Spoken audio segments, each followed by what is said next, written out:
doing that at the beginning. I fucking love Hitler so much. I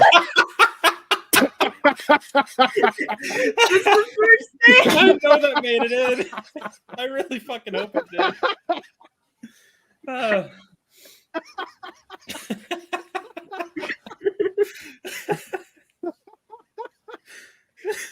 This is gonna be a long stream. Hello, everybody. I'm a fucking asshole. We're gonna talk about Ahsoka now.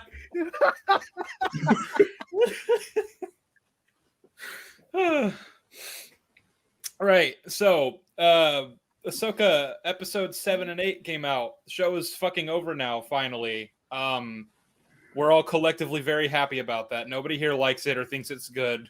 Flaps in the corner.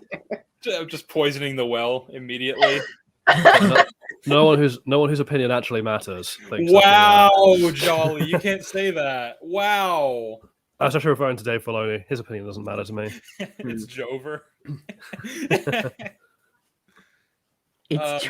I know we've had Joe on before, right? Because of we did the Mando debate, and I remember a lot of people actually tuned into that one. They seem to like it. They seem to like you. So I don't like Joe. That surprised me. I was surprised people actually liked my presence because one of my favorite comments was the top one. It was, "Oh, my favorite Star Wars cliche is grumpy person takes care of optimistic child," and it was like referencing like the Mando and Grogu, Omega and the Bad Batch, Leia and Obi-Wan, and I was like, honestly, yeah, like that's our relationship at this point. It's just the mentor, like taking the cute, positive. We're the grumpy cynics, but we're never gonna go on a character arc where we learn to like open up and be more, more optimistic about the world. What it actually is Sheev and I are Han Solo. You're Luke passed out in the snow, and C is the Tauntaun. Wow, okay, Jesus. It's the Tauntaun. That's fucking mean. Wait, so are we gonna cut C open and stuff Joe and? Oh wait, yeah, I don't want to finish that sentence. What the fuck? Dick wipe? Come on, kill yourself now. It's the only way to keep Joe warm until morning. Yeah. If I'm gonna be anything from Star Wars, like probably gonna be like I don't know, like Vader. He's a fascist. He's just like me for real. Exactly. He's a child murderer. There we go. Yeah. He's just like me for real. Pumped up kicks as I just cut them all down to size. See, is that why you like Grogu so much? I want to throw Grogu in a blender and drink his remains. Jesus. Looks delicious. And with that, yeah, so Ahsoka is out. It finished. We all loved it, obviously, because episode 8, I think we all agreed, like, puts Andor to shame, right? Fucking masterpiece. Oh, it pisses all over Andor. Andor is crap. It's such a bore fest. You could call it Andor. Like, ugh. Yeah. I mean, there's really no comparison, right? Because Andor tried to tell us a story, and Ahsoka just decided to relieve itself mightily over everyone and everything in sight. Yeah. You guys, I mean, I'm sure you guys have seen that image. It's been shared around for weeks ever since the show came out, like the one of Ahsoka dunking on Andor. That's so funny. Really I know that whoever made that go fuck themselves. Yeah, that image was meant to be like a haha, fuck you, Andor fans. Our show's better, but like it just like progressively each week as the show got worse, that image just got so much funnier. That actually really annoys me because even as someone who, like, the jokes aside, I did genuinely love Ahsoka. I do think personally it's a good show, and I understand why you guys think that's loaded, but. Yeah, even that, I mean, you're a Disney shill, you know. Yeah, I'm a good little consumer. I'm just pulling. When I went to Celebration and Dave Filoni came out, I cried. So I've definitely paid my dues. Good for him. Yeah. So to be fair, he makes me cry as well. So hey, did you go to Celebration last year or this year? This year. That's right. They wore an Andor cosplay, which was fucking based as hell. Nice. Oh, thank you. I it was either that or the Kenobi one, and I'm just so happy I chose the Andor one. Just because I think that month, that period was when I realized I didn't love Kenobi as much as I thought. Because for me, like, it went from, oh, this is a great show, and now I'm at like the I'm starting to think I don't like the show anymore, and I'm so happy I bought the Andor Starting? costume. Yeah. Wow. Did my videos mean nothing to you, Joseph? Your videos actually made the score go down from like an 8 to like a 5. It was really funny. It went just like down like as I was watching it. I was like, oh shit. I'm proud. I sit of that. I sit in terror at the thought of the mind that could watch Kenobi and find enough positives to cobble together an 8. I Well, really no, yeah. I that's the don't know thing. why I gave that show an 8. Well, that's the thing is like I see that Joe and I obviously have very different like scales. So like what they would say is an 8, I'd probably give something like a 2 or a 3. Yeah. So like seeing Joe go from an 8 to a 5, it's like wow, that must be a really bad show. Then Yeah. I don't. Joe was like the IGN of oh my god! Twitter. It's the guy from the meme. Oh my god, I know him. Which meme? Which meme? All of them. All of them. Do you have any idea how little that narrows things down? It's the Toy Story 4 Spider-Man 2 guy. It's the why don't Peter's classmates know he's Spider-Man Oh guy? no. By the way- it's the nobody checked the car at the border guy. By the way, there was a super chat, but I think before we even started, someone put in a super chat, so I'm going to read them off both right now. Yeah, Groppy. I don't know what figure this is, but it's a number. He said 1 a.m. so can't watch. Bad day to you, and Kami and hi Joe. Jolly, I forgot to tell you this, but like he wanted me to tell you that he thinks you're a communist. Oh, cool. I mean, Yeah. I'm not, but thanks. Okay. me or Jolly? I think I've got a reputation as Jolly. being a bit of a firebrand. No, Okay, he was just kidding though. I think They're right either way. You sound so unsure about that. that's Sheev Talks Hate, by the way, in case you guys don't know who Groppy is. The Oh, commie then that's chat. like some fucking like alien currency or something. Like he's from another planet. Yeah. And then this other super chat from Sam Montgomery for £2. Ahsoka made me look a lot more fondly on Kenobi. We've said this already, right, in the streams that like Ahsoka is astronomically worse than Kenobi in just like every conceivable way. Somehow, Yeah. it's so fucking weird. Because like I'm pretty sure we've said that already, but if not, like I guess we're dropping a hot take. You've reached the fucking core of the planet. How do you dig deeper? You just end up in the Yeah. Indian Ocean. Like, what the hell? Ahsoka is comfortably. I mean, there is no contest. It is comfortably worse than Kenobi. To I be didn't think that fair, was possible, but apparently it is. it is going to depend a little bit on like what you're prioritizing when you discuss this thing, because like people have told me, you know, Ahsoka doesn't have nearly as many egregious character assassinations or outright contradictions in characterization as Kenobi, like with Reva or with Bail and Obi-Wan and shit. Oh, I do not agree with that. No. Do not agree with that take. Yeah, no. I think. I mean, we'll discuss it later, but Neil. That's the thing is like Obi-Wan and Bail are assassinated by just being generally incompetent, and like Obi-Wan is also straight up malicious at times. Sabine is like actually evil now. Like she's actually a villain. Like there's no getting around that. She's actually worse than just me. not a good person. Neil says, "You will never make me look at Kenobi fondly. It's garbage." So, the idea I here, agree. the idea of that comment is kind of like saying that the sequels make you look back on the prequels fondly. It's not to say that the prequels are good. It's that by comparison, the sequels are just that much worse. So when someone says this, like for Kenobi, that's supposed to be a very powerful statement for how bad Ahsoka is. Okay, Ahsoka makes Kenobi look like The Empire Strikes Back. yeah, it's a comparative. It doesn't mean that Kenobi miraculously just got better. It means that it's still shit. Yeah, we're not RLM. We're not so disillusioned from Picard that we're gonna just like give Kenobi a pass. That was such a weird take. I don't know if any of you watched RLM's video on Kenobi. Why the hell would I watch RLM? It was so weird. They What were did just they like, say? yeah. They were basically like, yeah, Picard was so bad that like we don't really care enough to we're fine with Kenobi because of how bad Picard was. Is basically what it is. Just like that's What's not how Picard? that works.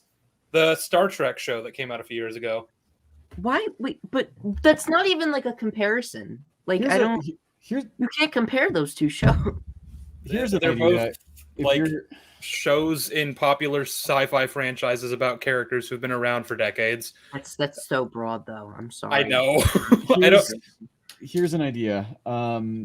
If you don't care about something, don't Don't fucking review talk it. about it. Yeah.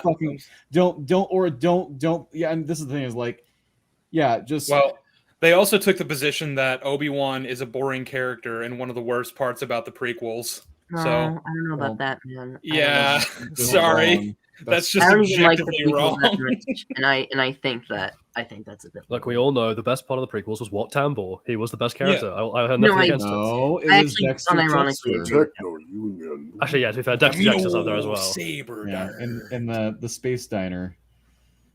Space Dex? Diner.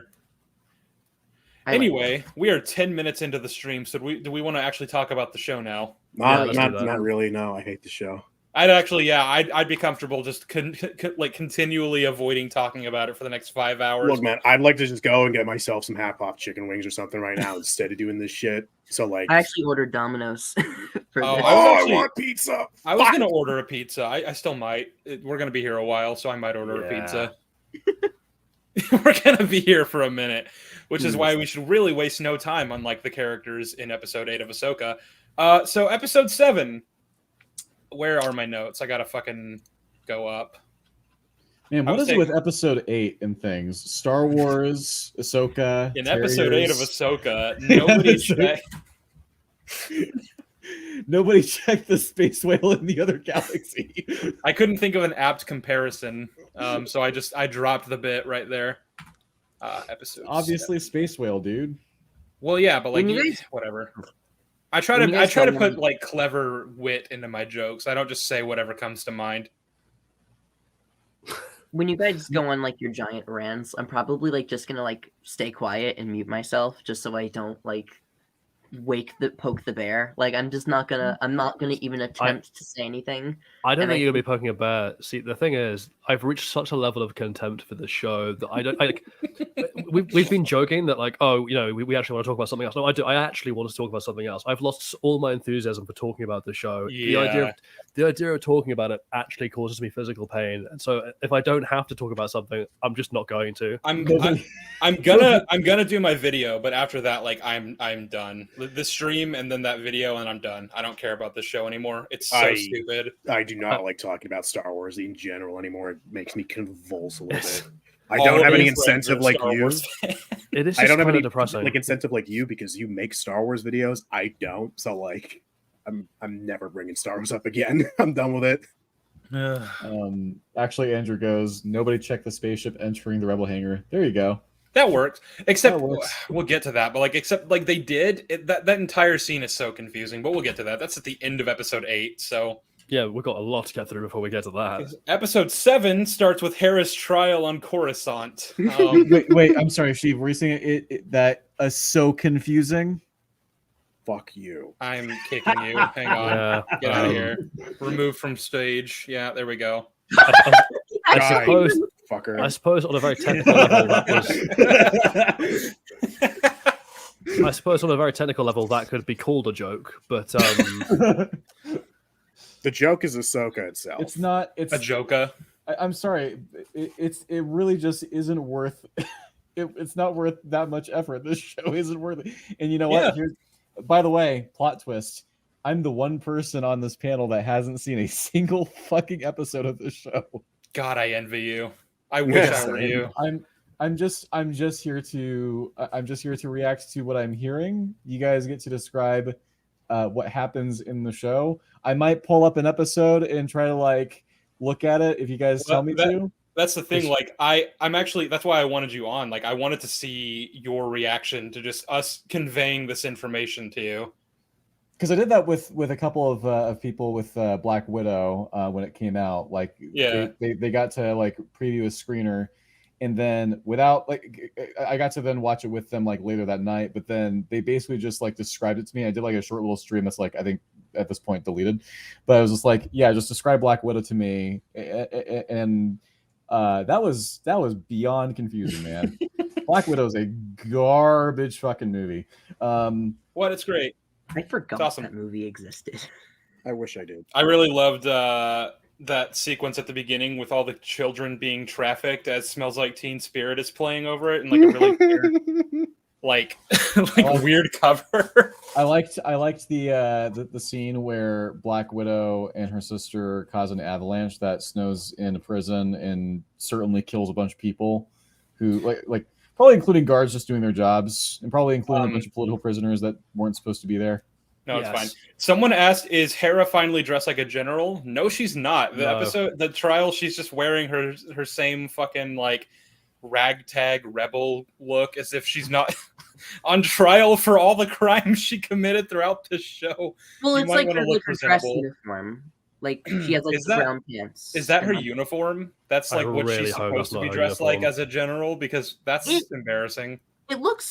It doesn't look that like informal. Like it's just like blue shirt. She looks like she's in a biker gang. I saw something from a while ago, and I don't know what subreddit this was posted on, but like there's like apparently memes about her wearing goggles when she's like flying a spaceship. I'm like, why is that a problem? Like X-Wing pilots have visors on their helmets despite. I don't know anything about that. I'm fine with her wearing goggles. Like, it's an innocuous detail, anyways. Not to mention that you'd think that they'd be useful if she's like having to like weld things, you know?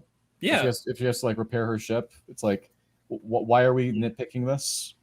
Yeah, Hera has always worn goggles like from the beginning of Rebels, so it's just like part of her character. Anyway, I think we should get on with talking about the episode now. Yeah, let's go ahead. So there's a lot of things that happen here, but the first thing I want to just quickly get out of the way is, again, we're acting like there isn't enough evidence to have concluded that anything major was happening on Cetos. Like that's something they sort of presented as a thing in episode 3, that we didn't have enough evidence to conclude that some Imperial activity was going on. We're carrying that over. That's like still a thing, I think, unless I'm misremembering the scene. Yeah, it is still a thing, because this isn't technically a trial in as much as it's essentially like a fact-finding deposition. The way this is structured is very odd. So basically, like, she's been pulled in for questioning in front of a select political committee, which I guess is the defense committee, because it's the same people who were like she was on call with back in episode 3, and plus Akbar. Who looks completely dead. Like, I'm pretty sure he's actually dead. He's dead inside, like the rest of us. He would rather be anywhere else. What the Last Jedi does to a motherfucker. I feel you, Akbar. I feel you, man.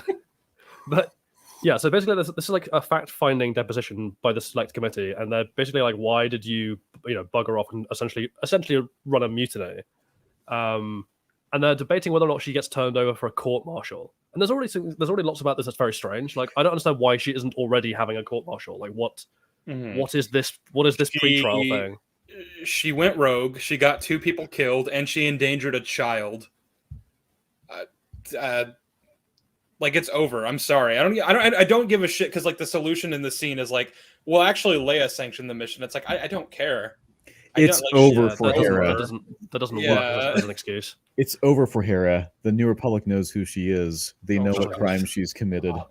Also, before we really get into it, I like how, because Ziono's like reading off Hera's report as though it's some preposterous fairy tale, and I'm quoting him here directly: Jedi, false Jedi, star maps, star whales, distant galaxies. That all sounds like a fairy tale, and it's like, no. Jedi and false Jedi are a thing. We know about them. We even have like security footage of false Jedi recently attacking a New Republic ship. Star maps are commonplace. Star whales are literally and like historically known to have inspired hyperspace. Everyone knows about them. And distant galaxies, like, come on, we know about You're those. telling me that pirates are real? Like this stuff off the coast of Somalia, like this couldn't be real. It sounds like a fairy tale. That sounds like something straight out of Pirates of the Caribbean. Like, wow. Right. Like, what is this? Are you trying to pull my leg or something? Like, you can't be telling me that Somalia has pirates. He's trying to paint it like Hera's like spouting absurdities, and it's like these are all very normal things. History, like, I'm sorry. Because just to clarify this, sorry, Joe, but just to clarify this, when he's like, "Oh, Jedi aren't real," like, well, we have security footage of 2 false Jedi destroying a cruiser. The person you're interrogating has a literal son by a Jedi, and the apparent senator in charge of the defense section entirely was trained as a Jedi, and her brother's a Jedi. Yeah, so he fucking brought down the Empire. He's well known. I don't know, man. And also Ahsoka is well known as well to this Well, community. So Ziono I just don't also understand knows. this. Ziono also knows Ezra Bridger. Like he mentioned him by name in an earlier episode. Do you not know what Ezra was, bro, buddy? I guess not. Oh, buddy, old pal, old I chum. also just add to like I just think it's funny how Hera is still being a smug bitch about all this. Like, dude, you brought your child into a war zone. You got a bunch of people killed, and you're bragging now. And even prior have said, something involving the authority being a general. Just she gets to do whatever the hell she wants. There's something along those lines. I forget the exact line. Well, she admits to gross insubordination in this very trial because he's basically like, what you think keeping the galaxy safe involves just doing whatever the hell you want, and she's like, I think it involves doing the opposite of whatever you tell me to do. I was like, wow, cool. Okay. That's a great way to be completely. I'll read off what I DM'd Jolly because we were talking about how basically this excuse that Leia sanctioned the mission is basically the equivalent of a kid asking dad for permission to do something, but mom already said no, and then. Obviously the kid gets in trouble when mom finds out because they went behind mom's back, and then Jolly chimed in with, well, also cussing out mom. That's basically what this scene is. Yeah. Like, even if we're accepting that Leia like sanctioned the mission, it's like, okay, so now what we have to go off of is Hera asked the defense committee and Ziono, they said no, and then she called Leia and I guess didn't tell her that Ziono already said no. And then Leia has given her permission. Like, that's what we're going with. And Hera's not in big trouble for that. I'm playing this like on my second monitor, like silently with captions on. So I'm at least getting some sense of what we're talking about. And I'm at 404 right now. So C-3PO has just shown up. Spoiler alert. But may I speak? No. Well, no, go ahead. I just wanted to say, what the fuck is with this shot composition here exactly? Like, did the director of photography of the fucking John Watts Spider-Man films film this? You think this show had a director of photography? That's insulting to the John Watts Spider-Man films. Jesus, shot as those are. Can I also point out, because this is something Sheev and I were discussing, but like, why is Mothma here? Like, why is Mothma presiding over the trial? Yeah, she's a senator. She's not a judge. She's the chancellor. She's the chancellor. She's running the galaxy right now. She has a lot of shit to do. Oh. Yeah. Why is she here for a fact-finding deposition for like one random general? Even if they're friends, like, don't you have a galaxy to run? What are you doing here? Who knows? It's all very odd. I saw Mon Mothma and I clapped. That's why. Yeah, that's why. It has to be a recognizable character that everyone knows. Don't invoke that name. This is not Mon Mothma. Well, yeah, so this is a problem for two reasons, right? Like the first, because I imagine someone's retort might just be like, "Oh, well, but does it matter that it's her? That wouldn't she be here to support her friend?" I'm like, the problem is that the Chancellor of the Republic is apparently personally intervening in pretty straightforward cases of officer insubordination. For her friends, yeah, which is a bit strange. And then the second part is Mothma spends the entire scene essentially being a put upon bureaucrat with no spine who Ziono just rough rides over. And in that sense, she's become Valorum Mark II. And I'm like, oh, so Mothma, the competent, takes no shit, pragmatist rebel leader who in his entire arc in Andor and the original movies was like learning to get her hands dirty and do the difficult things no matter what other people thought. She's just okay with that? That seems a bit strange. Well, it's like I said, she's been turned into a browbeaten, ineffectual bureaucrat who couldn't run a fucking ice cream stand, let alone a galaxy. Yeah, and we've said in the previous stream as well, like how odd the entire setup is of what the show wants us to think about how the New Republic is currently organized. Mm-hmm. The idea that Mothma is not like the absolute head honcho who can basically do whatever she wants at this point. I remember it's kind of bizarre. When we were talking about season 3 of Mando, we were talking about how it's out of character for Mothma to allow something like the Mind Flayer to exist. She probably just doesn't even know about it, or maybe she does, and she said, "I don't like that," and then Ziono said, "Well, too bad," and then just implemented it anyway as a practice. Immediately making this guy seem like the biggest douchebag in the galaxy. Like at this point, yeah, he's either extremely incompetent or he's actively working for Thrawn and doing a bad job at hiding the fact that he's a spy. Oh yeah, it's like that incredibly funny bit in the scene where I think it's when they bring C-3PO in and he just yells, "I object," and then doesn't say to what. And in the strongest sense. Yeah, it's like what exactly are you objecting to? Why? You need to clarify what you object to, because you can't just object to the entire conversation. Like, that's ridiculous.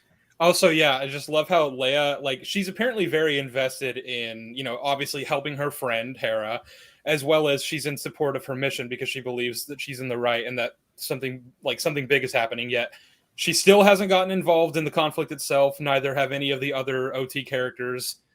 She didn't even decide to, show up in person to help Hera. She sent her fucking droid. Yeah, who could very well have been turned away at the door. And nearly was. Almost was. How did he even sorry. get this far if he doesn't have some kind of clearance badge that lets him? Yeah, I got forward 30 seconds. I'm like, why send 3PO? Why not send? Well, it's because they're afraid to recast Leia or CG her after the reactions that we've gotten for these things. No, I'm not saying send in Leia. I'm saying have her send a person, not a droid. It's because but it's C-3PO. Or an alien C-3PO showed up and I clapped. Use the main Star Wars. We fucking care. Use the main Star Wars melody just to be able to tug at people's heartstrings, even though that's not that character's theme song. Egregious. Yeah, that's Luke's theme song, by the way, for the people who are not aware at Lucasfilm. That's supposed to be Luke's theme song, so why are you using it here? It's the Star Wars theme song. I almost said Star Wars thong. Yeah, Star Wars thong. Yeah. I would like that. Leia just turned up. Leia turns up in person for this deposition, just wearing the metal bikini from Return of the Jedi. Hey, she's like, no one's going to be paying attention to what I say if I wear this. So this is the best way to trying to turn me on during the stream. No. C-3PO shows up wearing the bikini. No, it's the reverse. Trying to turn me off in the stream again. The original bikini was obviously made of gold metal, so in order to be consistent, it has to be the total reverse because 3PO is made of gold metal, so he has to be wearing a thong made of human flesh. That is so hot. That's fucked up. I wanted to mention quickly, this was just a little thing that I liked, where it was just a little bit of visual comedy, where when 3PO walks up to Hera, the music gets super dramatic, it plays like drums, but he's just walking very slowly. I don't know why, that was just really funny to me. Here's the thing though, I don't know if they intended that to be funny. I think they intended that to be a dramatic moment. I think it was intended by at least the Kiners, just because they're really fucking good at composing music, but I think it was intended just because. Well, it's going to depend on what the Kiners knew the context of the scene was, like specifically what's happening in the part they're composing for, and I don't really know how that all works and how they collaborate. So maybe they knew that this part that we're composing for, this specific shot, is just going to be 3PO walking up to Hera and not doing anything of note. I don't think it's the scene on its own that made it funny. It's just C-3PO walking. The music itself is what added the bit of levity. I think it's fair to for Joe to assume this because of the fact that the idea that C-3PO is here seems to be he's here for comedic relief.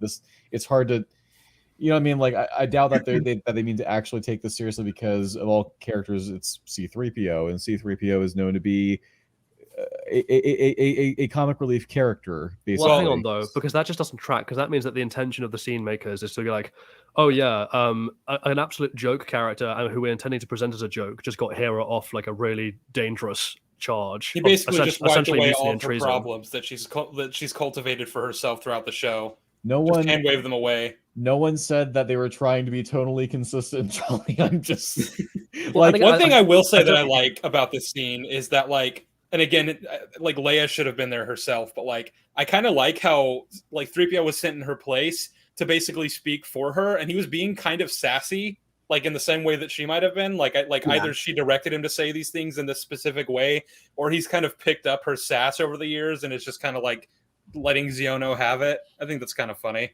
I love how. Oh, I'm sorry. No, go ahead. No, go on. I like how when Xiono says, "Oh, I object in the strongest degree," C-3PO just like waves him away. He just goes, "Oh, okay," and then he just continues. That actually was legitimately funny. I really liked that, just because that was one thing I appreciate about like the post Return of the Jedi pre Force Awakens. I want to see Thrawn and C-3PO fight. That'll be the greatest duel in Star Wars history. What are the weapons being given? Is it just like fists? Like no, it's just fists. No. Thrawn gets like a bow staff or something, and then 3PO gets the bow rifle or the bowcaster that he had in Rise of Skywalker. I was gonna say, yeah. Remember that poster that they released that had him holding the bowcaster? Yeah. I was like, What wrong. the fuck are you doing, JJ E3 Abrams? Rambo. What I was kind of he- wanted what- that. Just what- No, I sheer wanted insanity. 3PO to just fucking like, cause Star Wars was so dead by that point. I just wanted to Mhm. see 3PO to just like go fucking ham on some stormtroopers in like a hallway or something. Well, so Yeah. hang on, It's such a cock tease. Like, yeah, have C-3PO on the poster and he's holding a bowcaster, obviously teasing that there's some insane action sequence where he's actually using the bowcaster.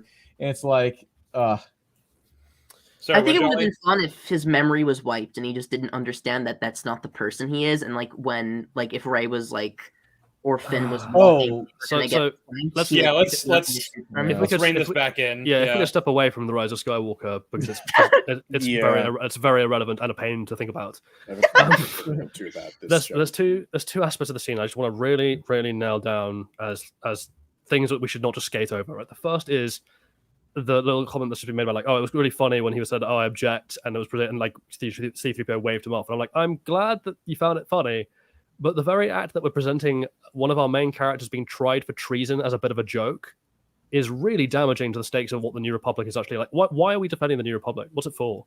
If it is just this much of a joke, I mean, it's a very little thing. But do you remember in the prequels when Amidala tries to present her case to the Senate about Naboo being under attack, and we have an objection from the Trade Federation delegate, where it's like, I object. Mhm. There is no proof of what is she saying. We demand a committee be formed, which is also like a big delaying tactic. Yeah. Like that's meant to showcase, like that objection is meant to showcase how mired in corruption the Senate has become. Like there are actual like story. It's trying to tell you something about the state of the Republic. In this, we just have an egregiously aggressive Jim Jordan-esque senator just yelling out random objections for no reason with no context and no justification. And rather than the show actually being like, that's probably quite a bad thing to have in a republic, right? Whoa. It's just like, haha, funny joke. And I'm like, no, that's really serious. Like, well, who is this guy? Why is he on this defense council? Why is the New Republic like this? But all of Jolly that to one just hates side. fun, so Yeah, that too. All of that to one side. The other massive thing is they confirm in the scene that Leia's job, essentially, is to be like the Secretary of Defense for the New Republic. She's the head of the Defense Committee. Mm-hmm. Which I don't know where the hell you've been, Leia, for the last like 3 seasons of Mando, you know, and everything that's been going on. Like AWOL doesn't really begin to cover it. And also just like, yeah, where are you? Like physically, where is Leia right now? Because this is Coruscant. This is the galactic capital, and she's apparently the defense secretary. Why is she not here to defend one of her top generals in person? Why is She's C-3PO being sent at all? busy. Oh God, sure. Maybe she's also training recruits. Maybe that could just be the Also, excuse for every character who's absent that should totally be here. Yeah. have a bit Also, of like, a why wasn't meta she at that meeting in episode 3? Why didn't she send a delegate to Yeah. that meeting at the very Well, least? It's a defense meeting. Why aren't you there? That's the thing. She kind of tries to play the card of like, I'll forgive you, Ziono, for making this executive decision about where our resources should go without consulting me. And it's like, bitch, why weren't you there? You should have been leading the fucking meeting. You're the leader of the defense council. would she be training with Luke at this point? That No, this is after Probably that. was before this, yeah. Okay. I thought that the training was like a year after. Yeah, Okay. it was somewhere so this around would be that. So Yeah. this would be afterwards, yeah. Yeah, this Okay. would be like Leia stopped training. After And either this. way, if she's so busy training with Luke at this point that she can't like be bothered to be like there to help the New Republic with their shit, maybe she shouldn't be the leader of the defense committee. Maybe that's too big of a task for her when she doesn't have the time right now. I'd also like to point out that the conclusion of the scene overall, like the overall impact of the scene, is that Hera's mutiny had no consequences. There were no repercussions to what she did. She gets off scot-free. Those 2 guys died for nothing. They're never going to be mentioned again. I guess their families don't matter. Hera's not going to be All those demoted. casualties will be There are forgotten. no lasting consequences of any kind. I mean, just like, why should I believe that there are stakes at all to any of the characters' decisions in the universe? Because apparently you can just defy the will of the New Republic, launch an unsanctioned mutiny, and nothing will happen to you. Yep. So why should I ever care in future if something similar happens again?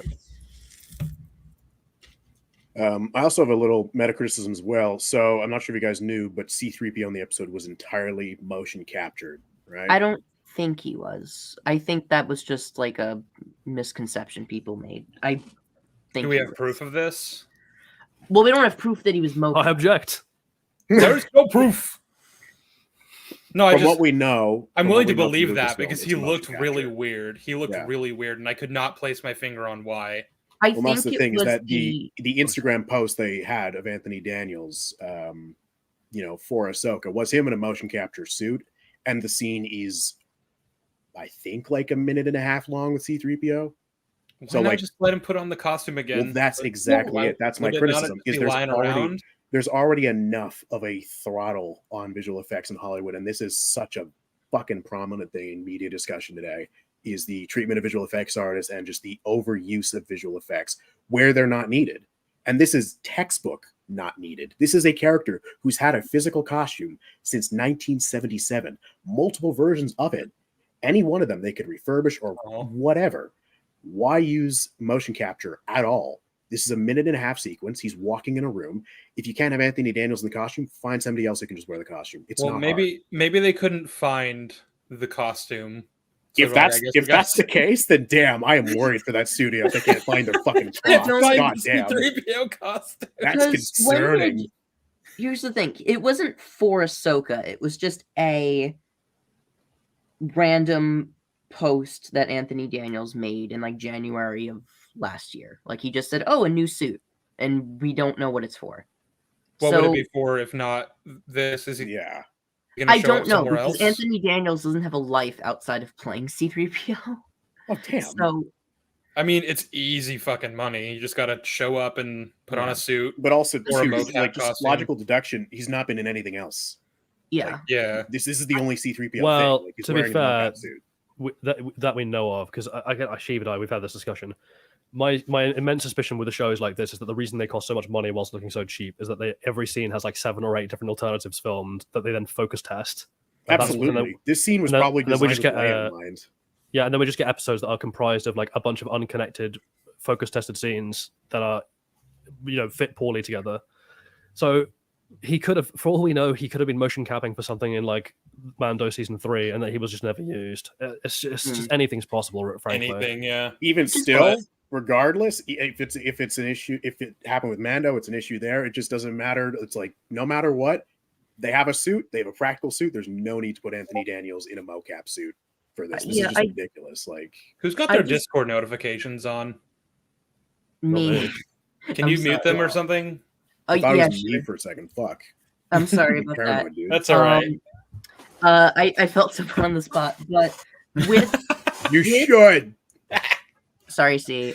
With that, because I don't think it was motion capture, because we've seen that there are practical protocol droids, like the C1s in episode 2 on Corellia, like the red ones. And then like in season 3 of Mando, you have like these. Well, yeah, but like if you put a side by side between the red ones in the earlier episode and C-3PO, like one of them clearly looks there and the other doesn't. Like I don't. Maybe it's the cinematography, maybe it's the photography directing, or maybe I don't know. Because either way, I don't. I've been looking at it. I just don't see it. It's weird. Like it looks practical to me. Here's also the thing too. It's really, really easy to do like reflective, rigid body surfaces, especially in a room that's got very, very flat lighting like that. It's the easiest thing you could do with visual effects. Yeah, that could be all it is. It's just flat lighting, making it look so that it's all fake. I don't know. Could be or could not be. It could actually be why it's. I think we should move on from. That's what I'm trying. Yeah, we need to move on from this. We're 40 minutes into the stream, and this is the first scene of the first episode. My bad. Yeah, you're bad. The next scene, if I correct me if I'm wrong, is Ahsoka training with the Anakin hologram, right? Yes. I love all the name dropping. I love the key jangling. That's I great. saw the Clone Wars. I know who Asajj Ventress is. It's just very. I mean, again, other than the obvious key jangling, and like, let's just put that to one side because there's not really much to talk about there beyond the fact that it is quite obviously key jangling. I do find it like funny to wonder about whether or not Ahsoka, like, so Ahsoka has like, what did you say, like 27 of these videos, right? Like, Anakin made her like a bunch of videos. And I'm like, I wonder if she ever showed them to Luke. I wonder if Luke's ever seen this footage of his father pre-Vader, or she's been hogging this. I'd love to know who she's shown them to, because Huyang walks in and then she tells him what they are, and he's like, "Oh wow, that was thoughtful." So I guess he didn't know.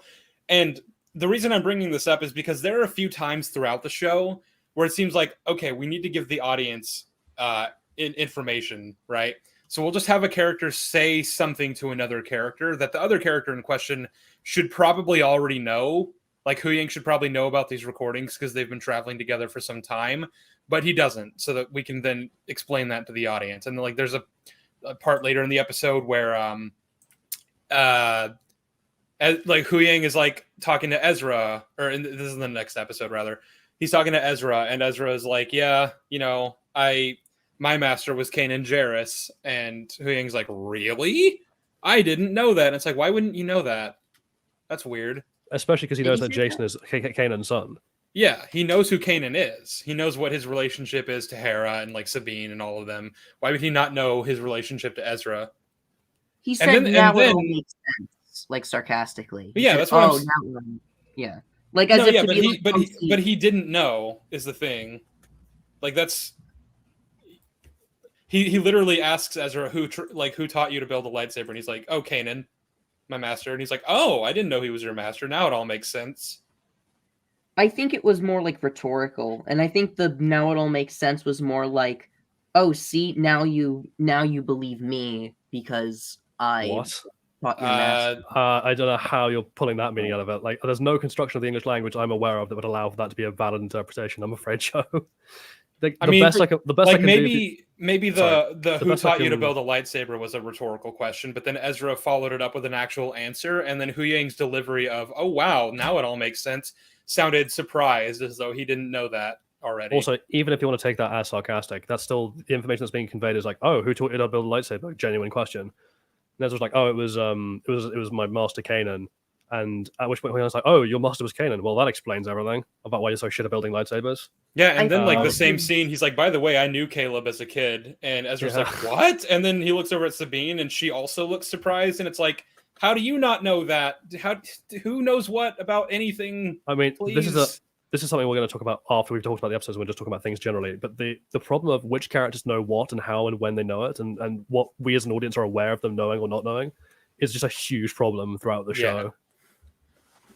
Never forget Balin Sprawl being given a fucking copy of the script. Oh, I've got so much to say about Balin. So much to say about Balin, yeah. Anyway, so back to the scene. Just as a side note again, like her pirouetting around the training module looks really crap. No offense to Rosario Dawson, it just looks really terrible. But whatever. That's a very minor thing. We then have the amazing insanity of Huyang points out how literally points out how astronomically unlikely it is that Ahsoka's plan to sit inside a whale is going to bring them to the right place at the right time. And Ahsoka she's like, oh, you should have voiced those concerns. And he's like, I did. And then it's like played off as like oh haha, she's pulling his leg. Yeah, she like giggles about it. And I'm like, no, but he's right though. Like you have no idea where these whales are going or how long it's going to take them to get there compared to the hyperspace ring. The show is lampshading basically. They're like, see, the characters are pointing out that the whole idea that Ahsoka came up with in episode 5 is terrible, and it's like that doesn't help. It's still dumb, and should probably have resulted in both their deaths. Yeah. Yeah. Mm-hmm. It's a scene where you're just like, I'm annoyed at you because I know what you're doing, and it's very cheap and lazy, and it just.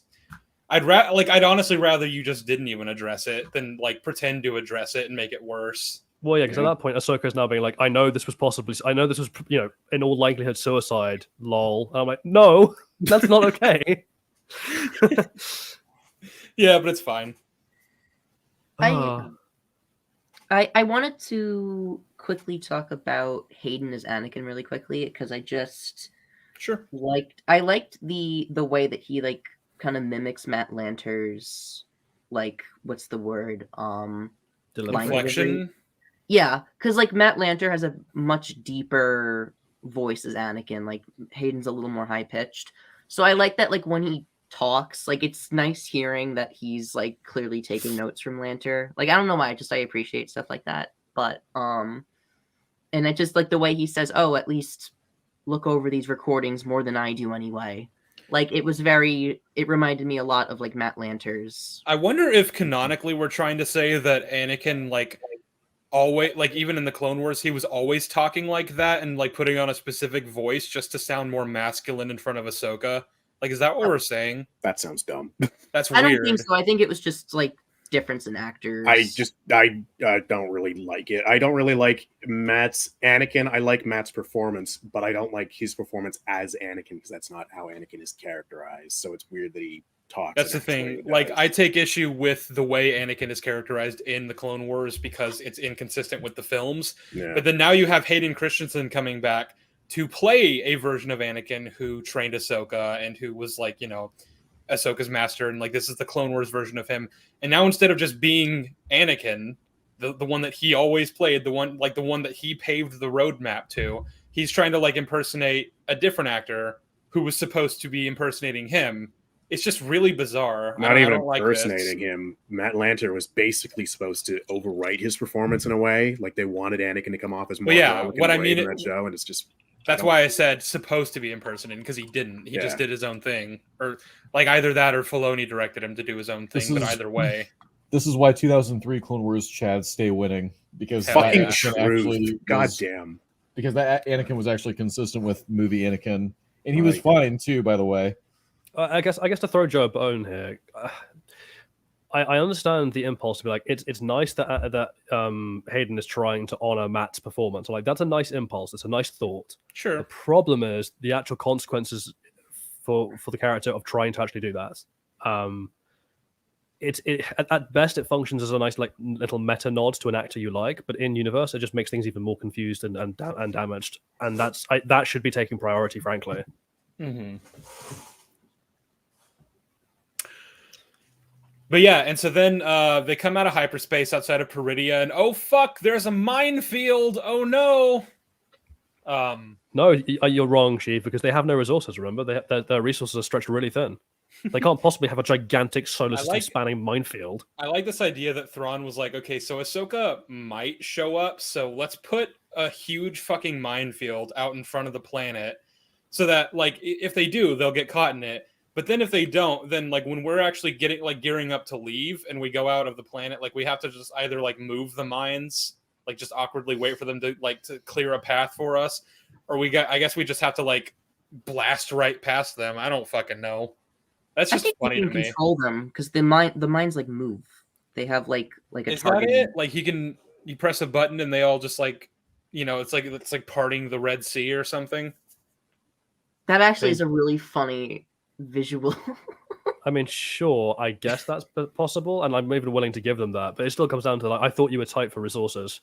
How do you have all this? He both is and isn't. I actually defended the idea that Thrawn would have been using the Chimera sparingly over the last 10 years because obviously he's got to preserve fuel, right? So maybe he couldn't like go do planetary scans like over different areas of the planet to try to find Ezra.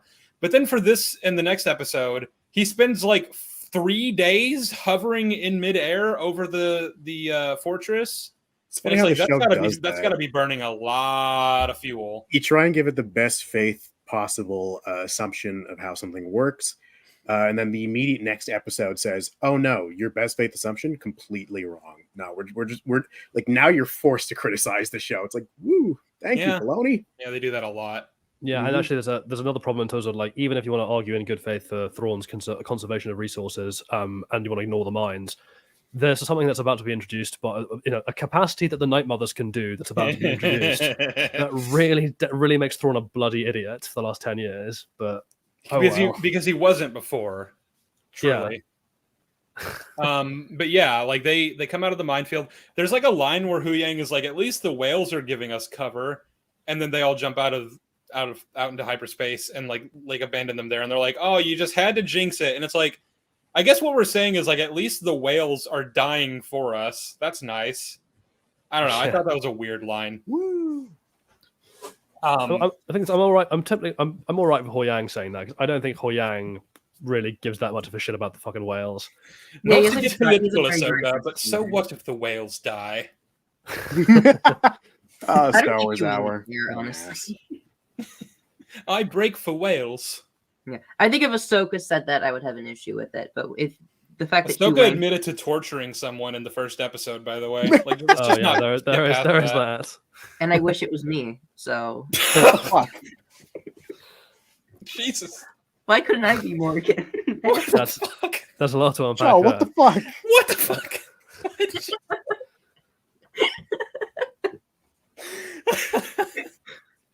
See, this is all I want to do for the stream. Just not participate in the debating. Just say random shit and provide. Just riff.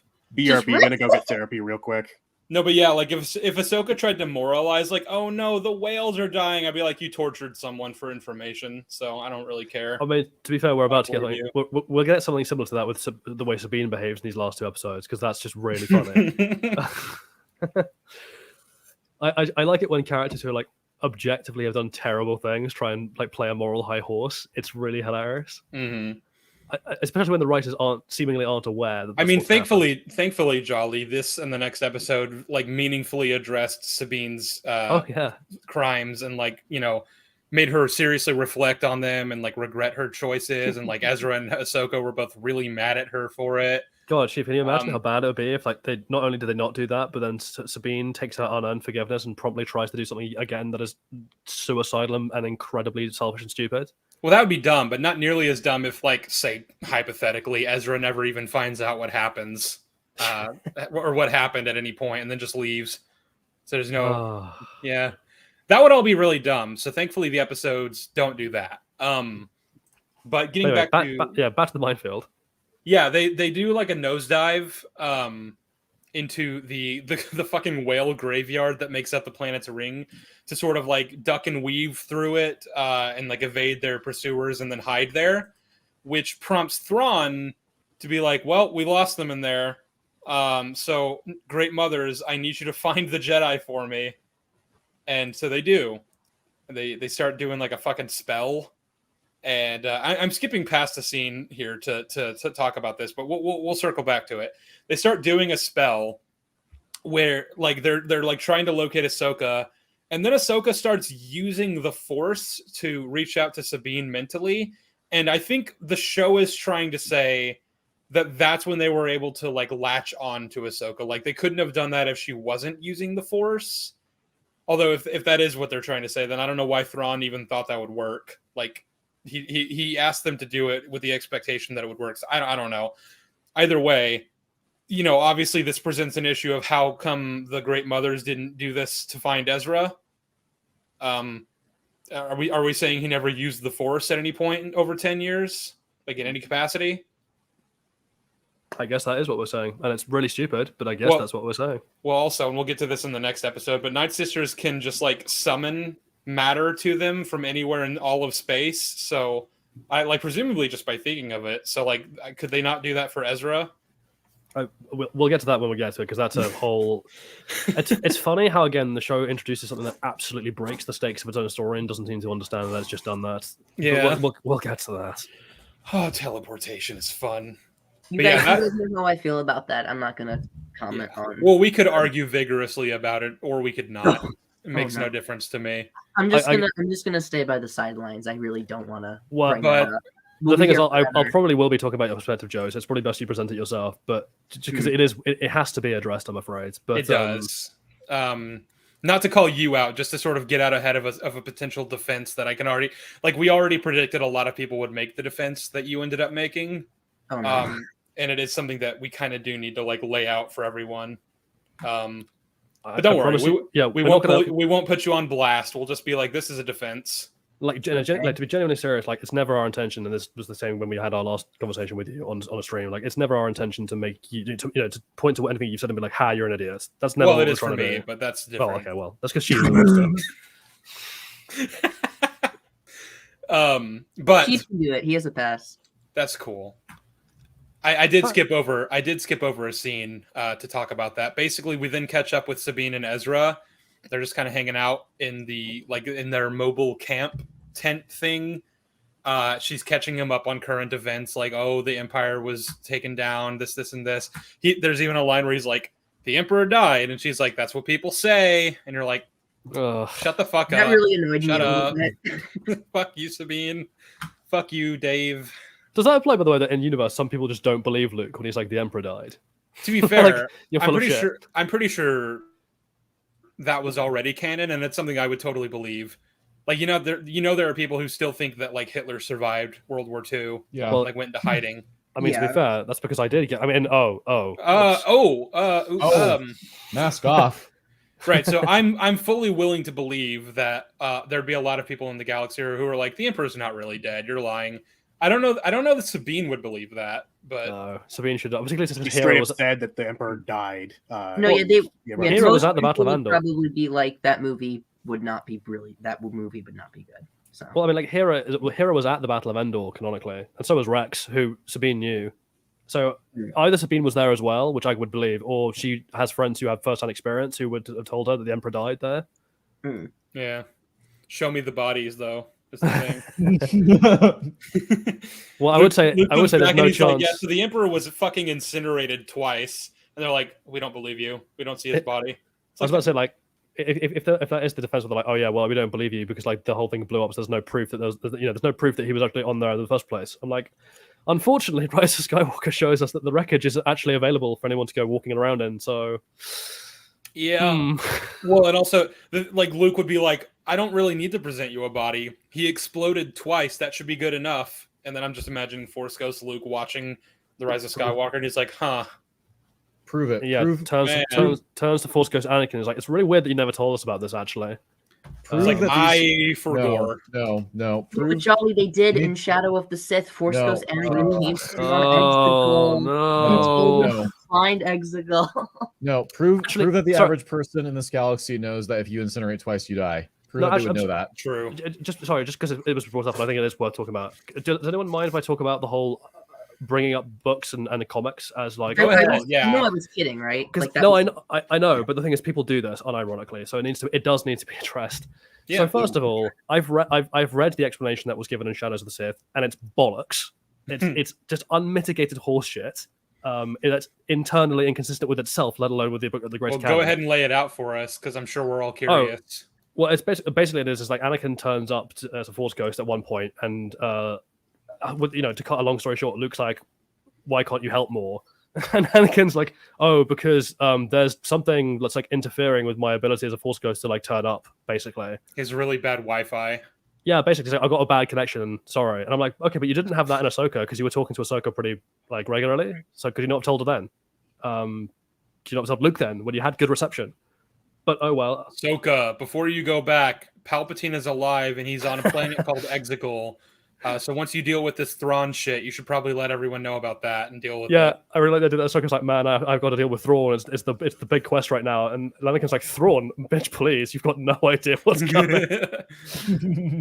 But like that aside, just the defense that's given of like, oh well, XYZ thing happened in a second party source, and that explains it. I'm like, I don't care, right?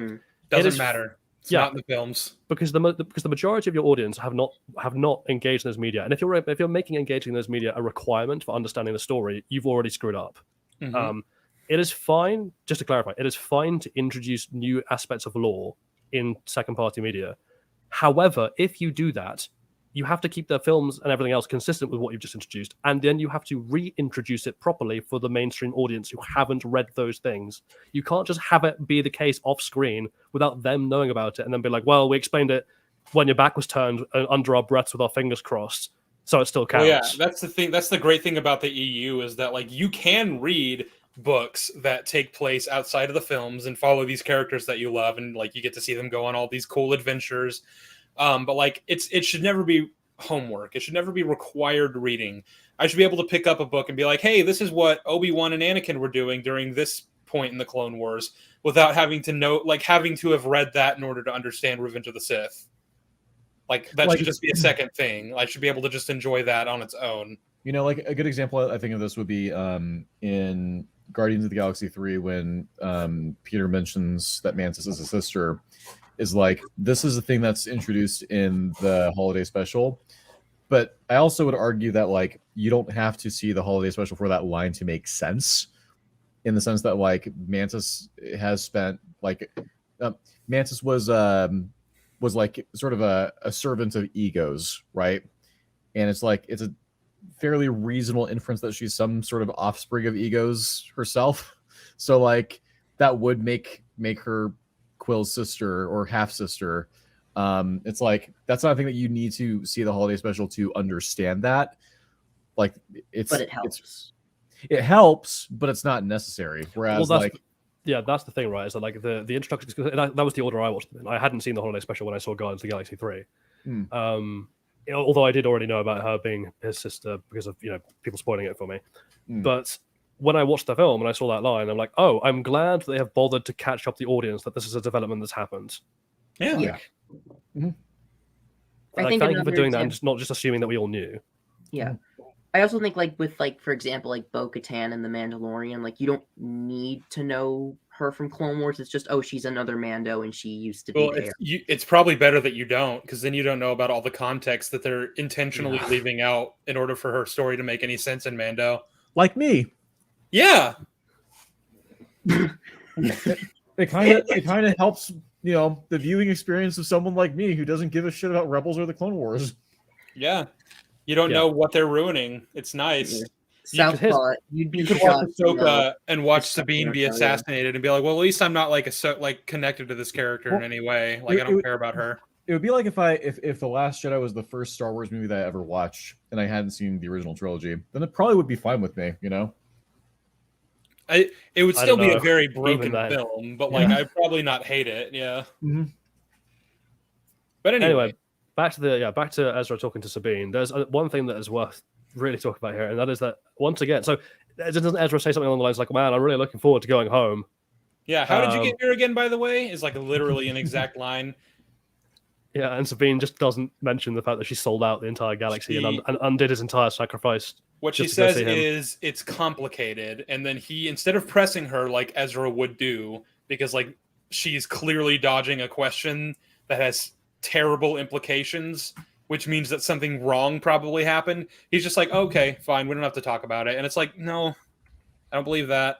Yeah, it's a very odd decision on the part of the writers to have him it's damaging to Ezra's character that he apparently no longer cares enough to question anything like this. But also, it's a very irritating choice to watch Sabine once again duck out on the very real consequences of a decision that she committed to, whether you think that decision was in character or not.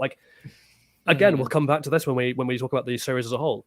The weightlessness of this show, the absolute just lack of stakes or depth or meaning or just any sense of concreteness for anything is really bothering. It gets even worse in the scene because then, she mentions the fact that Ahsoka's been taking on her training, which Ezra's reaction is really funny because he's basically like, that doesn't make any sense. You're not force sensitive.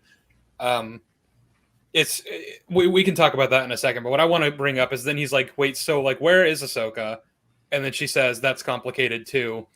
And it's like, at this point, she thinks Ahsoka's dead. That's even confirmed at the end of this episode. Oh shit, I thought you were dead. And she is such a villain at this point who doesn't want to reflect on the things that she's done, that she's basically just like, I'm not going to tell Ezra that Ahsoka's dead. I don't want him to be mad at me for that. So I'm just going to be like, oh, well, I'm just gonna ignore it. They're like, fuck you. Yeah. This is not Sabine. This character is not Sabine. This character is just a really terrible, horrible person wearing Sabine's skin like a funny hat. And it bothers me every time she's called Sabine by anyone. Mm-hmm. Just call her Bean. Why did you say that name? Bean. Bazine. Bazine Natal. But yeah, then of course, yeah, like I said, there was that line where she was like, yeah, Ahsoka's been training me as a Jedi. And he's like, what? Why? What? I mean, congratulations. Good for you. You trained a little bit back when I was first learning. And it's played off as an aha, okay, I get it. Yeah, you don't think I can do it. And it's like, well, yeah, but why would he? Because she's not force sensitive, but apparently she is, but apparently he never sensed that, and neither did Kanan. So what the fuck?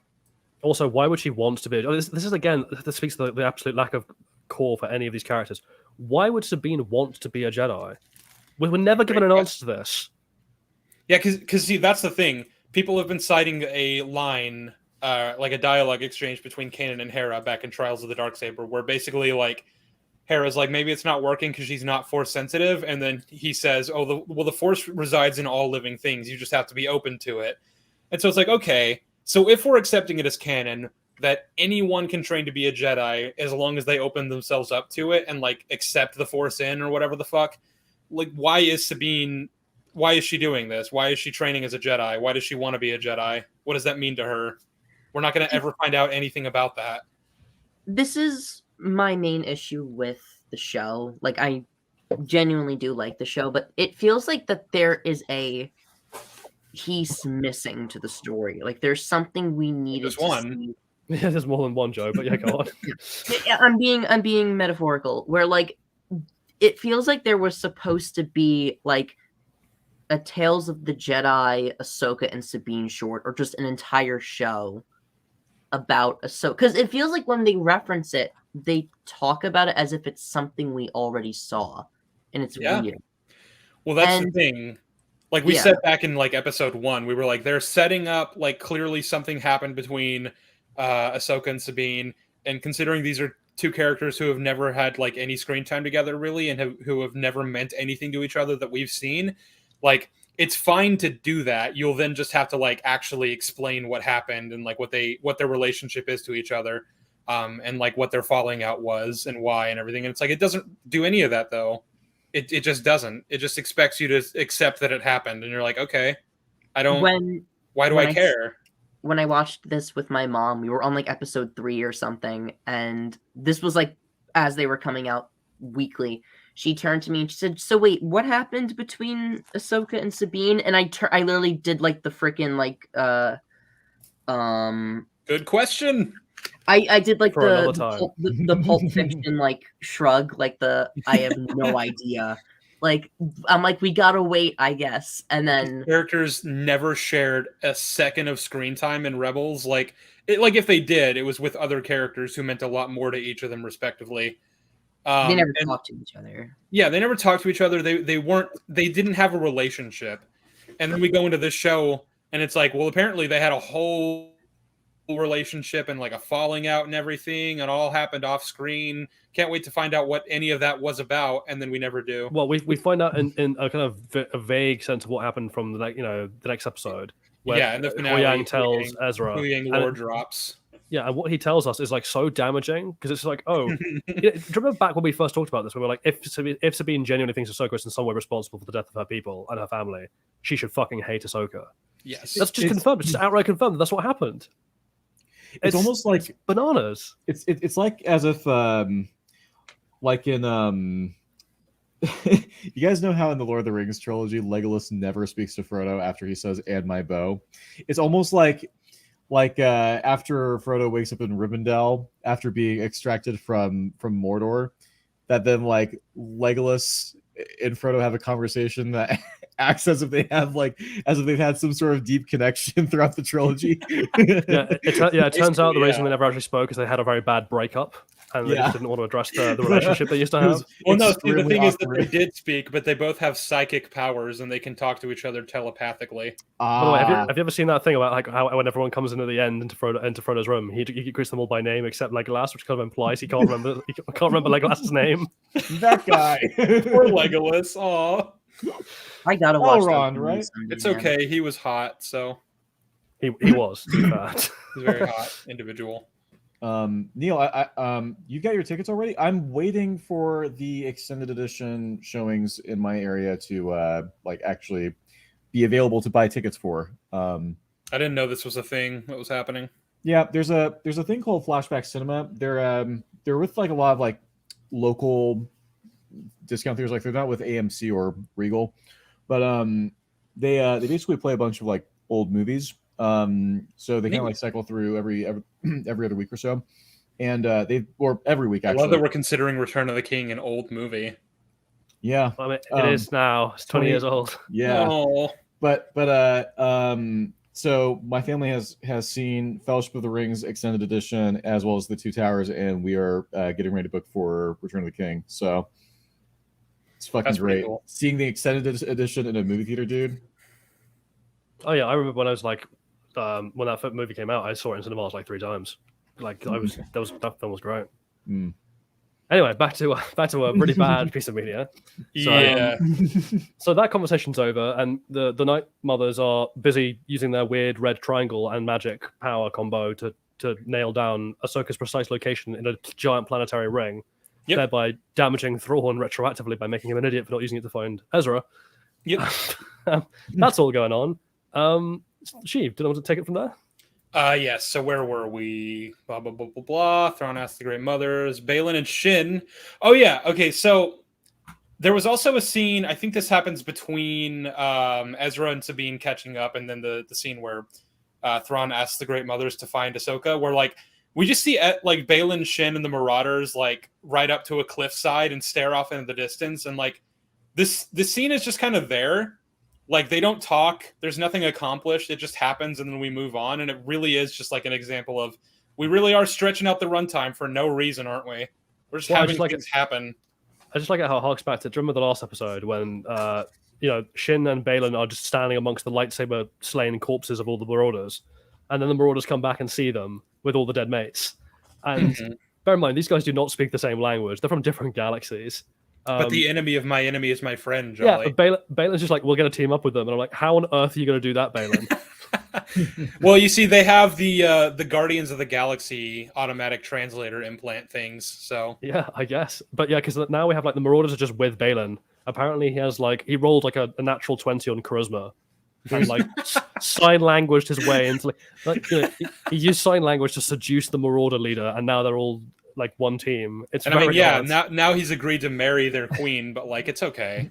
Like as long as they. Oh, I got a super chat from Wisdom Minari for $20. So thank you very much. Sheev, you traitor! I was looking for this Sunday and yesterday. Made me miss the beginning of this because of some work. The king PFP is boss. Oh, nice. Yeah. No, I appreciate that. Also, when you get to it, why did the mothers smell? Why didn't they smell Ezra on the Chimera? That's a good question. Because Ezra believes selective. in his hygiene.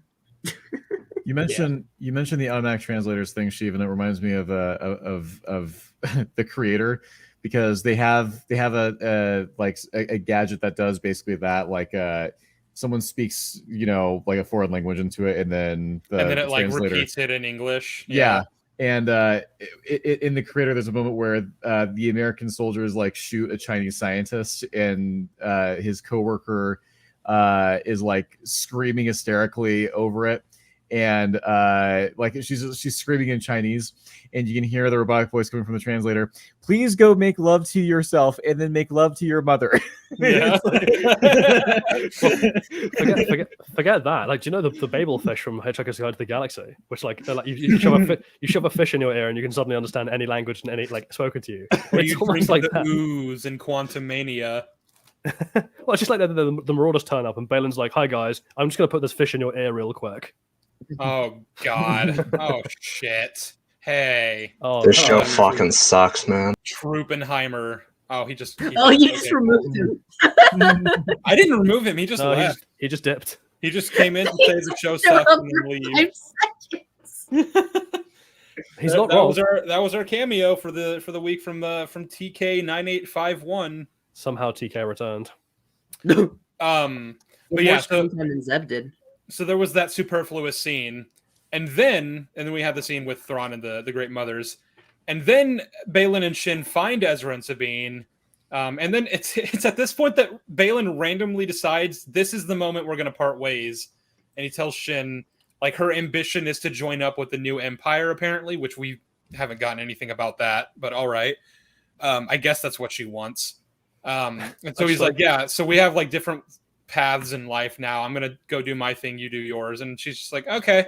I just like the idea that like, they get to the top and she's like, what next? What's next, boss? And he's like, well, I'm breaking up with you. And she's like, what? Well, I like how like when Balin is like, okay, we're parting ways, she looks at him, she's like, wait, you're not coming? Like, I love how offended Ivana looks.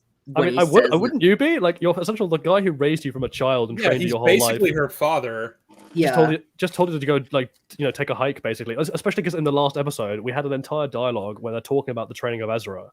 And she's like, oh, he's like me. He's like, no, I trained you to be something more. Yeah, Balin's like, he was a Bokken Jedi trained in the wild. And she's like me. And he's like, no, I trained you to be something more. It's like, apparently that's something more to go and be a lackey for a revived empire.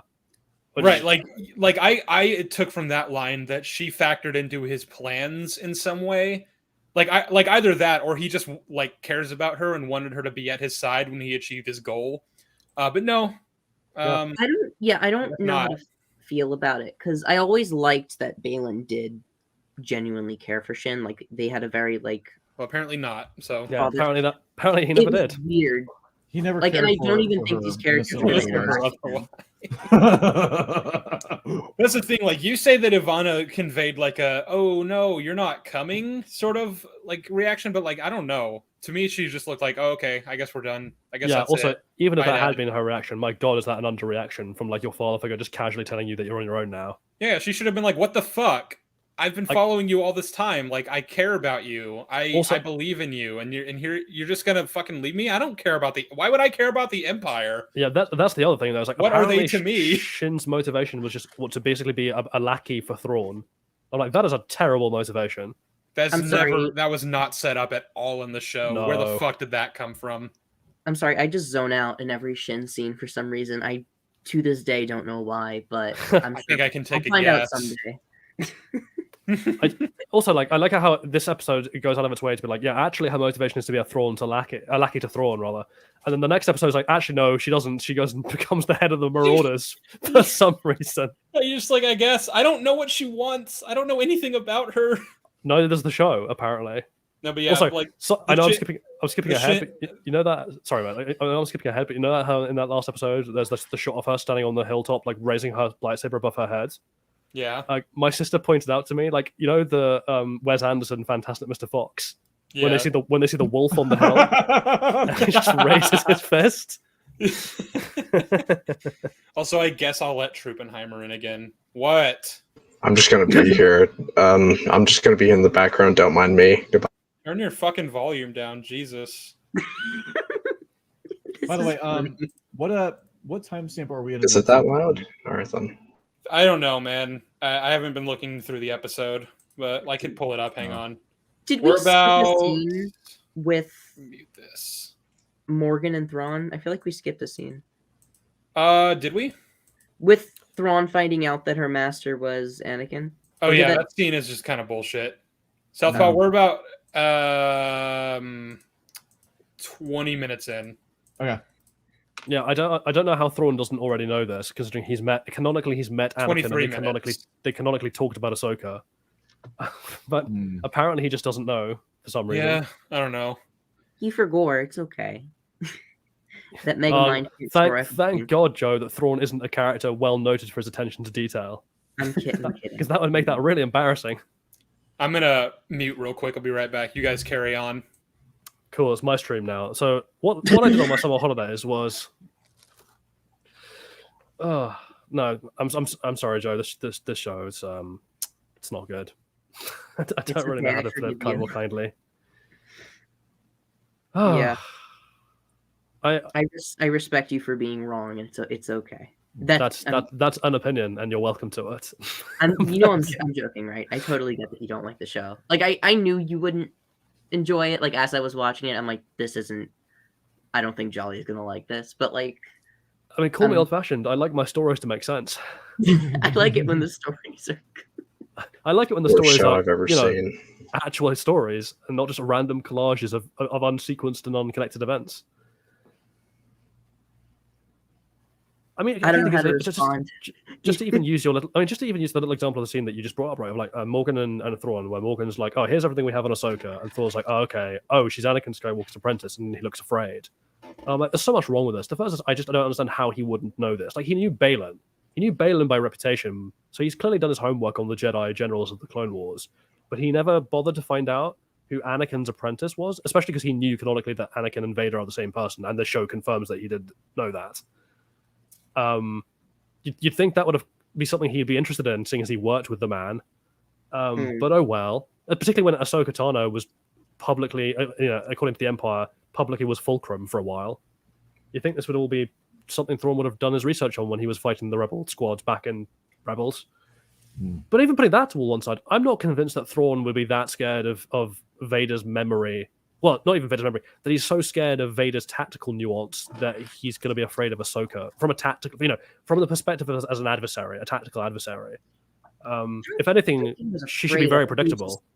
Kind of like, oh shit, here we go. Like, I don't think he was like terrified. I think he was just like. He looked pretty stricken. Yeah, he does look fairly scared. But also, even if he's like, "Oh, I'm concerned because she's very unpredictable," I'm like, "Is she?" Anakin, to be blunt, Anakin was nothing if not predictable. His tactics were basically just run at the problem and hit it as hard as he can. Yeah, like honestly, like I'm imagining Thrawn and Anakin, like in opposite sides of a battle, and like if Anakin versus Trench was anything to go by, Thrawn would give him a run for his fucking money, like easily, because like Trench outsmarted Anakin at like every turn, and if I'm remembering correctly, he basically had to like kind of had to like bullshit his way through the rest of the, like to win the battle, right? Like he had to like use a method that Trench couldn't have possibly known about in order to win. Yeah. And that's Trench. He's not nearly as strategically genius as Thrawn is supposed to be.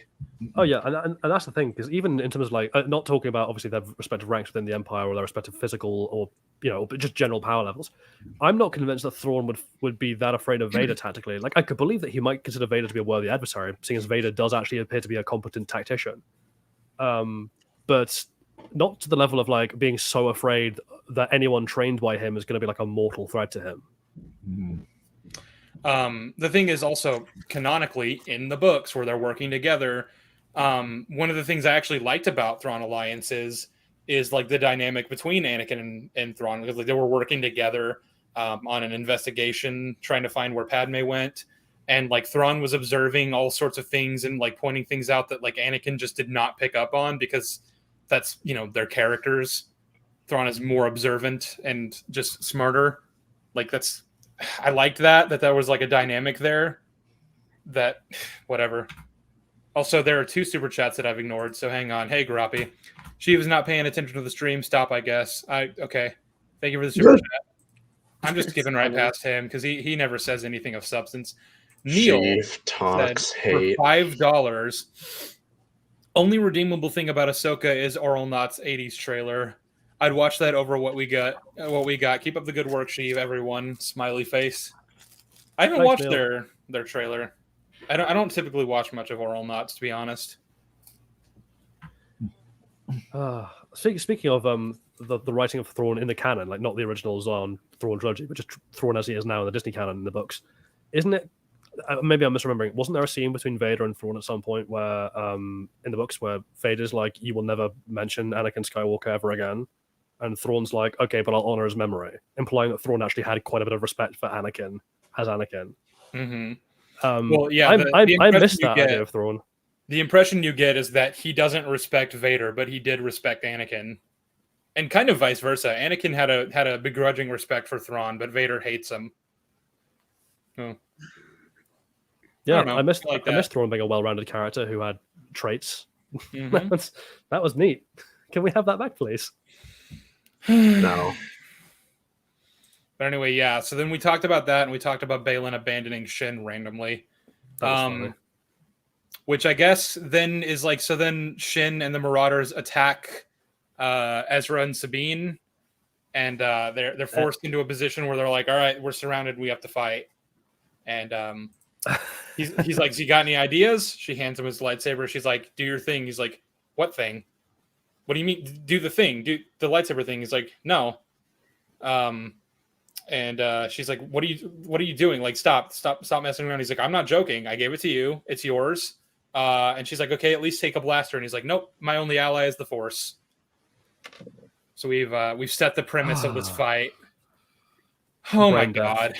So yeah, brain death. Absolute brain death. I hate this so fucking much. I hate everything about this. Here's the thing, like, forget, because there are all sorts of legitimate criticisms to be made in terms of Ezra's characterization and the fact that 2 seconds later he does pick up a gun anyway.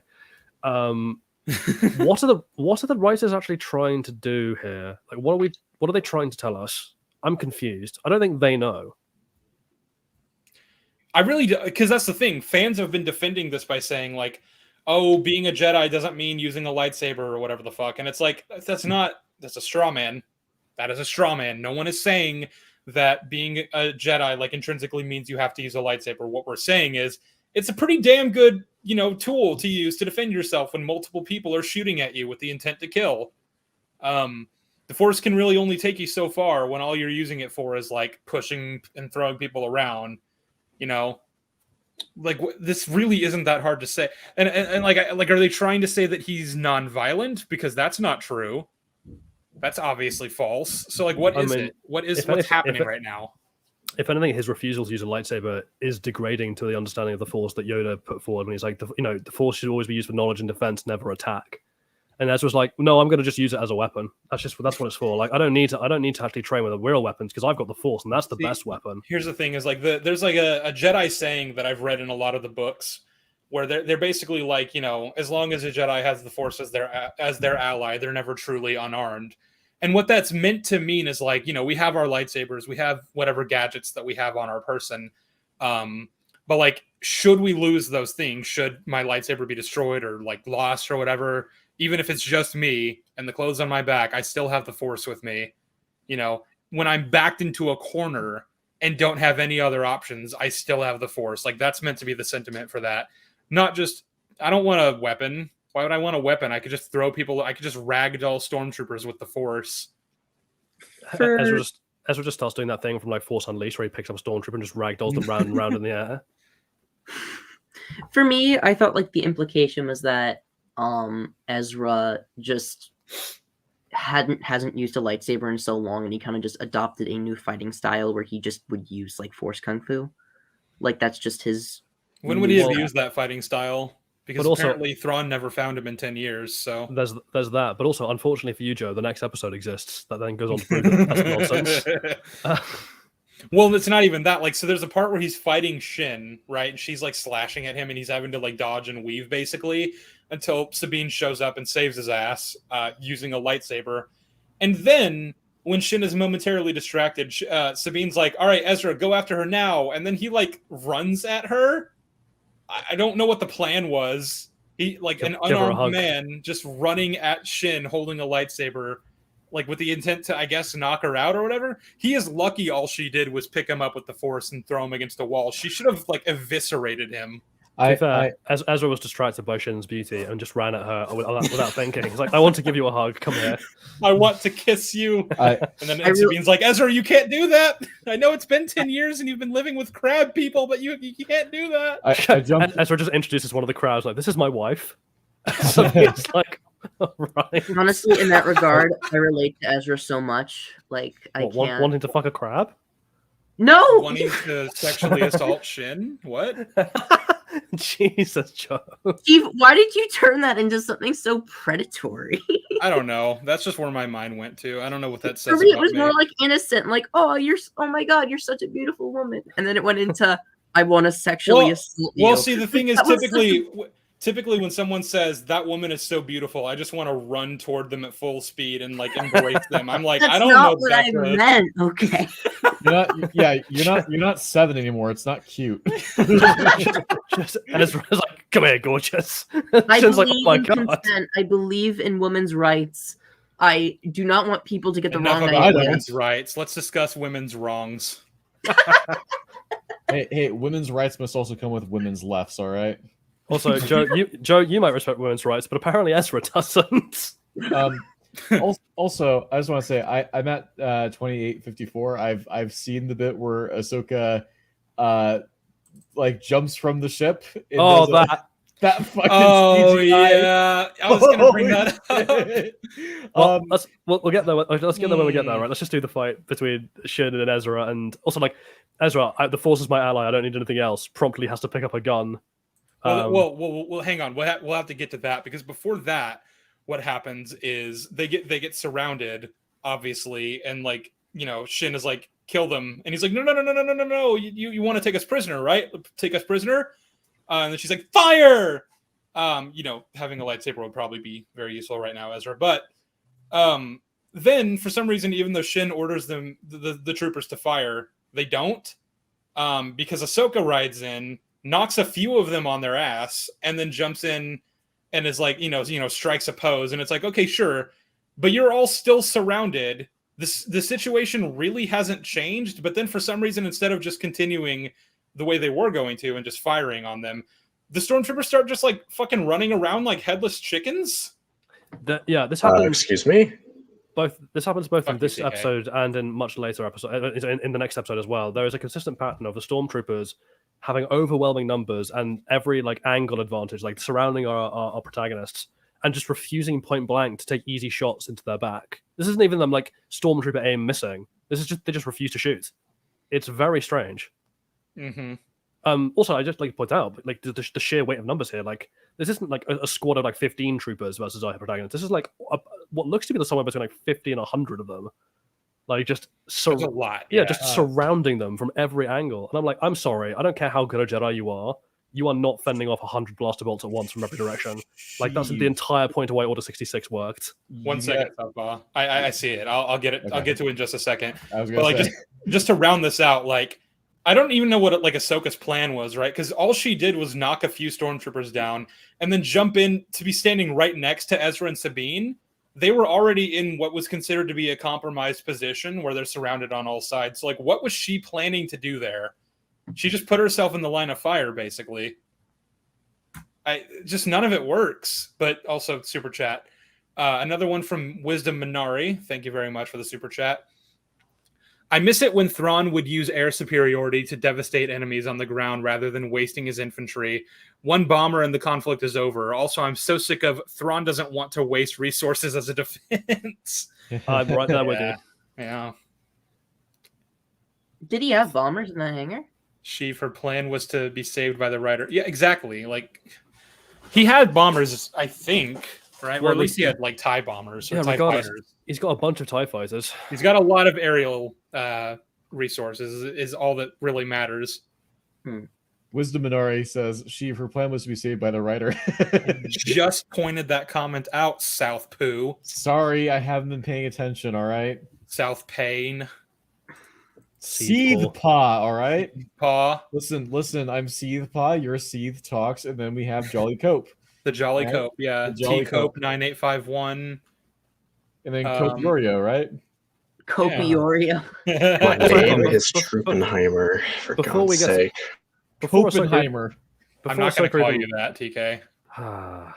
Before Ahsoka even gets... We're not calling you Truppenheimer, okay? You are TK9851. The chances of us calling you Truppenheimer are near zero. Jolly, what did you want to say? No, don't worry, it's fine. I'm just going to wait for this all to play out, and then I'll say... I have it all in my system, all right? Has everyone calmed down? Everyone doing all right? Can I go to the bathroom? No. Fuck you. You want to sit here and you'll do your lines, damn it. So basically, but yeah, before we get to Ahsoka even getting to them, there is also, as Southpaw pointed out, the incredibly bad CGI of her falling out of the plane. That's very funny. So it's very nitpicky, but like if you can't make your stunt look good, don't do it. Don't do it. You can call it nitpicky, but like the thing is that in episode 8, they used that shot for the recap. They were proud of it enough to put it in again, like a second time. Like you could just show her jumping out of the ship and then just cut away. Yeah, we can deduce the rest. Yeah. Anyway, in order to, because obviously Sheev, you were like, oh, she rides in. I'm like, okay, it's worth pointing out where she got that ride from. Because while all this is happening, she decides to engage Balin in a fight. Because Balin has just been, even though Balin was like, I'm going my own way, Shin, you're on your own, he's just been sitting on the hill watching her potentially get killed. Mm-hmm. Thanks, Balin, you dick. Fucking dumbass. I know.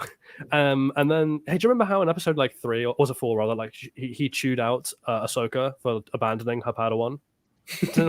Anyone remember that? Man. Anyway, Ahsoka engages him in a fight, and it's a very poor bit of choreography again. But it culminates. I'm shocked. In a very funny thing where, like, she has a lightsaber to his throat. He's done. He's done so. That fight's over. And he looks up at her and goes, "You will never defeat me." I'm like, she just did. I'm sorry. Are you not paying attention, Balin? No, he grabbed her hand, like he was like pushing it backward. Okay, so she has to just move her wrist and he's dead. Oh, like all she has to do is like twist her wrist. Like that doesn't involve moving her arm. She could just kill him. But regardless of that, like.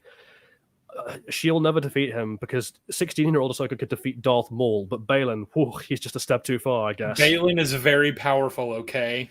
Apparently I would so. say that Balin is more skilled than Darth Maul. What? Oh my god, I got a reaction. I don't want to dwell too long on this, but I just want to remind everyone who Darth Maul actually was, right? So Darth Maul was the guy who, before Sidious was even aware that Anakin was a potential apprentice, Sidious picked Maul to be a genuine Sith apprentice who could one day be his successor. That means that Maul was picked because he was exceptionally powerful in the Force and an exceptionally talented lightsaber prodigy. Maul is... Well, apparently now canonically, we know this from Tales of the Jedi, Sidious always viewed Maul as sort of disposable, like he was never going to take his place at his side, like in the new Empire. It was always going to be someone else, like Dooku or something. Okay, but also canonically, if we're going to play these cards, Dooku is on record as viewing Maul with a huge amount of respect because Maul was both very powerful, very skilled, and tactically brilliant. Yeah, just because the Clone Wars is trying to say that Maul isn't that skilled because he lost to a fucking teenager, doesn't mean, I still heard the Discord notification, doesn't mean that he's not. Yeah, I'm afraid to say Maul is substantially more skilled than pretty much every Jedi we've ever seen on screen, bar like 2 or 3, and would easily trounce Balin. Like 35-year-old peak fitness, peak like strength Maul would absolutely decimate Balin, and that's who Ahsoka beat as a 16-year-old. It's kind of bananas that Balin presents any kind of threats. Like, Ahsoka managed to survive a fight with Vader, who is, I think, canonically now the greatest lightsaber duelist who has ever lived. The idea that Balin is going to trouble her is just slightly bizarre. But then again, Morgan Elsbeth troubled her, so apparently live-action Ahsoka is a real pushover. Who would win, Balin or Palpatine? Who knows? At this point, it's just whoever the writers want at this point. There's no consistency in skill levels. But yeah, he says, you can't defeat me. And she's like, I know. Or like, perhaps, but I don't need to. And then like Huyang just decides to shoot at them from the ship in order to, I guess, distract Balin long enough for her to steal his mount and ride into battle. That could have killed her. Counterpoint, no, because the writers deemed it otherwise. True. She read the script. You also had a copy of the script. Yeah. The blaster bolts had a copy of the script. I did like that little bit of banter where she's just like, yeah, we're gonna do that maneuver, and he's like, oh, not this again, and she's like, yeah, we're doing it, and he's just like, remember what happened last time? She's like, you got the timing wrong. I did, and I feel terrible. I really like Huyang. I'm sorry. I just like David Tennant. Yeah, I feel sorry for David Tennant that he's being wasted like this. Oh my god, give me a second. I'll be right back. Keep going. Oh no, she got out of the cage again. Yeah, what happened there was actually like we were dissing Balin, and Balin's knocking on Sheev's door, being like, "I will not take this slander." We come back and it's just like Liv Shriver as the new Balin. No, it's just Ray Stevenson. He's back from the dead. Somehow Ray returns. I didn't want to make that joke because I was like, I feel like that's in poor taste, and I was just like, I'll wait for someone else to say it. Man, I wish Ray was back. Sorry, Latest fella says, wait, Ahsoka was only 16 in TCW season 7? So yeah, she was. Here's the thing. The Clone Wars series can only take place in the 3 years between Attack of the Clones and Revenge of the Sith. And in the movie, The Clone Wars, she was 14. So by logical deduction, she's going to be 16 or 17 by the time season 7 rolls around. Yeah. Year 1, she was 14. Year 2, she was 15. Year 3, she was 16. I'll never understand the decision to make the Clone Wars only 3 years long. That's inexplicable to me. That's really inexplicable. But whatever. She was canonically 16 when she fought Maul, and canonically she won. I mean, I think the best thing to come out of the Ahsoka show was just them retconning that tube top outfit. It's not. I still don't understand why George did that, but who knows? George Lucas is the same guy who, along with Steven Spielberg, thought that it was a good idea for Indiana Jones to have slept with Marion Ravenwood when she was like, what, 14 and he was 25? 15. I think she was 15 and he was 25, yeah. Oh, well, huge fucking difference, I guess. Please tell me you're kidding and that's not real. No, that's genuinely the real. case. That's canonical. George Lucas and Steven Spielberg literally, yeah. That's why her dad and Indy had a falling out. Is that like he's like, dude, she's a kid, and then he was like, yeah, all right. Yeah, so like Fedora's she literally says in the movie, I was a kid. Yeah, she does. It's really. I don't know how I feel about that. I know exactly how I feel about that, and it's not good. Yeah, it makes me not really care about Indiana Jones being character assassinated in Dial of Destiny. That's kind of how I feel. I mean, about I still because like he was, regardless of that weird bit of trivia, like a good character, as much as he was well written. But True. Like I get, like I get it. Indy isn't like a star like role model. Like he's kind of an asshole, but like he's a Tomb Raider. Yeah. But I feel like that's like a step too far, like making him like an actual pedophile. But yeah, times were different. I guess I don't know. I genuinely don't know how to respond to that. Like, I'm so baffled by the thing is like, forget the indie stuff, but just stuff like that. When like people make these decisions, when writers sit down in these rooms and they're like, "I'm going to write this into my script," I'm so intrigued by that. I'm going to have the hero of the story that we are supposed to be rooting for be a guy who dates 15-year-olds when he's 25. Yeah. That's sorry, so cool. Just to address the end of the Maul discussion that's going on in the chat. Maul is, I think, canonically like 20 or 21 in Phantom Menace, and Obi-Wan's 25. Yeah. And Maul only loses because he becomes extremely cocky and makes a fatal mistake. Obi-Wan wasn't the 16-year-old that they were referring to. It was Ahsoka. Yeah. Well, but also just to clarify the difference, right? Because someone's like, "Oh, Maul got beaten by Obi-Wan when he was a Padawan." It's like, yeah, but he got beaten. Like he didn't actually. Maul won the fight. It's just that Obi-Wan took advantage of Maul, gloating when he should have been finishing off the fight, basically. Isn't that only from Crystal Skull, the movie that didn't happen? It's literally mentioned in Raiders of the Lost Ark, my guy. No, it's Raiders of the Lost Ark. She says I was a kid. That's literally, and like I think like it's also like it's confirmed in like the novelization or the script or something. Let me see. Okay, all right, I've got to look this up. All right. Well, let's not dwell on Indiana Jones the pedophile because it's just Indiana Jones and the sus age gap. Indiana Jones and the why don't you take a seat right over there? I'm Chris Hansen. Indiana Jones and the Raiders of the Lost Virginity. Oh no, Charlie! I'm sorry. Where did this indie lore come from? The actual age? Because we were talking about 16-year-olds. Like. Why did you say it like that? Yeah, what a weird way of phrasing it. Well, because of Ahsoka Tano being 16 when she beats Maul. Oh my god! No. It was because of the whole thing of the tube top. The tube top. Oh yeah, what the fuck did I just come back to? Holy shit! Yeah, George, it escalated. Joe was asking about the decision to put 14-year-old Ahsoka Tano in a tube top, and then I just only mentioned that George Lucas is the same guy that made Indiana Jones a pedophile, and it kind of just all snowballed from there. Huh? Did you not know that's Sheev? No, what the fuck are you talking about? So Marion Ravenwood was 15 when Indy had an affair with her, and he was 25. Oh, I didn't want to know that. No, it's so weird that you didn't know that because Jolly and I were literally talking about this around the time the Dial of Destiny came out. I must not have heard it. I don't know. Yeah, he blanked it from his memory. Anyway, back to the episode of Ahsoka that we're actually here to talk about. So Balin gets left just sitting on his ass, kind of for reasons. Ahsoka joins the fight. They somehow win against 100 stormtroopers, and then Shin tries to fight Ahsoka and promptly gets her ass kicked because, yeah, obviously. Yeah. At which point they have this weird moment where Ahsoka's like, "Oh no, come with us, and you don't have to do this, and you can be one of basically like join me, but the good version." And Shin is like, "No thanks," and just runs away. But there's a weird moment where like Sabine and Ezra, the Sabine makes a move towards Shin, and Ahsoka throws out her arms to stop her and Ezra, which is weird because Ezra didn't actually move. But I guess Ahsoka was just concerned that she was going to run at him again. Ezra really wanted that hug. Yeah, Ezra was like, "Look, just let me give her my number. All right, it's been 10 years since I saw a hot girl. Just let me do that."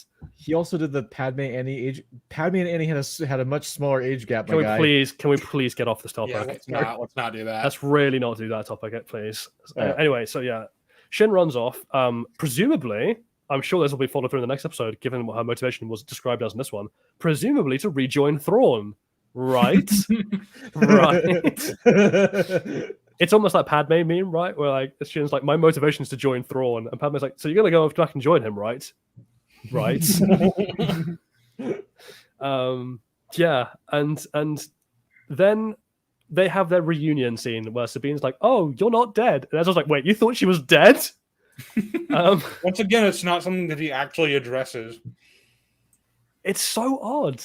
Like, yeah, he's like, so because he has a moment where he's like, wait, you thought she was dead, and then that just doesn't get talked about. And also, so reminder to everyone, this is the first time Sabine and Ahsoka have seen each other since Ahsoka confirmed through the Force that Sabine sold her out and the entire galaxy and Ezra's sacrifice just in order to see her boy toy again.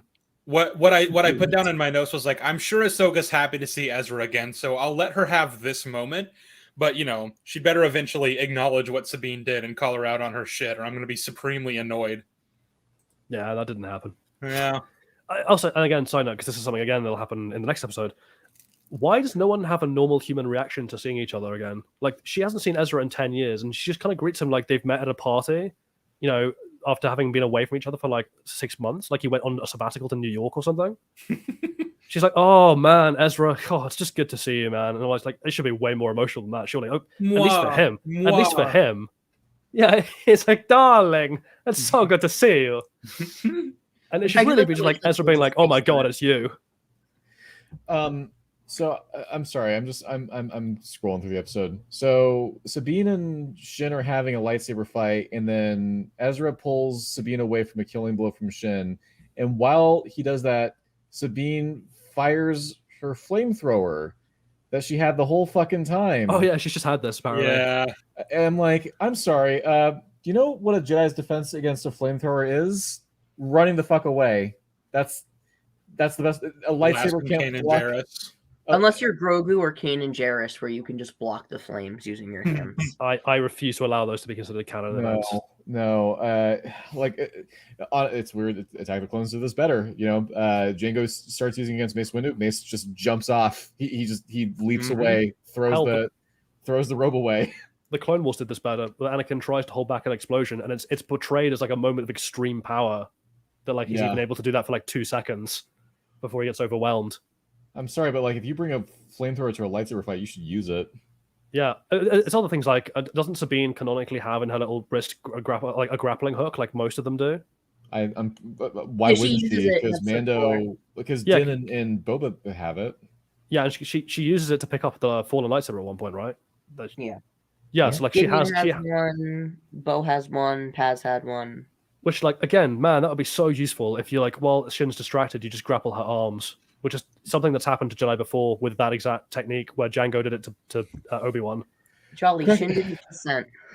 I apologize in advance if I'm just wrong here. Doesn't Sabine normally have like a jetpack? Oh no, tell me, no.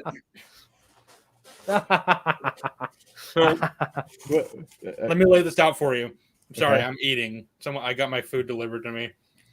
Let me lay this out to you. Started off in Rebels, she didn't have one. She got it at some point, like I think in season 3, when she finally went back to her home on Mandalore. Mm-hmm. And she did have one. Mm-hmm. She had it for the rest of the show. Nowhere to be seen in the epilogue when she goes off with Ahsoka. Don't know why. And that's been carried over here. She doesn't have it with her, even though there are multiple moments throughout the show where that would be very useful to have. I think she did have it in the epilogue in Rebels. She didn't. I went back and checked. She doesn't. But also, like, she had it in the concept art. Well, she didn't have it in the show. Yeah, she doesn't have it in the final product. Not that matters, since they overwrote the details of the epilogue scene anyway in this show. So, like, if they wanted to give her a jetpack, they could have. And this almost ties back into the whole, like, I don't know why Sabine wants to be a Jedi thing at all, but, like, there's a reason Mandalorians use jetpacks, and it's to fight Jedi. I'm just like that is specifically what they're for. I am just at a loss for words. Like, okay, so she's supposed to have a jetpack, she's got a flamethrower, she's got a taser grappling hook, apparently. Yep. And I'm just like, okay, where are all these amazing things? Especially now. What happened to her van braces? Does anyone remember her van braces? Yeah. Those are the ones that she fucking knocked some people on their asses with those things. I was rewatching some Rebels episodes. Yeah, no, those things are fucking powerful. So the thing is, she kind of forgot about all those. All right. They're supposed to be the same ones though, because they have the exact same design that Rao gave her. Well, maybe they lost their batteries, and she hasn't gone to fucking Dollar General to replace them yet. You know when you have like an RPG style video game that has a sequel and like they have to reset your character because obviously like if you carried over all the abilities you had, you'd just be really OP. It feels like that's what's happened to Sabine, where like she has like the cosmetic appearance of the character she used to be, but nothing's been carried over. Not her skills, not her equipment, nothing. She's just starting out right from the basic. And this time, someone's playing her on the renegade like path, where she's just going nuts and like being evil as fuck. Free play mode.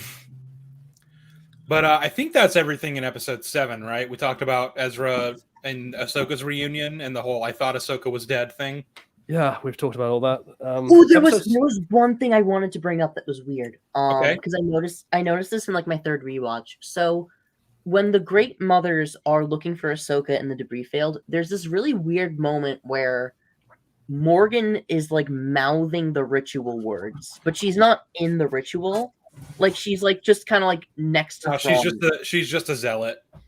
And I like this isn't an actual criticism. I just thought it was funny, like because it was just like Morgan is like, man, I want to be just like them. Morgan is a tryhard. Mouthing the words to the ritual, and I just thought that was really funny.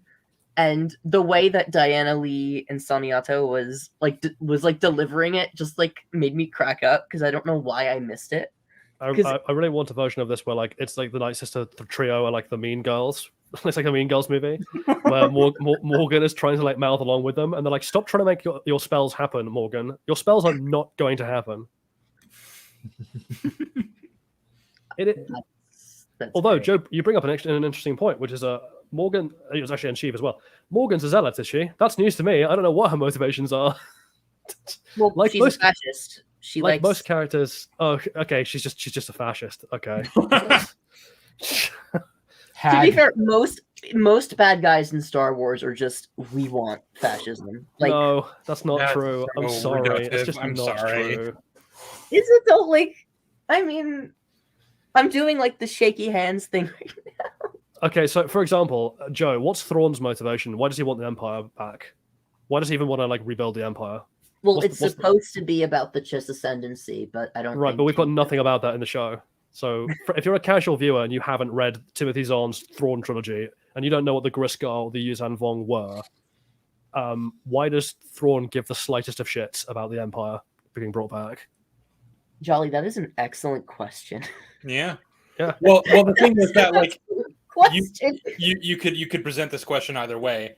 Either it's because we're not like, why does he care about the Empire if we're not accounting for the books and we don't know anything about him because he hasn't been characterized in the show? Or if we are factoring in what we know about him in the books, then I still question why he cares about the Empire, because the thing is, he only joined the Empire to help the Ascendancy against a greater threat, because the Empire was powerful and could be like very resourceful. You know, I scratch your back, you scratch mine sort of thing. Now they're a bunch of scattered and beaten warlords like fucking bickering with each other in a room.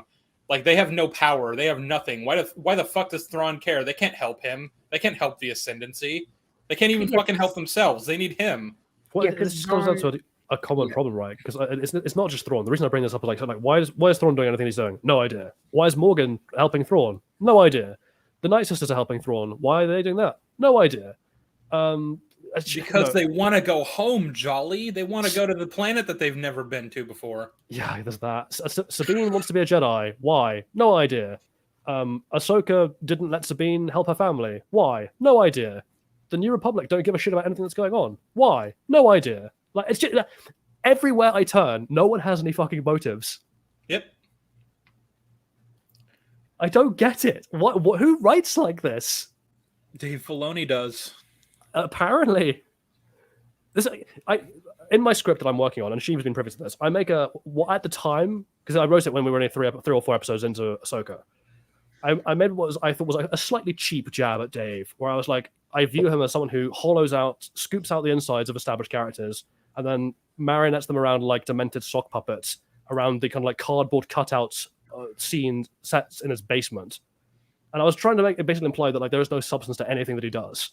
And I thought that was harsh, but the longer the show has gone on, the more I'm convinced that I was anything undersold it. There is no substance to anything that is going on. It really is just a bunch of sock puppets going around cardboard cutouts. I would like to just take this moment to remind everyone that this is the show that I'm wrong about. All the other shows are bad. I'm right about that, but I'm missing. This was a miss from me. Ahsoka's actually great. Well, Dave Filoni really understands Star Wars and George Lucas's vision for Star Wars. You're not a monster, Sheev. You're just ahead of the curve. Man, Sheev, you need a virtual hug. if I need a hug, I'll just run at Shin full force. As I was saying it, I was like, he's gonna make another Shin. I'm gonna make the Shin joke. Yeah. Sheev, you know what you need to do is in your video is do that edit, but like when Ezra's running towards her, put it in slow motion and do the like the da da da da da da. Oh, I just died in your arms tonight. Must have been something you said. No, that's the music you use for when Sabine and Shin look at each other in the spaceship. I'm gonna try to implement the Buffalo Wild Wings has deals on deals on deals somewhere in the video. Do it when she's looking at Ezra's message in the first episode, where like turns it on. That's a good part. Yeah, I could do it there. Yeah, I still like the thing I was like earlier, which like me every time I see like Dave Filoni trying to like write characters like you are a toy. Anyway, episode 8. Okay. So episode 8 was a masterpiece. Let's just get that out of the way. Bad. Oh my god. So, before we go, I just wanted to say that I do have to drop out, just because I said I can only stick by for one episode. So now it's just going to be me, Jolly, Southpaw, and Truppenheimer. Like, it's going to be so miserable. Thank you, finally. I meant TK. I didn't call him Truppenheimer. Burn. Tikenheimer? It's not like this is being recorded for everyone to play back. Naming him. Oh my god. Well, it was great having you. Thank you. I did kind of want to like get you to talk about episode 8 a little bit, but if you got to go, you got to go.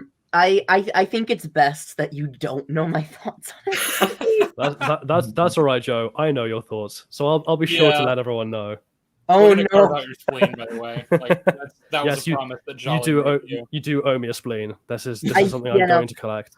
He made a joke about like the fucking saw trap, and I was just like, "You're gonna put me in like the thing from like the third movie where it's like attached to like her rib cage, and then it like rips her open."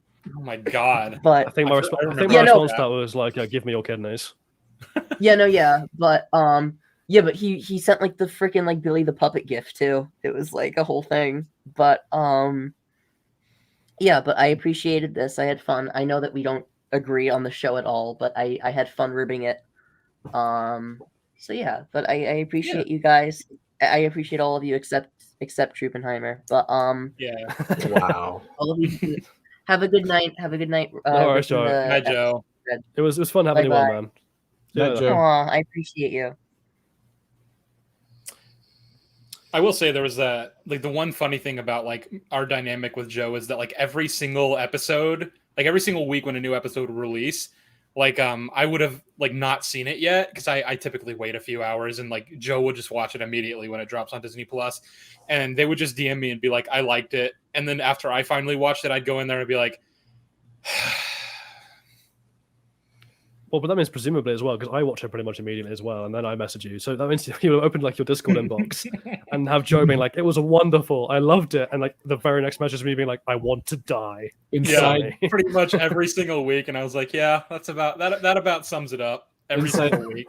Inside Sheev's inbox are 2 wolves. No, don't mention wolves. Fuck no! We summoned him. Okay, can I be if they are 2 wolves, can I be Shin? Because like I'd much rather be Shin than Balin. She's great. Yeah, it's probably best that you're Shin because I'm gonna not finish that thought. Episode 8 starts off with Morgan informing Thrawn that the cargo transfer is complete. This is literally the first thing that happens in the episode. Yet he doesn't decide to actually leave until the very end because I guess we need to give the heroes time to like catch up. Yeah, Thrawn, tactical genius. Like, it's worth laying this out. Thrawn, who is established in canon to be like a tactical, like this is the entire stakes of the show, right? This is what's at stake if Thrawn gets back. It's like he is a tactical genius who's going to reignite the Empire and fight a war that the Empire could potentially even win, costing billions of people their lives. Like that's the threat he represents, which is kind of conditional on the idea that he is actually good at his job. Yeah, instead, because that's the thing is like the all the characters are like, oh no, not Thrawn. Thrawn's coming. Oh shit, we're fucked now. And it's like, this guy, this is the guy that you're scared of. Thrawn, and again, Thrawn's his only goal in this episode, his entire like the conditions for his tactical victory in this series is just he gets away. That's all he's after. Just get back to the main galaxy, preferably with his cargo if he can. So he has his cargo all loaded. The ship is there. The hyperspace ring is in orbit, and this ship can fly. The Chimera can fly. We've seen it flying. So he can just go, right? Like, he can just take off and go into the atmosphere and link up with the hyperspace ring and then just bugger off. You'd think. Well, also what's funny is that in this scene, he then orders Enoch to bring the Eye of Sion down from orbit so that they can attach the ship onto it that way. Instead of taking the Chimera up into space to do that, which is the only reason that Ahsoka and team have any chance of getting to them, because like they come in from the ground and they go up through the fortress and they fight and they manage, and like Ezra manages to get onto the Star Destroyer. That would not have happened. There wouldn't have been a conflict in this episode if they just brought the Chimera up there and boarded that way. To be fair, Sheev, Ahsoka and Sabine and Ezra have a functioning spaceship. So provided nothing happens to the spaceship, I suppose they could just follow them up there. So yeah, okay, we'll put that to one side for now. We're gonna get to that. What I'm really getting at is that this scene is really doing all that it can to paint it like, okay, Thrawn has an easy escape. The heroes have literally no chance, and they're making Thrawn like bend over backwards to make it so that the heroes have a chance. He's having them board the hyperspace ring on the planet so that they have a chance to like go up through the fortress. He's not just immediately leaving so that they have enough time to like get to him. And whenever Enoch reports that they found the Jedi Starfighter, he only has them send 2 TIE fighters to take them out. It's a wonder he ever lost to a teenage boy with this amount of strategic genius. Yeah, it's amazing he was ever beaten when he's so good at his goddamn job. I like the scene also does this thing where like he's like telling Morgan not to underestimate their enemy. Like, oh, I underestimated the Jedi once and that cost me pretty much everything. I'll never make that mistake again. And it's like the entire premise of this episode is contingent on you actively going out of your way to make it easier for the heroes to beat you. Again, you need an edit where like he says that to Morgan, and you just do a close up of Morgan's disbelieving face with a bruh sound effect. Bruh. Man, yeah, but that's not the worst thing that happens in this scene. Oh no. So then he goes, "Hey, great mothers, our alliance has been super great, super awesome, super cool," and they're like, "Yeah, we agree." Also, Morgan Elsbeth, you have done such a service to your empire and to your sisterhood. Would you like to take the gift of shadow? I think is what they call it. I think so. Yeah, the gift of shadows. Just to lay this out, she already was a Nightsister, right? Like she was able to use magic, but I guess she's getting like a promotion because now they're like making her like a super Nightsister now. I guess maybe she's like a Night Mother now rather than a Nightsister. I don't know. I guess I don't know. But either way, they do some like weird shit to her face and like turn her eyes all black and put like tattoos on her face. She's like a fucking super Nightsister now. But then it gets worse. So then they start doing like an incantation, and you see like green flames in front of them. Ooh, it's spooky. And what we see is they've essentially conjured a sword into existence, and they're like, "This is the blade of Talzin." Which tells us that this is the blade that Talzin used to fight Mace Windu back in the Clone Wars, that she also seemingly conjured out of thin air, which means, like, this is strongly implying what's actually happening here is that they now have the ability to teleport matter from anywhere in space just by summoning it, like presumably just by thinking of it. Yeah. So it's important to illustrate exactly how damaging this actually is, because this is one of those moments where like it's a kind of blink and you'll miss it thing that's like, oh look, Talzin's blade, fan service, key jangling, and the writers don't seem to understand the damage they've just done. So you've ruined everything. You've destroyed everything. You've broken everything again. It's so over. So just to remind everyone, it's so Jova. The entire stakes of this show, right? I've already pointed out like the stakes about Thrawn's return was like Thrawn being a tactical genius. Now that's already been broken, so that's that stake out the window.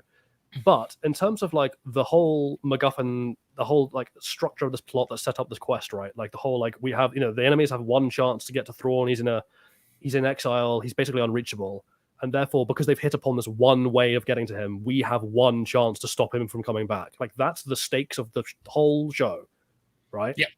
That's what our heroes are after. That's what our villains are after, and that's why it is a kind of one-shot deal for each of them.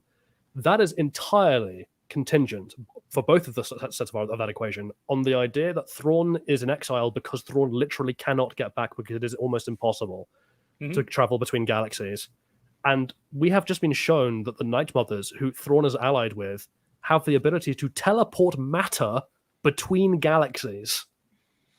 Yeah, there doesn't seem to be any range, like anywhere in space, that they can't pull matter from or send to, like presumably. Hey, Sheev, Dr. Wham 1 just used Joe's defense. Here it is. Dr. Whom, rather, not Dr. All right, Wham. fine. Maybe it's specifically this sword, this one super enchanted sword that can be summoned. That's the only way it works. I kind of feel like this person. I kind of feel like this person is like doesn't really believe this defense. They're saying it just to sort of present it, which is good because this is what we were going to bring up anyway. Where are we getting that from? Where have we deduced that from? Because that's not in the show. You made that up. So the thing, because I've written a little thing in my script about this, so I'm just going to sort of verbatim do that, which is if you're gonna put a limitation, because I agree, if you're gonna introduce this ability, you need to introduce a limitation on it to explain why it cannot be used to completely undercut the stakes of the story. Because it seems like that's something it could do, right? You logically extend that ability, the ability to teleport matter. It seems like they should just be able to like yeet their way out of the situation, and the entire show's premise falls apart. So, given that is the logical extension of what this ability can do, you need, as a writer, to give us a reason why it can't do that. But we haven't been given that, which means that it is, as far as the show is concerned, there is no reason why that would be the case, that there would be that restriction. Nothing about the nature of this ability intrinsically demands that it only works on the sword. In fact, to assume that it would require information that is just not in evidence. Yeah. Well, and the thing is, like, even for accepting that, like that the sword itself is imbued with some kind of magical property that allows it to do that. Like, why though? Like, why would it be? Like let's really think about this. Why would the sword have the power? Who gave it the power to teleport? Would it be the Nightsisters? Because at this point, we're just kicking the can down the road, right? Like, that means that the Nightsisters can imbue any physical object with the ability to teleport. That's the same thing. That's the Nightsisters can teleport things. Why would it be just that specific sword? Yeah. Well, again, so that's Prolos Media has just made that defense again that you literally were addressing as it was coming out, but it's worth just nailing it down. What the hell? You're right. Well, it's nothing. It's just you're roboting a little bit for me, but Southpaw's telling me that it's not happening for them, which means it must be just my internet. Well, I don't know about TK, but it's not like Jolly's perfectly clear to me. It isn't happening for me. Fuck. God, sounds like a skill issue, Sheev. God damn it. I bought a fucking Wi-Fi extender for this stream and everything. Am I roboting? No, you sound fine to me. Sheev anyway, copes. Just to address it. So Prolos Media, as you were saying all that, he put out a tweet, if I can go back, a restaurant, if I can go back to it, if my screen's going to let me do that. Oh, this one? Yeah, basically saying like maybe it can only be used on specifically enchanted abilities. I'm like, maybe, but you need to write that into the show. You can't just have us assume that, because there's no like the point I'm making is like what we have been shown is an ability to teleport matter. That is all we've been shown. That's the only thing we've been given, is that it is now possible for them to teleport matter. So if you're going to restrict it to the sword, which I agree you need to do to prevent this ability from breaking everything, you actually have to give us that reason. It is not a reasonable assumption on the part of an audience member, given what we've been shown, that it would only work on the sword. The problem with this assumption anyway is that, again, why is it that this item is enchanted? Like, how was it enchanted? Who enchanted it? The Nightsisters, right? So they have that power. Yeah, why not just do that to the Chimera? Yeah. Forgive me if I'm going to try to play devil's advocate here. As someone who hasn't seen much of the show, doesn't have any attachment to the show, doesn't have any Go ahead and read that out. All right, I was gonna wait for you to finish, but yeah, Sam Montgomery, thank you for the super chat. Doc Ock's tentacle blade is out. Nightsister sword is in. But the tentacle blade is a much catchier term than Nightsister sword. True. I would say the Nightsister sword is a type of tentacle blade, not necessarily with the same issue. Like, it's not about like you have the ability to kill a hero and you don't. It's that you have the ability to completely undermine, like solve the problem that the villains face. Yeah, and they don't. It's just that tentacle blade. And here's the thing: the concept of the tentacle blade has existed before Starman 2. It's just that tentacle blade is just a really funny, catchy term to describe this this type of issue, right? What I was gonna say is I have no horse in this race. I am not trying to defend Ahsoka, but I do want to try to be best faith possible. All right. Sure. So in regards to the idea that perhaps it is just this sword that can be teleported. When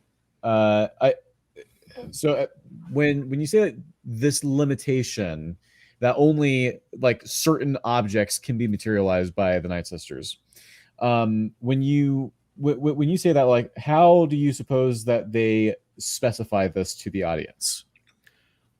Like maybe Thrawn or some other characters suggest that they summon something else, and they're like, we can only do that with like certain. Like, I would literally like you could literally have a character just be like, wait, if you could do that, why have we been like waiting to like build this fucking hyperspace ring? You could have just done that. It's like, and then you like obviously you fix up the dialogue a little bit because this is just a right. We're not going to have the moment idea, but like we're not. You could have them be like, well, yeah, we could only do it with this sword. Like it's specifically enchanted for that. Or maybe even just have like a mass limit of like we can teleport things between galaxies, but nothing bigger than like. Or you could be like size. We can do it, but we can't do it with people. It like fucks up their like it fucks them up, or like it melts their organs or something when we try. So like we could send Thrawn, but his mind wouldn't follow or something like that. You know, just some vague mumbo jumbo bullshit. Okay, so then my next question is just simply like, why is it that we can't just like deduce that is the case based on the fact that they don't use this ability to teleport matter? They don't spam this, right? Okay, why can't we then just allow me to do a hypothetical that is that exact same logic, and I'll see what you think of it. Right. So imagine I have a story where my villain, let's call him Bob. Bob has the ability to just like click his fingers, and anyone he thinks of just drops down dead. Like he just can do that. He can click his fingers, and anyone he wants to die just drops down dead of a heart attack. And he's fighting, I don't know, Timmy, the hero, who's constantly foiling his plans, and he just, there's no dialogue to explain it. There's nothing to support why he doesn't do it. It's just the case that in the story, for whatever reason, Bob just doesn't do this click fingers kill on Timmy. Right. If you then went to me and were like, oh, well, then clearly he can't do it on Timmy. I'm like, where are you getting that from? Like, because just like what you've pointed out is like a problem. It feels like the Birdman Doctor Strange versus Spider-Man defense, where it's like CinemaSins is taking issue with the fact that Spider-Man is beating Doctor Strange in a fight because that's not something that would happen. And then Birdman's just basically like, well, the film is showing us that he can do it. So right, I don't want to. And that's the thing is like I really don't want to set that precedent as far as like defending something. But I also think it's like there's got to be some sort of middle ground here between like a cope defense like that, and then just simply deducing like. I don't know. It doesn't like I can understand why someone will make that like inference / deduction for the show, and I don't think that that's a completely unreasonable. It's not saying, well, why should the 18-year-olds know that you can't do 10-foot jumps in the air, right? There's a difference between that and then what I'm seeing some people try to do with the sword. Like, well, so the question in both cases comes down to what do we consider to be grounds for reasonable inference, and like there's a debate, a very long debate to be had about that, which I don't think we have time to do on this stream. But I will say that, like, in the same way that I do not think it is credible to believe that an 18-year-old wouldn't have like at least a vague enough understanding of how physics generally works to understand that what Peter did was insane. I do not believe any information is, if someone goes, I can teleport matter, and then they show that they, and then they, and I go, oh, can you show me? And then they pop a sword in front of me. My immediate thought isn't, oh, so you can only do it with the sword. Like, I don't know how that's a reasonable assumption to make. Just because the writers didn't think of the problem they'd created and didn't address it doesn't therefore mean it's reasonable to assume that they did actually have an answer all along. I'm trying to think of like what are other examples of in Jedi Survivor, which is canon. Marin is a Nightsister and she teleports. Yeah, there is also that. There does seem to be a range limit, but then I don't know how you square that away with we can pull a sword from another galaxy using the same general idea like teleportation. How do they even know about the sword's existence? They haven't been to the galaxy in thousands of years. Look, maybe they had some kind of magical phone line with Talzin. I mean, they had one with Morgan apparently. So yeah, that's what I'm saying. Is like apparently they were in constant contact. Well, but no, they weren't though, because there's a line in this episode where it turns out that the Nightsisters were, I guess, sleeping, maybe in some kind of like cryostasis, and that Thrawn woke them up. Was that your and this happened. Yeah, it is. He wants me to let him in. I'll let him in a second.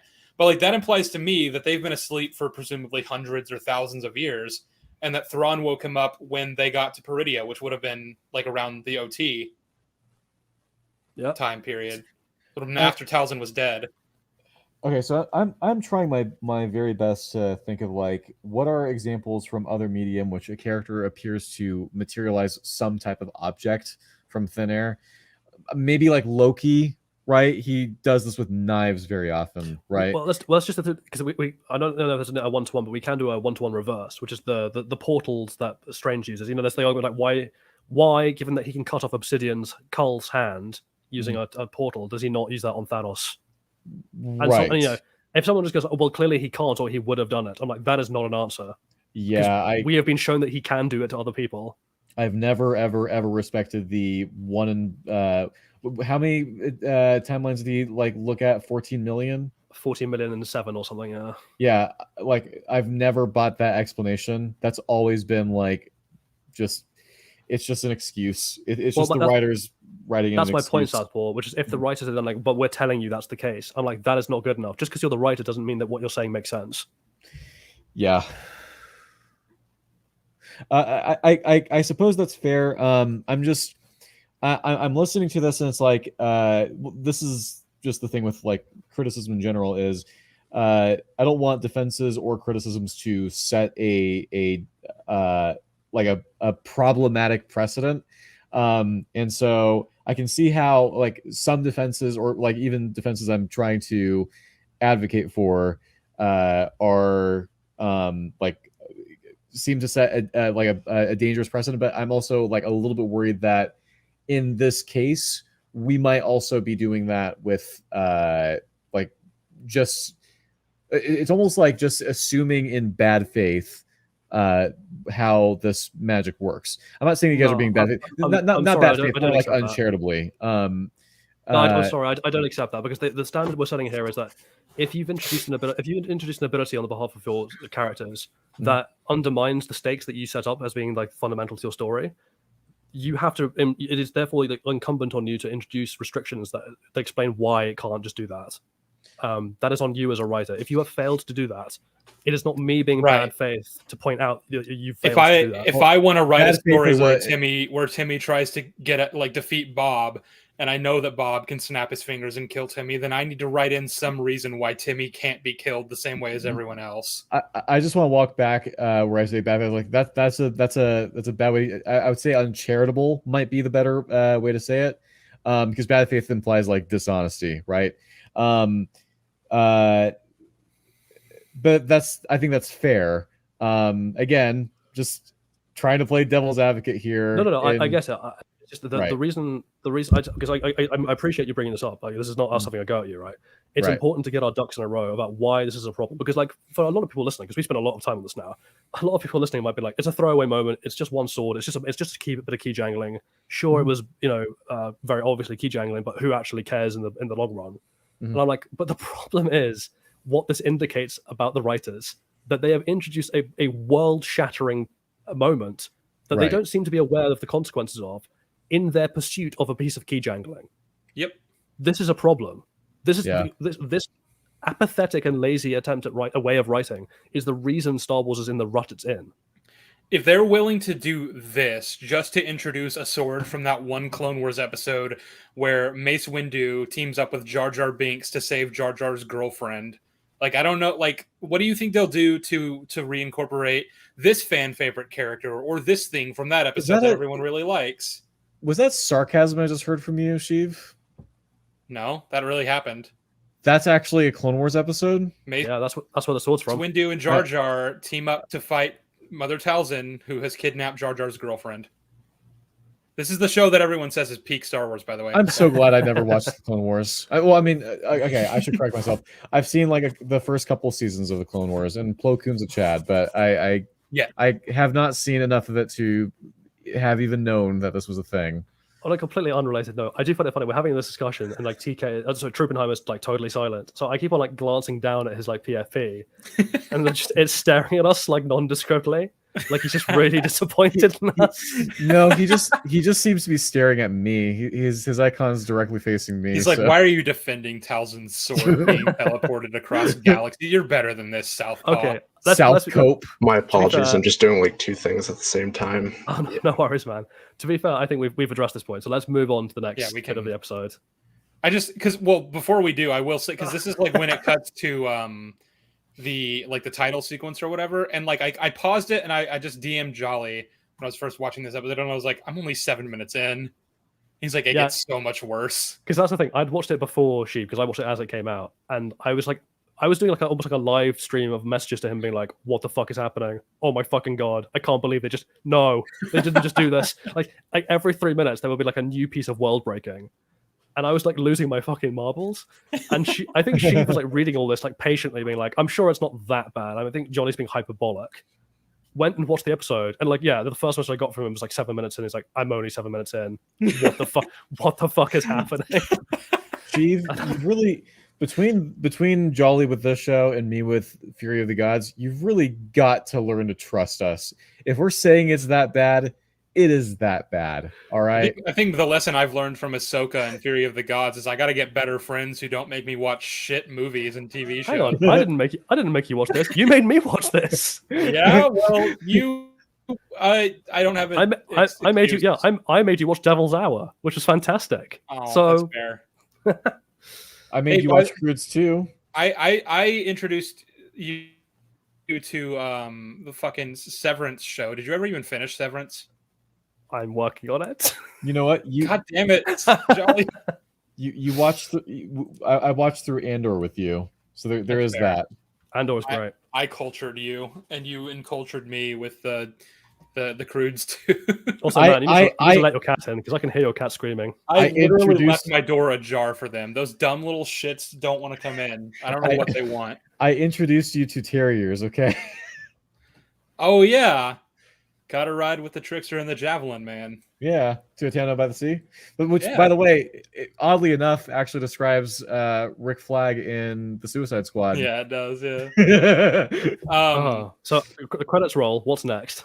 Well, the next thing is the title of the episode is The Jedi, the Witch, and the Warlord. I remember, I think this was the first thing that I learned about this episode. I hate it. My question is why. Dave, I hate you so fucking much. You're such a hack. This is a South Park episode title.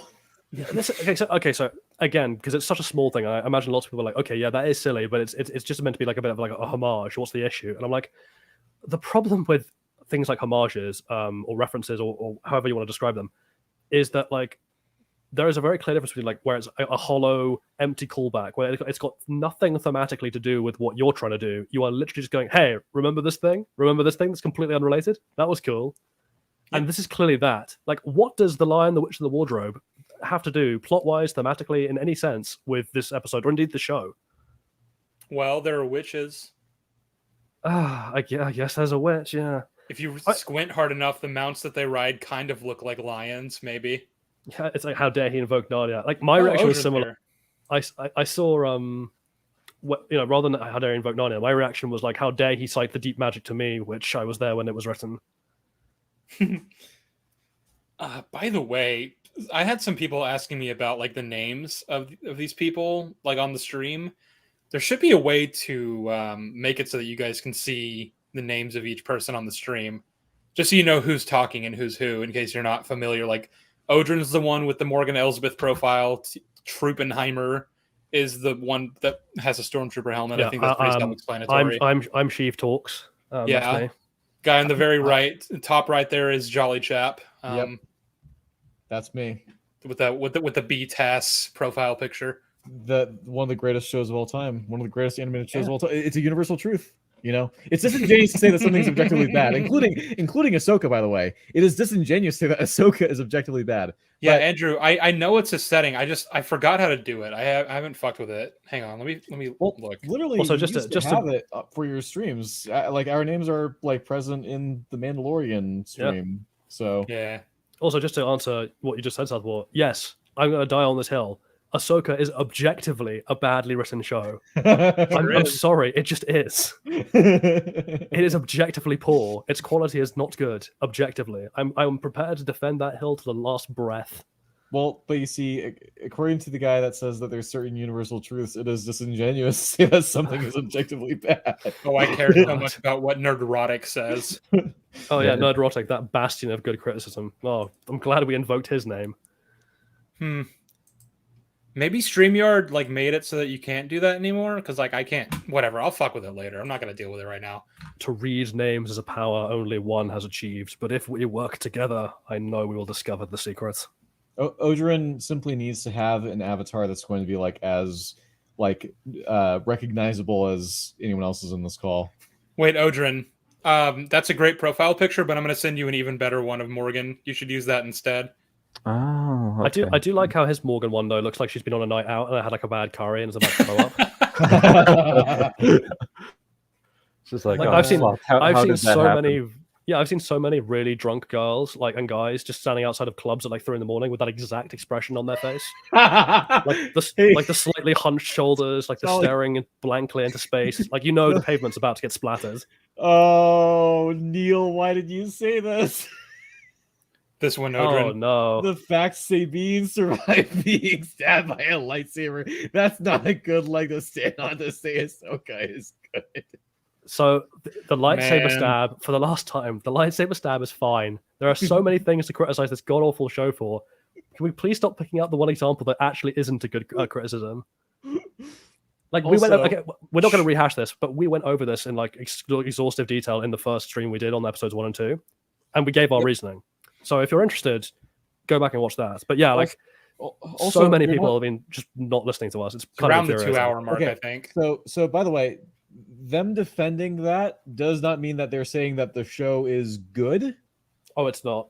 Because hot take, you can defend a bad thing from bad criticism. You know what? If Terriers is actually a really bad show, everything I said in my video still holds up because I'm tackling really shit criticisms. Well, forget Terriers. Let's just keep it on as a Star Wars thing, right? If someone came to me and was like, the reason Attack of the Clones is really bad is because Anakin's haircut is just not is not an afro. Yeah, I'm like, what are you talking about? Right. Like, or just to pull one out of my ass, this show gets a few points off because Darth Maul didn't get resurrected by the Great Mothers. What? That's what the dark magic was. Imagine if someone said something absurd about Fear of the Gods, like Fear of the Gods is bad because 2 minutes after Billy dies, Wonder Woman just shows up out of nowhere and resurrects him. Oh wait. Also, no to that last comment. That's accurate.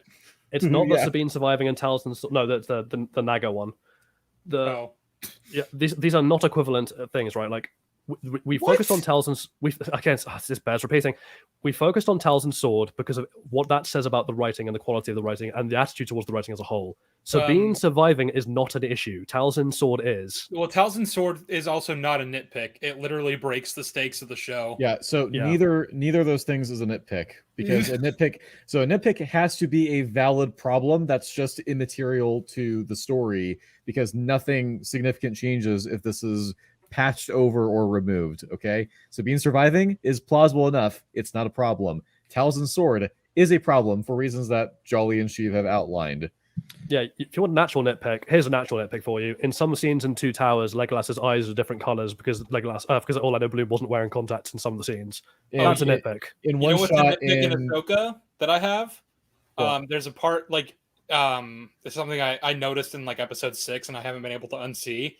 There's like a piece in the middle of her headdress is missing. Mm-hmm. Like when she got pulled out of the ocean in episode 5, she still had it, and then she woke up and she was like bald Ahsoka or whatever, and then she put it back on, and it's just not there, and she just hasn't had it for the rest of the show, and it's something that I can't help but like see every time. Luke's lightsaber hilt being visible in the left hand of Vader in one quick shot in Return of the Jedi is a nitpick. Yeah, because there's a deleted scene. There's a deleted, like, canonically speaking, I don't think we're supposed to believe that Vader has Luke's lightsaber, right? Like, because they deleted that sequence where he did grab it. But at the same time, I was like, nothing changes. Nothing changes at all. Because even if we go, yeah, I guess that Vader just grabbed Luke's lightsaber off screen because Luke dropped it or something. It's like, okay, Luke just force pulls it to him. Like, nothing changes. Well, nothing changes at all. Regardless, I'd put it in the same category as the disappearing knife from TLJ, because lots of people make that a much bigger thing than it actually is. Like, it's a problem. The disappearing knife is a problem, but that is a nitpick. Like, Rey should be dead, but it's clearly the intention of the scene that that she not be placed in a situation that's immediately fatal, and they just forgot to deal with the knife and the choreography and had to poorly edit it out in the post. That's a nitpick. That's a nitpick with the editing and the choreography, not the intentions of the scene. The main problem is the choreography itself, because the editing is there to try to patch over the bad choreography. Anyway, moving back to the episode, where were we? Right, so we did the title sequence, and now we're following the heroes. And you know how we just criticized Thrawn for wasting time for literally no reason? Well, Ahsoka had a copy of the script, and she realized that Thrawn was making it too easy for them. So, to sort of balance it out, what they decided to do is slowly crawl over the plains on their way to the fortress to thwart Thrawn. For some reason, the Noti, that's the name of the crab people, they're coming with them. Even though they're not combatants, all they have are like slingshots as weapons. They're nothing but a liability. They're coming with them, which means that the ship is like hovering over their vehicles at a very slow pace. And the reason I think given for why we aren't rushing is because Ezra's building a lightsaber essentially, and Huyang is like, you can't rush this process. Ezra's like, Ahsoka wants us to go after Thrawn as soon as we're ready. So I guess she wants to wait for Ezra to finish building the lightsaber before they go stop Thrawn. Why not? Is that what we're saying? Well, I guess that is what we're saying. But like at that point, why not just have Sabine give us Ezra back his lightsaber, because she can use her. In fact, not only can she use her blasters, I would like to point out that when they actually do engage in combat with the night troopers, she does. Yeah, Sabine with a lightsaber is nothing but a liability. She pulls out her blasters almost immediately. Yep. Because she's not trained with a lightsaber. I mean, she trained with a darksaber for like literally 2 days. That's not the same thing. The thing with lightsabers, this is something that gets glossed over, right? Of like one of the reasons why it's really damaging to have non-Force users being proficient with the lightsabers. These are weapons that just holding them, like just waving them around, is incredibly dangerous. Like the chance of you like slicing off your own leg if you're not paying attention to where you're swinging the blade, very high. Well, go ahead. No, Joel. Just to round it off. Yeah. Yeah, not you, Southpaw. Fuck you. Just to round off the thought, like the reason why lightsabers are the province really of Force wielders is that only Force wielders have the kind of prescience of the immediate future and the supernatural reflexes that gives them, and the awareness of their surroundings needed to use those blades without danger to themselves. Mm. Also, just go ahead, Southpaw. I'll address this in a second. Anyone who's swung around a toy lightsaber has hit themselves enough times to know that only Force users could wield an actual lightsaber. So yeah. Every single time I've ever played with a toy lightsaber, I'm like, I'm so glad that thing isn't real, because I would have killed myself 10 times over. Yeah. But also, apparently, Star Wars theory thinks that Maul could come back if he's in one of the mysterious caskets that they were transporting on the Chimera. How would he be there? How would he be there? Well, I guess they can teleport matter, so maybe they teleported his corpse. Also, I have a question. He was sucked into the world between worlds. I have a question. Which half of Maul is in this casket? Are they just going to resurrect his legs? They recovered both, yeah. Nah, yeah. They teleported his entire body from his ashes that got burnt on Tatooine by Obi-Wan. It'll be like Onward. It's just Maul's legs running around. Listen. I just want to ask someone like Star Wars Theory, like, why do you need this? Like, Why do you why is this want something it? you need? Like, Why is this something that you think would be good for Star Wars? Is it Because just Maul because is you like Darth cool. Maul? God, I want to see my favorite toy back. Give me my favorite toy. I would really love to get Star Wars Theory on a stream and just get him to explain why he thinks Dave Filoni is doing anything other than completely destroying the mythos of Star Wars. Oh, speaking I of would which, love that. Sheev, do you want to say the hot take that you said in VC last night about what's better than virtually anything in Mandoverse? Oh yeah, The Last Jedi is better than anything in the Mandoverse. Oh, I agree. Yeah, easily. Yeah, I don't think that better not be a hot take. The Last Jedi is also it the best isn't. sequel trilogy movie. like here's the thing: The Last Jedi is appalling. Let's not mince our words here. The Last Jedi Correct. is one of the worst movies I have ever been forced to witness. Correct. It is still marginally better than the Mandoverse. Yeah. As bizarre as that sounds, it actually is. I think it still personally frustrates me more, but I agree that it's worse. Well, it's the thing is, I would agree up until Ahsoka. I would consider the Mandoverse like Rise of Skywalker levels, if not worse. And The Last Jedi is obviously better than the Rise of Skywalker. Well, I wouldn't say obviously, but I would say it is marginally better. Also, like, I mean, this is what I was saying to you last night is like, I think that Lightyear is overall like mechanically worse than Toy Story 4, even though I despise Toy Story 4 a lot more. Like, I get frothing at the mouth angry when I watch Toy Story 4, but not with Lightyear. But like, Lightyear's plot twist breaks so much in ways that like it's not possible for Toy Story 4 to break. So it's like the kind of salient point here, right? Is like the reason people took TLJ badly, I mean really badly, other than just it was a bad movie, like just personally, was because of how personally connected we as an audience, as a fan base, were to characters like Luke Skywalker or Han or Leia, like, and the stakes and the story that have been previously established. Like, we had a huge personal investment in that, and it spat in its face. There was a 2-year long cliffhanger about like, oh, what's going to happen next between Rey and Luke, and then Luke throws the lightsaber over his shoulder. And also at that point, it wasn't just the status quo in Star Wars for everything to be bad. Yeah, it's like it was still a shock when they did put out garbage. And again, it comes down to the similar thing with like Ahsoka. Right? Up until Ahsoka, actually, to be fair, Kenobi did this, but like up until Kenobi, I should say, everything we had seen had been awful, catastrophically so. But we could be kind of personally removed from it because it was involving characters that we didn't give. Well, they wasn't involving characters at all, but like the theoretical characters that we had just didn't give two shits about, had barely seen or never seen. But then they destroyed Obi-Wan. And then they destroyed Ahsoka, and then they destroyed Sabine, and then they destroyed. And at this point, I'm like, these are characters I do actually have some personal level of investment in. So now I'm personally offended, in addition to thinking that mechanically it's catastrophic. Todd Howard, thank you for the super chat. Thrawn receives nothing but L's. Thrawn, all according to Kai. I don't know what that says. Kaikaku. It's Raichu's evolution. Oh, okay. Translators notes Kaikaku means plans. Oh, Thrawn, all according to... Why didn't you just say plans? I'm confused now. Grand Admiral Prawn. I think it's a reference, that's why. I'm illiterate, so making me read out a super chat where like there are words that I don't know is just a bad idea. It's like when someone tries to use an acronym and then immediately spells out what the acronym stands for. As like, what's the point of saying the acronym? Wait. Are you telling me a fucking Thrawn fried this rice?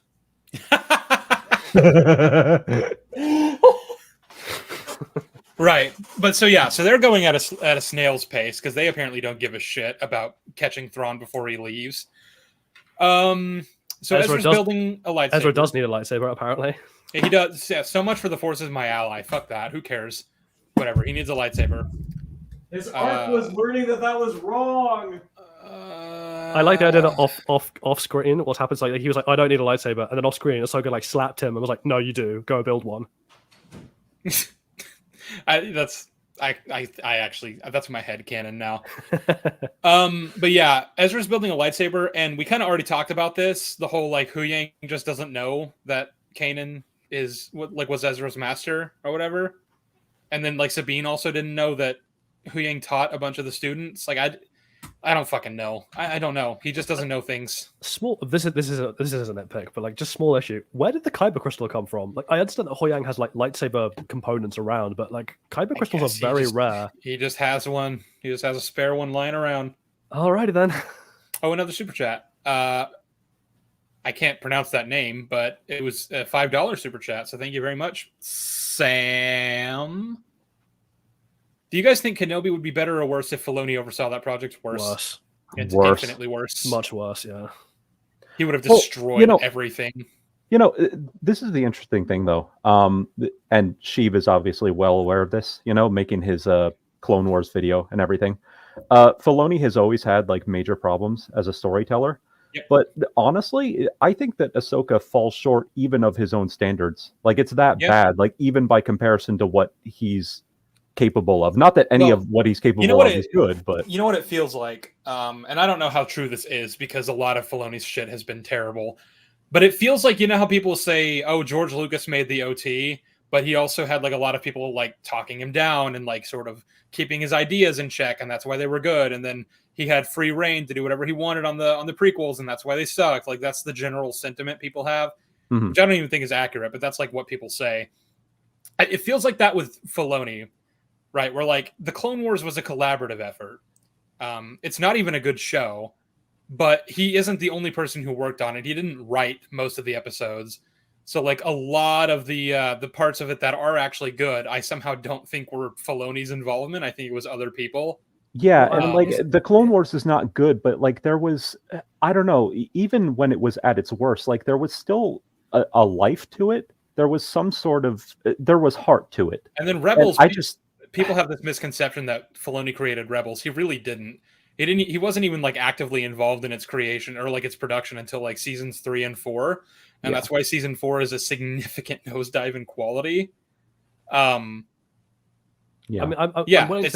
he's basically got like the fucking Midas touch, but in reverse. Everything he touches turns to ruin. Actually, I can read out Wisdom Minari's super chat first, and then I'll make my point. Thank you for the super chat, Wisdom Minari. What sort of violence did this show inflict on you, Sheev? Your video titles are always a treat. Didn't the Turtle Jedi do all the lightsaber training at the temple? Are we talking about Terra Sanube with that? Yeah, I think so. He did some. I think Yoda did some too, and we see him doing that in Attack of the Clones. That's the violence. I don't know what it did to you, but it's going to cost Joe his spleen. So it's done. I will wait to reveal my title. I think I've already mentioned it in a stream at some point, but yeah. Jolly Joe's pronouns are they/them. All right. Yes. Oh, sorry. I keep forgetting. That's my bad. Yeah, it's all good. Another super chat from Samuel Montgomery, £5. Die Hard 5. There are 5 Die Hard movies. Oh yeah, there are. Oh, okay. Die Hard 5 might very well be the movie I hate the most. I hate everything about that movie. There are far worse movies or sequels out there. There are. Okay. So another super chat has been dealt with. Just to go back to the Filoni for a brief moment. I'm willing to accept that Filoni has good ideas on occasion, right? Like, because I shit on him in my script, and like we've been ragging on him here, but like he doesn't strike me as a bad man, or even necessarily like a bad ideas guy in general. Like it's not like he's just exists to only put out bad ideas. What seems to be the case, I think someone's already made the comparison to Lucas, but I think I've said this to you as well, Sheev. Like what he strikes me as like, when you're a child, and like a really young child, and like you had, I don't know, like a best friend who you just would play make believe with, like you'd like go and play like with Lego or whatever, and like you guys would like collaboratively just create some kind of story and run with it.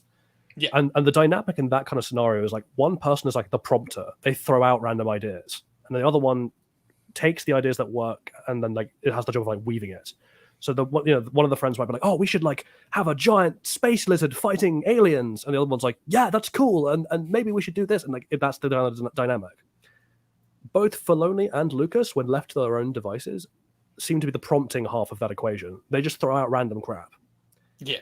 And it can be good and it can be bad. But even if it's good, it's only good if someone is there to weave it in a way that makes sense. And they do not have the second half of that equation, or at least Filoni very clearly doesn't right now. I don't know what it was like on the Clone Wars. Well, yeah. Maybe sometimes there were people that rein him in. Well, yeah, and that's the idea I was getting at. Is like, this is his baby. He wrote every single episode. So, like, I don't think anyone really was, like, telling him, you can't do this, you can't do that. So he just kind of did whatever. And that's why it seems, at least from, like, what Odrin said, like, to be bad even for Filoni standards, because this is just pure unadulterated Dave Filoni without any checking. Well, yeah, and it seems like the more popular you get, the less inclined people behind the scenes are willing to, try and talk you down and keep you in check. That's just the impression I get, and I have to imagine there's. If I'm Kathleen Kennedy, why would I ever tell him no? All the fans seem to like him. Everyone sings his praises constantly. I'm keeping him around as long as I can. I'm going to let him do whatever he wants. Yeah. If it's making me money, if I'm Kathleen Kennedy and it's making me money, why would I stop it? Yeah. Anyway, so this is all going on, and at the end of the scene with the lightsaber construction, there's oh my god, Sabine wanders off. Like Ezra is like, "Oh, did Ahsoka ever do this? For you, Sabine, or like tell you how to do this?" And she's gone. She's just bugging off. And so he turns to Hoyang and he's like, "Did something happen between them that I'm not aware of?" And Hoyang is like, "Oh my god, it's so funny." So Hoyang is like, "So at the end of the war, Mandalore was purged. Like there was a genocide. Everyone died." And Ezra's like, "Oh my god, Sabine's family?" And Hoyang's like, "All lost." And I'm like, so point one here is he barely reacts at all. Yeah, he barely reacts. These are people who are like the family of one of his closest, literally his closest friend, basically sister, maybe more, depending on which interpretation you're going with. Talking about a planet and a culture he was very familiar with, who helped him repeatedly and who he helped repeatedly. And he had friends there, like Fen Rao was a friend. These Mandalorians saved the rebellion from Thrawn. Yeah. He went to Mandalore and pleaded for their aid, and they're the only reason that they were able to get away from Anakin. Yeah, but Ezra barely reacts. He reacts with the same kind of level of emotion as if I had been told by a friend that their childhood goldfish had just died. I'm like, oh, okay, that's sad. I'm sorry for your loss, I guess. But then Hoyang rounds it out by being like, so what happened is during this mass murder of all her family and culture and planet, Sabine wants to go help, and Ahsoka was like, no, I'm not going to let you because I think that would prove that you're training to be a Jedi for the wrong reasons, which I'm guessing is an implication that she was afraid Sabine would fall to the dark side, which, considering Sabine had no Force abilities at that point, is hilarious on that score. But also, fighting to protect your family and innocent lives from being slaughtered is the wrong reason to be a Jedi. Wasn't that the whole? To be fair, but wasn't that Ahsoka's whole lesson that she learned in Episode 5 about why you sometimes have to fight for people? What I'm getting at, what I was going to say is like, maybe I misread the scene or maybe you did, but I thought Huyang said that Ahsoka believed this about Sabine after the purge had already happened. Like she believed that Sabine was training for the wrong reasons and thought that if she gave into her darker impulses, she would become dangerous, so she abandoned her. Like, it wasn't that Ahsoka didn't want to go help on Mandalore because she was afraid that Sabine was training for the wrong reasons. It was that after the fact, she could sense the darkness in Sabine and didn't want to continue that. I thought that was my interpretation of what Huyang said. Okay, but I suppose and that's fair. I guess the problem is like either way, it's still a problem, right? It's just differing levels of problem, because either Ahsoka noped out of helping people escape a genocide, or she was training Sabine in such secrecy that Sabine apparently wasn't even engaged with what the fuck was going on until it was too late, which I don't believe. I do not believe Ahsoka and Sabine just noped out of the fight so that Sabine could practice wielding a lightsaber in a corner somewhere. That's the thing. They haven't given us a clear answer on this, but they said that Sabine's entire family died because Ahsoka didn't trust Sabine. What the fuck is that all about? What happened? What does that mean? What did Ahsoka do or not do? What did that have to do with Sabine? Why does Sabine not fucking hate Ahsoka? Yeah, wouldn't it be a lot more reasonable to just explain it in such a way that Ahsoka was training Sabine anyway. Like Sabine was already off training with Ahsoka, and then while that was happening, the purge happened, and it happened, and they weren't able to the come thing back about in that time is to help them. The purge, so the war on Mandalore against the Empire was ongoing. It had been going for years. Obviously Ahsoka and Sabine knew it was happening. I don't know why they didn't get involved in it sooner. I guess they just left Mandalore and the Mandalorians to just deal with it by themselves. It's like surely they would have known that there would have been retaliation after they had ousted or killed the previous governor and basically gotten rid of the Imperial garrison. Yeah, surely there would have been. I understand, because people have said Sabine made Ezra a promise that she would look after Lothal after he left. And it's like, I get that, but her own home planet is now currently being attacked by the Empire. Like her family is on the front lines fighting for their freedom. And she's just going to chill on Lothal, or she's going to go train as a Jedi? Like, what is this? What is that? Also, Ahsoka's happy to sit in a corner and just not be engaged with the fight because she's busy training Sabine. I guess. I don't know. I feel like there's a bunch of character assassinations happening here, but okay. My theory on this is that this is their lame attempt to try and account for the fact that the Mandalorian introduced the whole Mandalorian purge. Because, in the beginning, you had the Rebels epilogue, which had Sabine just kind of casually chilling on Lothal, watching over it as if like everything was fine and dandy and there was no reason for her to, really get involved elsewhere. But then, unfortunately, the Mandalorian came along and introduced the purge.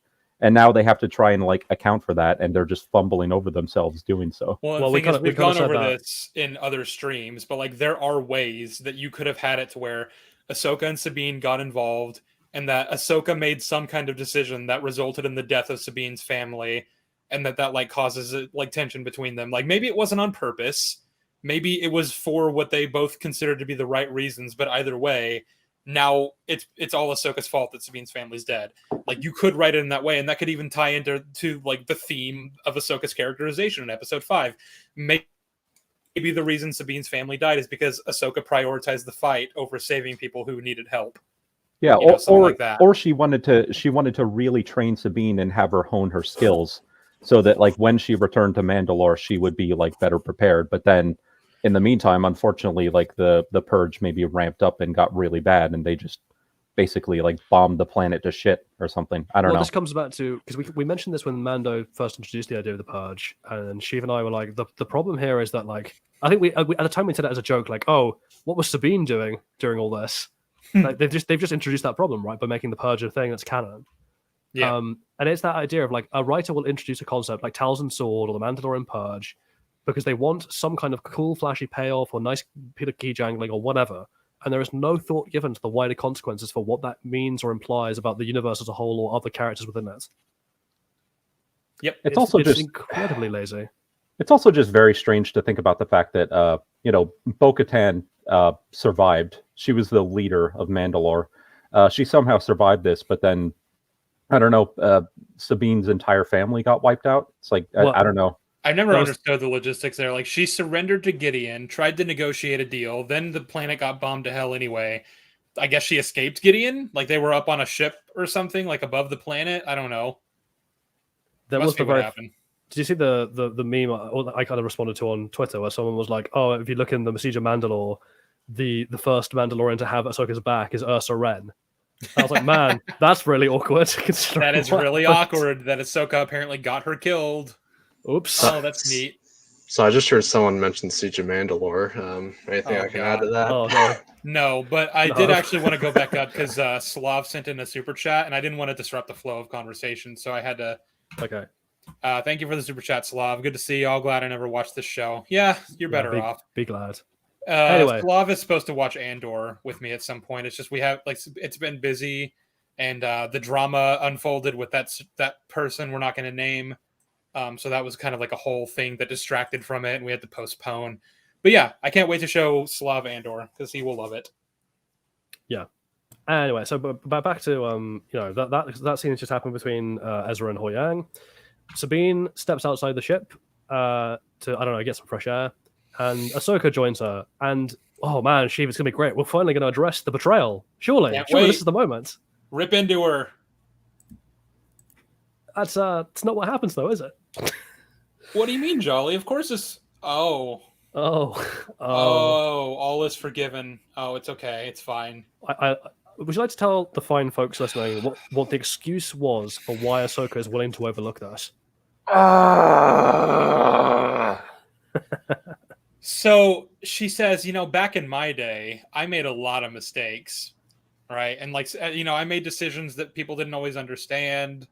But the one person who always stood by me, no matter what I did, no matter where I fucked up, was my master, Anakin Skywalker. He was always there for me. So I will always be there for you, Sabine, and I totally forgive you for fucking destroying everything and dooming the galaxy so that you could go be with your fucking boy toy. Yeah, it is that thing of like, if that's the hypothetical. If Ahsoka had handed Count Dooku the means to destroy the entire galaxy and kill Padme, I don't think Anakin would have been quite so forgiving. Yeah, he wouldn't have been too thrilled, I think. It just honestly blows my mind, like how little they actually dwell on it or take her to task on it. Like, honestly, if you had watched this entire show minus the actual scene where she chooses to side with Balin and give him the map, you would never even know. You would never even know that she had like committed such a monstrous betrayal, because like the show doesn't want to even like acknowledge it minus the scene where it actually happens. It's so weird because I have this bit in my video where I keep just basically saying, yeah, because we wouldn't want our drama series to have drama between the two main characters. But like that's how it feels. It's like there's a lot of drama you could pull out of this, from the whole Ahsoka got her family killed. Like there's so much tension that should exist between these characters. Why isn't there drama? Isn't that what you want in the story? Conflict? Yeah, like, it's not like there's nothing in this show. You have nuggets of potential like all over the place, but then they just fumble it every time. But no, they're just totally fucking chill. It doesn't matter. There's even a line. So Sabine says, "I never thought I'd see him again," and then Ahsoka says, "You might not have had you chosen differently." And like it really feels like the scene is framing it like, Sabine, you kind of did the right thing because now we have Ezra and it's all good. And it's like that's fuck off. I would even like partially accept it if Ahsoka had basically been like, you messed up, but now you're going to make it right. Like, we're going to stop Thrawn here and now, and like we're going to make this right. Like that. It doesn't even do that though. Like that doesn't even happen. We don't even have a moment where Ahsoka's like, we're going to definitely talk about this, but now is not the time. Yeah. Like, we don't even have that kind of prioritization. It just doesn't care. It's just a matter of Ahsoka's characterization. Like, can she please just be angry every now and then? Can she just give a shit about anything? Care, please. Like, because like here in a second, like there's gonna be a part where Sabine totals the fucking starship, and she doesn't give a fuck. One could say that the only part about her that's crossed is her arms. Oh, I hate this show. You've no idea. Also, yeah, that was a deserved kick. See, here's the thing. Again, I'm not here to really offer any meaningful commentary. I'm just here to shoot this shit. No, that's totally fair. I mean, this thing is like this show is one of those moments like it's so horrible. All you can really do is laugh. Like, this show fucking sucks, man. Yeah, this show is like the narrative as an audience member, and this is very hyperbolic, but as an audience member, this show is kind of like the narrative equivalent of being in the trenches before the Battle of the Somme. Like, things are so terrible that all you can really do is laugh. There is no other reaction. Like, otherwise you would just break and go insane. At first, I thought that this franchise was a tragedy, and now I realize it's a fucking comedy. Well, I've heard people say that it feels like this show was written by an AI, and it honestly does. I think that's disrespectful to AI. That's true. Don't let Shadiversity hear you say that. Oh God!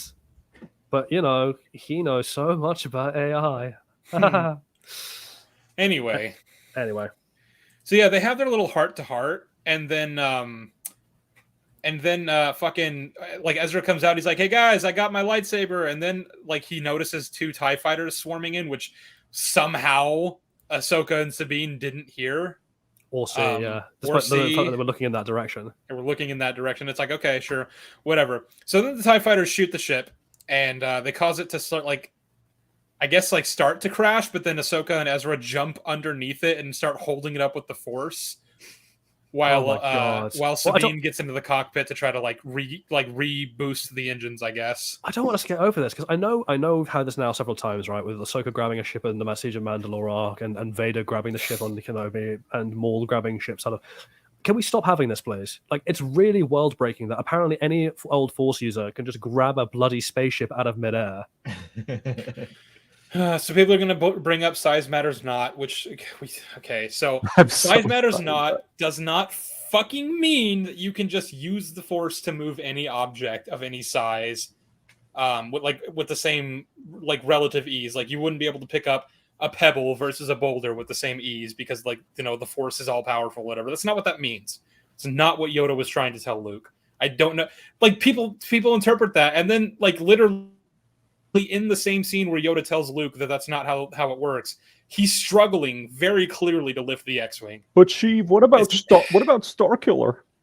Oh Fuck off. God, yeah. We're not talking about Starkiller. No, we're just not. The Yoda thing. So the size matters not. That's not Yoda. Yeah, as you're saying, that's not Yoda saying that anything is liftable, right? That's just him saying like the degree to which you can influence the world using the Force is basically an effect, a consequence of like how willing you are to suspend your ability to like believe that you're going to fail, right? There's going to be limits to everyone. Like there's going to be certain lines you can't push just intrinsically because of your character, like who you are as a person. Like there'll be things you just do not believe are possible because you're a person who lives in the world. But the more powerful you are in the Force, and the more you're willing to, and the more you put your faith in the Force, the greater the feats you'll be able to achieve. But again, to a limit. You can't just, like, move planets with the Force. I mean, like let's take this to the logical extreme. The Emperor spent all this time and the resources and years and years building a Death Star because it has the power to blow up planets, right? Like that's supposed to be like super powerful, super OP. Palpatine wanted that so he could like keep the systems in check. It's like, why? Just have Vader fucking use the Force to pull the moon out of whatever system, out of the orbit of whatever planet he's trying to destroy, and plunge it into the planet. If there's really no limits to how massive an object can be like you can use the Force on, then why can't Vader just do that? Yeah, I mean, at that point, what do we even mean when we say that people have like levels of mastery in the Force? Like, what would that even mean at that point? Like, if anyone can just lift anything, what does it mean to be more proficient in the Force or to have a greater understanding of the Force than somebody else?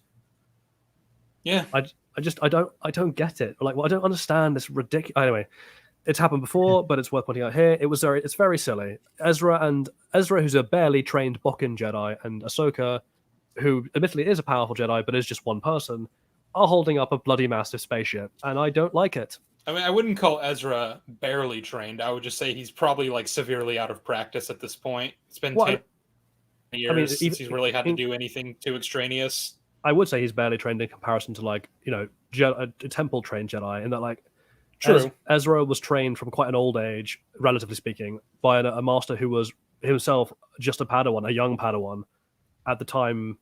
And only has the knowledge and skill level of a Padawan, although admittedly improving with practice. This is not the case of like Ahsoka, who is herself a bit of a prodigy, being trained by Anakin, the Chosen One, in the setting of a war. True. No, I'm not trying to say that Ezra's some kind of like really powerful Jedi or that he would stand up against pretty much anyone in the prequel era. I'm just saying, like, I don't know that I'd say barely trained. Okay, not at this point. I do not believe that his training would be advanced enough. Like, even if he was like of Luke's potential, I don't believe his Force. I don't even believe his training would be enough that he would be able to hold up a ship by himself, or even with like help. That's mad. Well, especially as it's like trying to fall down on top of him. Like it's not just lifting an object that's like in it, like immobile, like Yoda with the X-wing. It's like a ship that's actively being pushed down by gravity. What, Southpaw? Oh, so this is at like what, 14 minutes in? I don't have the episode pulled up. Hang on. 14 minutes in. Yeah, just about. Gotcha. Right, and so then like Sabine's able to get the engines to sort of start back up so that she can start flying toward the TIE fighters. And what does she do? But just run into both of them for some fucking reason. Yeah. That was a plan. Well, I like this. How like we've just had Sabine being immensely charitably forgiven for committing an act of base treachery, and the first thing she does is like compound her mistake by trashing their only means of stopping, of like their only ride and getting to Thrawn on time, and then escaping this galaxy. So she's just stranded them here and let Thrawn get away again. And I'm shocked. Also, and potentially destroyed Huyang. Like it doesn't actually work out that way, but like Huyang, she could have been killed from such a collision. This was and Huyang could have been destroyed. Reactions to Sabine totaling the ship for no reason. Yeah, I sent to the chat. I just imagine for a second that Huyang had been destroyed here. Like, what would have been lost? Like, yeah, 25,000 years of Jedi knowledge and history that Luke could probably really use. Why is who cares? Who cares about him? Yeah, who is this Luke guy? The show doesn't care. Stereo Wisdom Minari, what do you mean you fucking hate Huyang? He's like one of the only good parts about the show. He's great. What are you talking about? He's a bit of an exposition dump at times, but sure, he's okay. But I mean, to be fair, he is the 25,000-year-old elder. If anyone's going to exposition dump, I guess it should be him. No, I get it, but the one that always makes me crack up is like his father was a Jedi. It is a weird name for a droid, right? Huyang. I don't know. I guess any name is a weird name for a droid. Well, I'm fine with it. It's names like C-3PO or TD or whatever. Well, no, I know what you're saying. They usually have like numbers or like serial codes or whatever. It's like, I guess the thing there is like if he is really that old, like he's 25,000 years old, maybe Huyang is a sequence of digits in a different language. True. Could be, yeah. True, yeah. Or maybe he came to the Jedi in a blue box. I guess also to be fair, like I mean, droids correct me if I'm wrong, but like Proxy served a very similar purpose in the Force Unleashed games, even if like I understand that Huyang isn't doing quite what Proxy is doing, but still he has something to do with like Jedi training, right? Well, also like Chopper's another one who has a name rather than numbers. Well, but his name is C1-10P. So but it's still the same kind of thing, right? Like Huyang, for all we know, could have been a similar case of like his name is a bastardization of a previous designation. Like there's all sorts of potential. Sure. Well, it's kind of a non-issue. Well, and it seems to be based on the sentiments of like the owner. I don't like think some owners saying it was an issue. I think he was just saying it was a weird name. Yeah, it was just weird to me. It's not an issue. Well, his name is Peter Parker. Some owners probably like value droids like more than like other people do. Yeah, other people see them as just like materials. I'll just say that if I had a droid, I'd give him a normal name. Babu Frick built Huyang. Yeah. I would name him Southpaw. Sorry, what? I would name him Southpaw if I had a droid. And I'd punch him. I would name him South by Southwest Paw.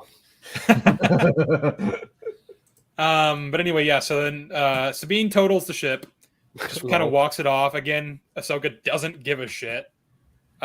Ezra does point out, she's like, so obviously this is going to like slow us down a bit, and which is a funny line considering they were going at a snail's pace. And then Ahsoka's like, only if we let it.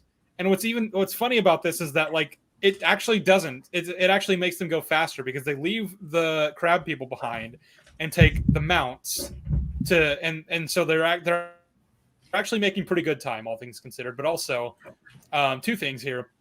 Huyang is left behind. He's relegated to being the guy who stays behind and fixes the ship, which has been his role throughout this whole show.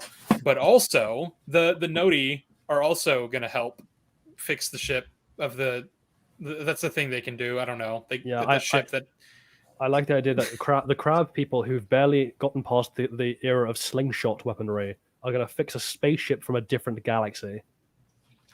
Yeah, they're very technically savvy. I don't know if you knew that. So apparently so. Babu Frick is jealous of their potential.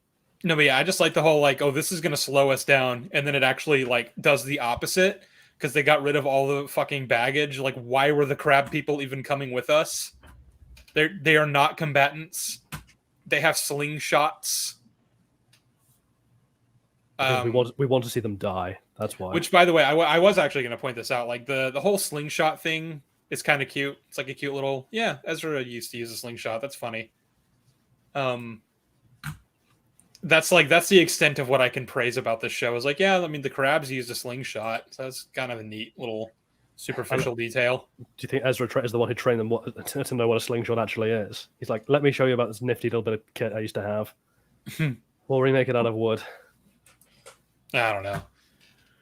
Let's see, where am I? Ezra points out the crashed. Enoch reports to Thrawn what happened, and Thrawn responds with an acceptable outcome, which is basically his response to every time he completely fails to destroy the heroes.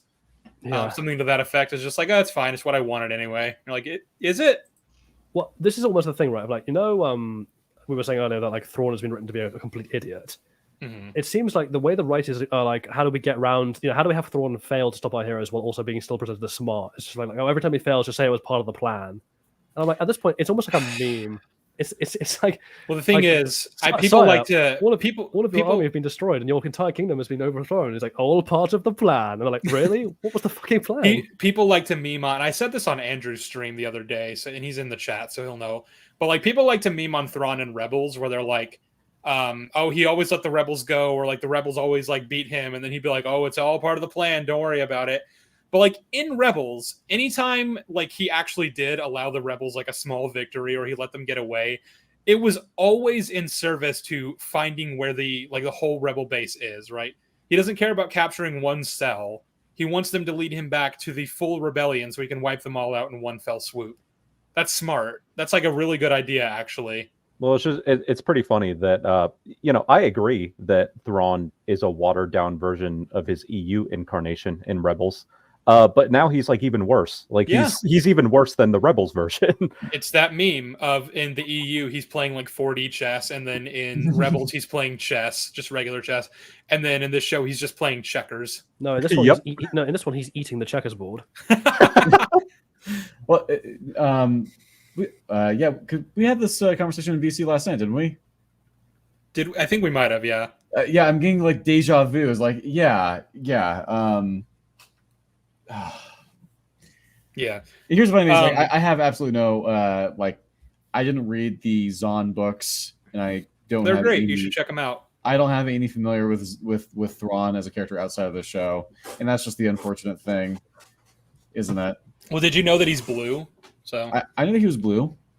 I knew that he had a white suit. Abadai? That Abadai, exactly. No, you're so right though, Southpaw. Like they've been hyping up Thrawn so much to the point that even people who knew nothing about him prior to this show are like, "Oh, who's this Thrawn guy? That's interesting."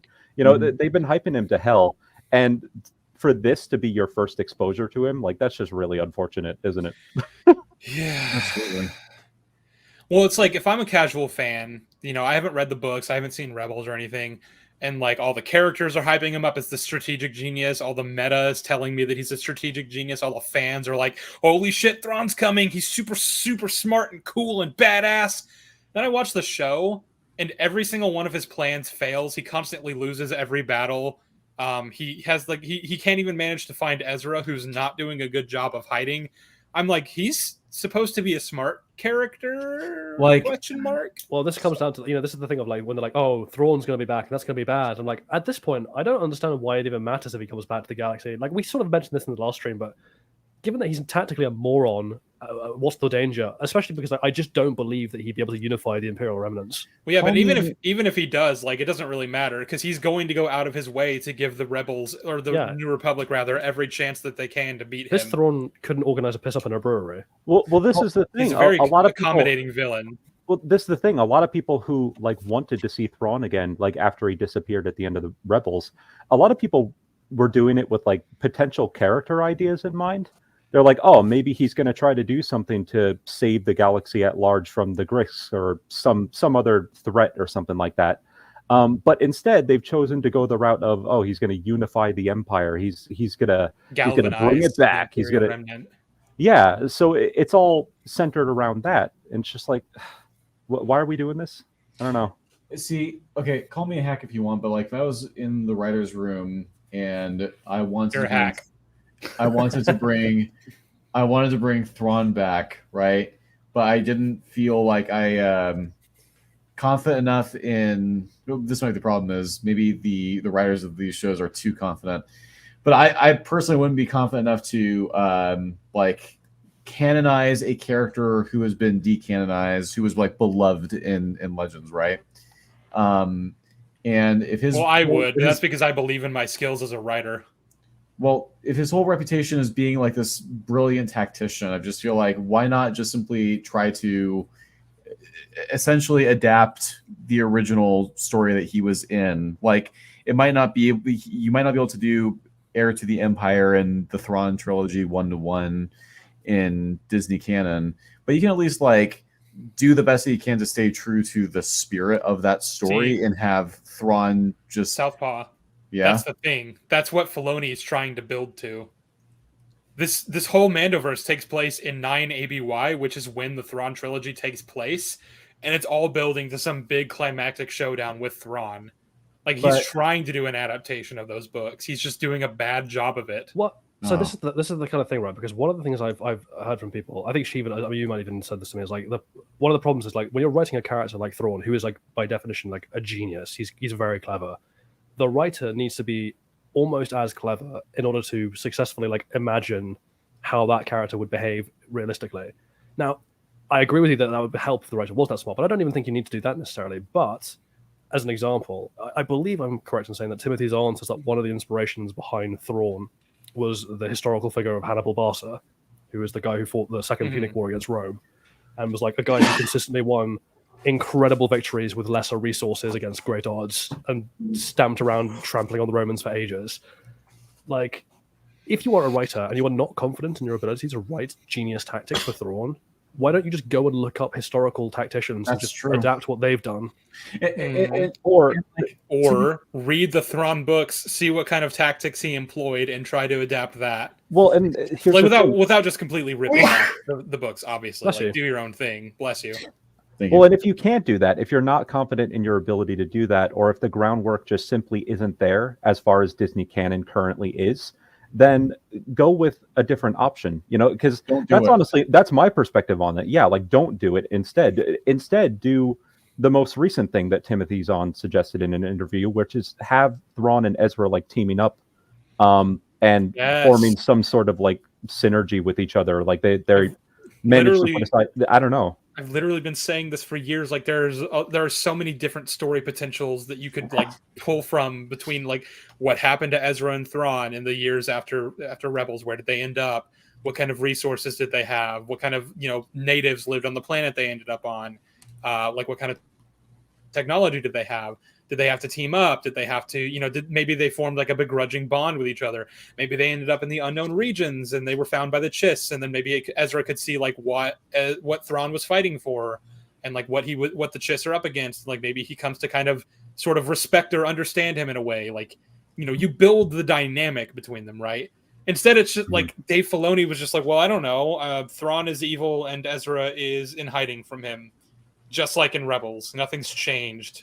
Nothing is different. It's just all the same. And I just want to highlight, I'm sure that if I applied myself, I could probably make a pretty decent story with a character like Thrawn. I am someone who likes to dabble in like writing crime stories. Jolly and I even like sort of went back and forth on like if we were to like develop a crime story together, like we're bouncing ideas off of each other, right? Do you remember that, Jolly? Yeah. It's quite a while ago, but I remember bits of that. Yeah, it's like, it's possible to do this, but yeah, it's like if you're writing a character like Thrawn, you are supposed to actually be like clever.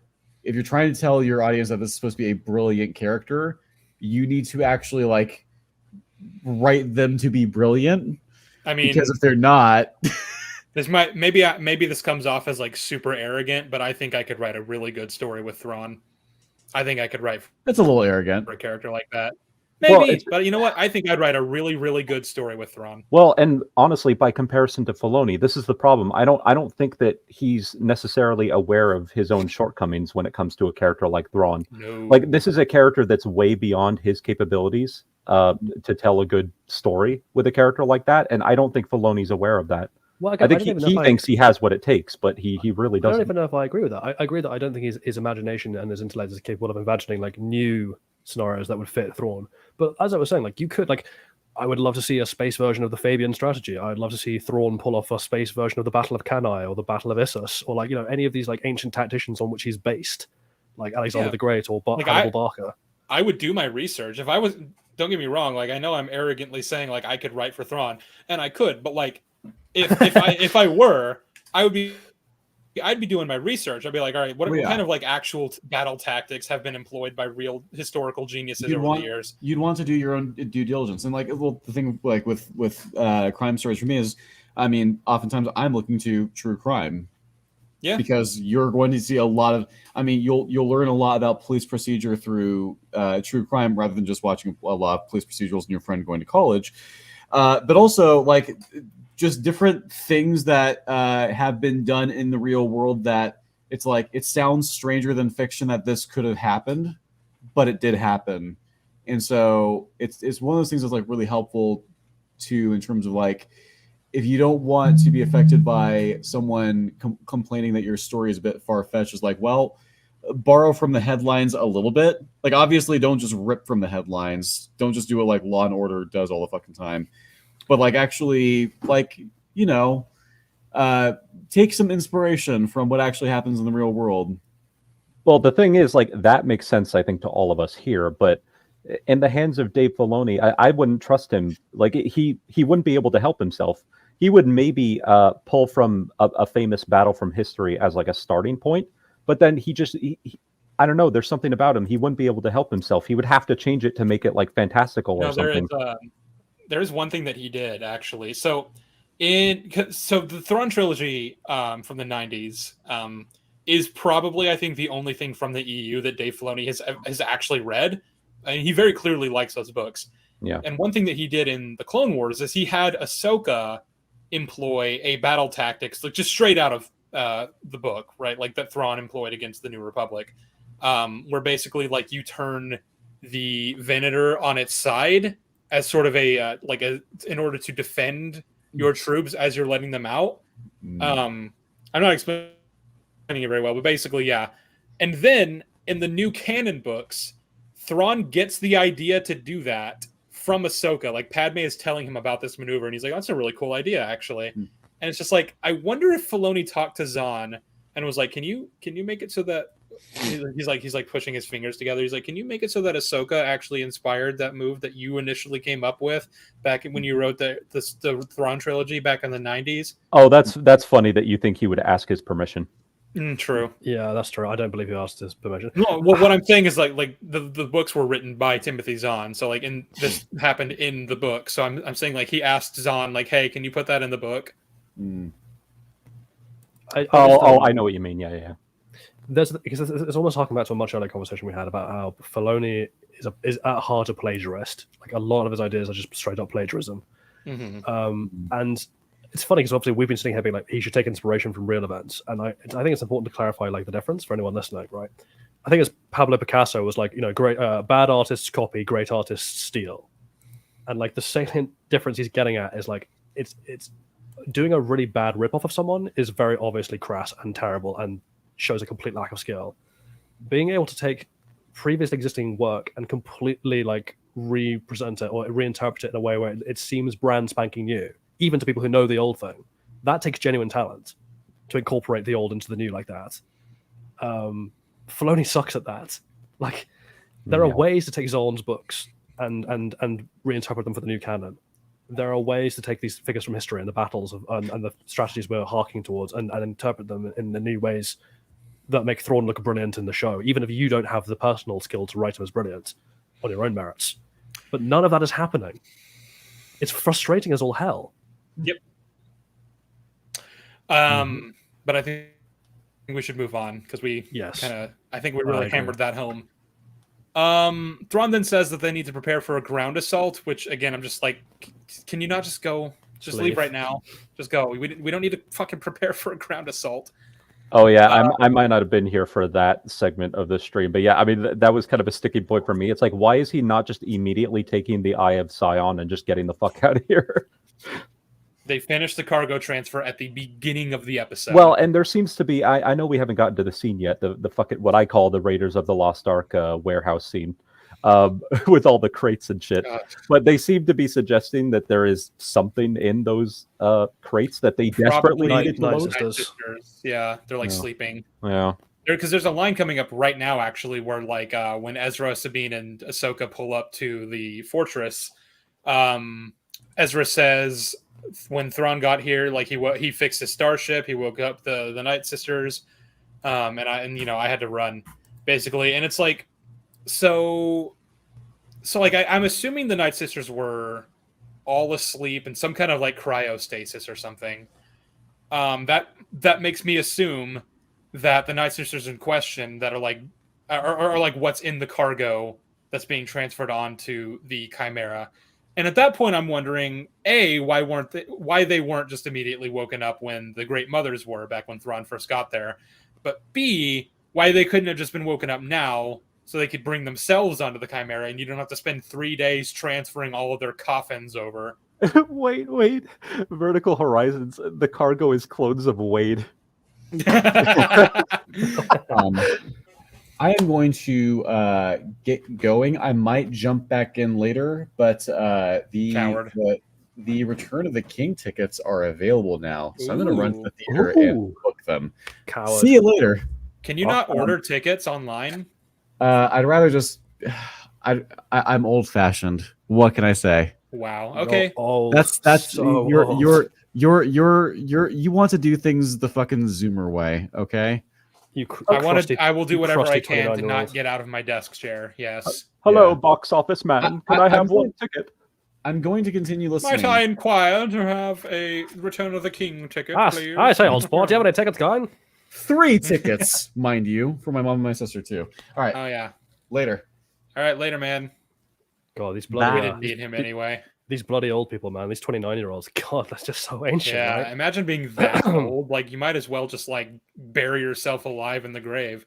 Yeah. God, I'm so like. this is the thing. I'm like being 29. I'm like it's fine mentally in my head. I'm not that old, and I don't have any grey hairs yet, so I can pretend it's fine. Yeah, fuck you, Geezer. Anyway, so where were we? Thrawn's about to order a completely. Oh yes. Yeah, well, actually, before we get to that, so Morgan, we then cut to Morgan talking to a bunch of stormtroopers, just basically like giving them a pep talk, and then Thrawn comes out and he's like, "These are the volunteers."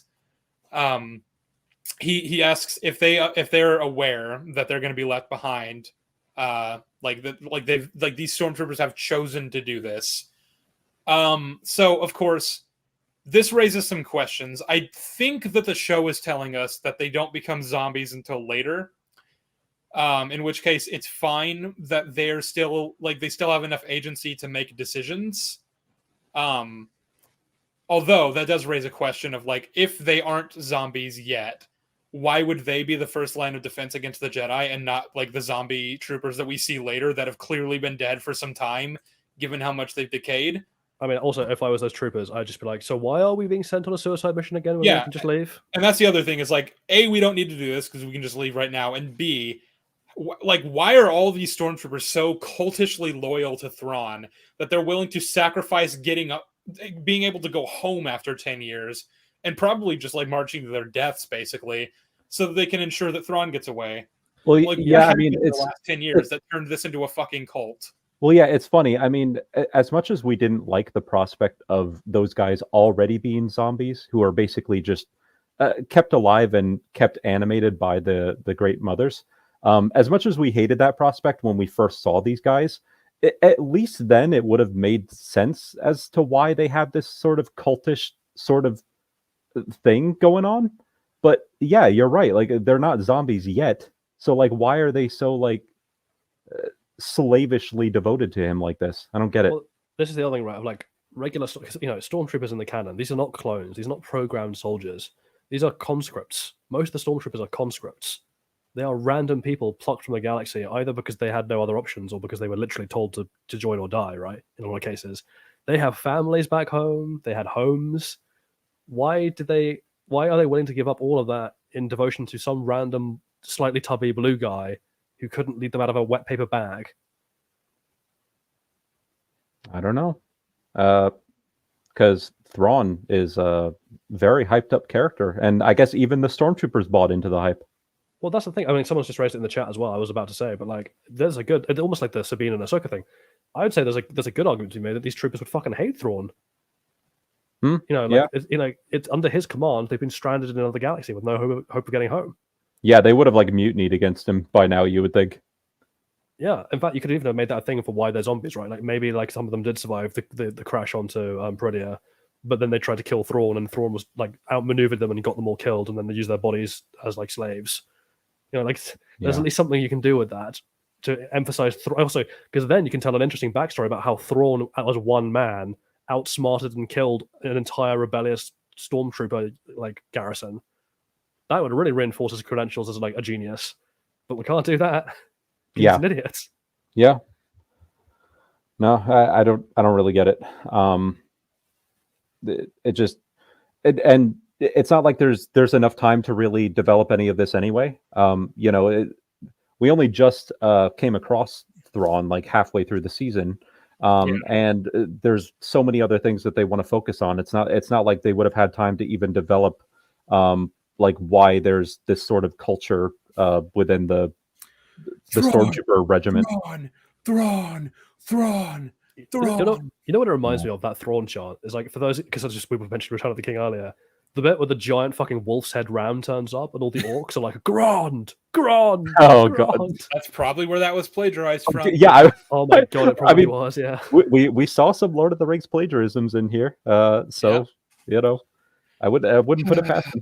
Honestly, I'm surprised, given the ending of the show and the way they set up like that weird montage of scenes, that the ending like song for the credits wasn't just Gollum's song from the credits of Two Towers. Ahsoka is never late, nor is she early. She arrives precisely when she means to. Oh my god, yeah. I miss good writing. That just reminds me, by the way, this is a total like random, like a non sequitur, but back in like, I want to say like the early 2010s or whatever, I remember I was staying at my aunt and uncle's house for like a few days. I was watching the Clone Wars, and I was watching with my uncle because he's also a Star Wars fan. My aunt came into the living room and she like pointed at Ahsoka and she was like, "Who's that?" And my uncle said, "Oh, that's Ahsoka." And she was like, "Oh, okay." And then like a few years down the line, or like maybe even like 10 years later, I was talking about Ahsoka for whatever reason, at the dinner table. All the family was there. It was like, I think for like a holiday or something. I was talking about Ahsoka, and my aunt was like, "But okay, yeah, what is her actual name?" And we were just like, "Ahsoka." And she was like, "Wait, her name is Ahsoka?" And we were like, "Yeah." Apparently, when she'd asked my uncle that all these years ago, she thought he was saying that she, like, her species is called Soka and that she is one of the Sokas. She is a Soka. She is a Soka. So, like, all this time we would talk about Ahsoka and we would call her that, and she'd be like, "Why are you calling her by, like, her species name?" Do you think that just ties into the Ahsoka face that the clones put on? It's like all the time they've actually, like, even Anakin has just been referring to her by like a species name. They've also been super racist. She's like, "My name is actually she's like, "My name's Claire." Like, shut up, Soka. That's why Plo Koon calls her Little Soka, because she's like a little one. Yeah. Also, side note, her very name is an act of plagiarism, or at the very least, a very bad reference. Because there is an ancient Hindu ruler called Ahsoka. I know. Yeah, I looked that up on Wikipedia one time. I mean, I can let that one go. If it's literally like, if there's no more significance to it than just like a name, a first name, it's like, all right, whatever. I mean, Filoni's never exactly been subtle about his naming convention. Yeah. This is the thing. I would excuse it if this was a one-off, but as the title of this very episode shows, this is a pattern. I fucking hate the title. I hate it. I wasn't here for that, but I fucking hate it. I think we need to commit to this. I think the next few episodes of the Ahsoka season 2 all have to have Narnia titles just rewritten. Like, good relations with the Ahsokas I have. Well, and this is one thing, if we end up having time for some sort of conclusion, this is one thing I want to mention. It's not just ripoffs. It's all the really annoying and really cringy like attempts at like meta.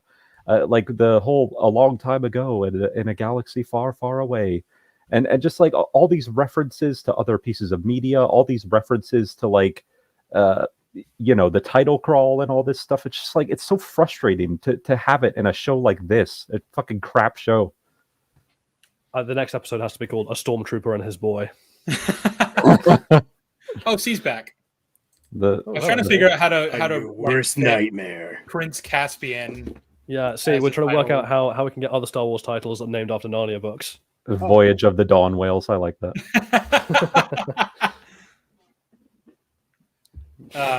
Anyway, so where were we? I had fried chicken. So now we're getting to the ground assault. Thrawn orders a bombardment,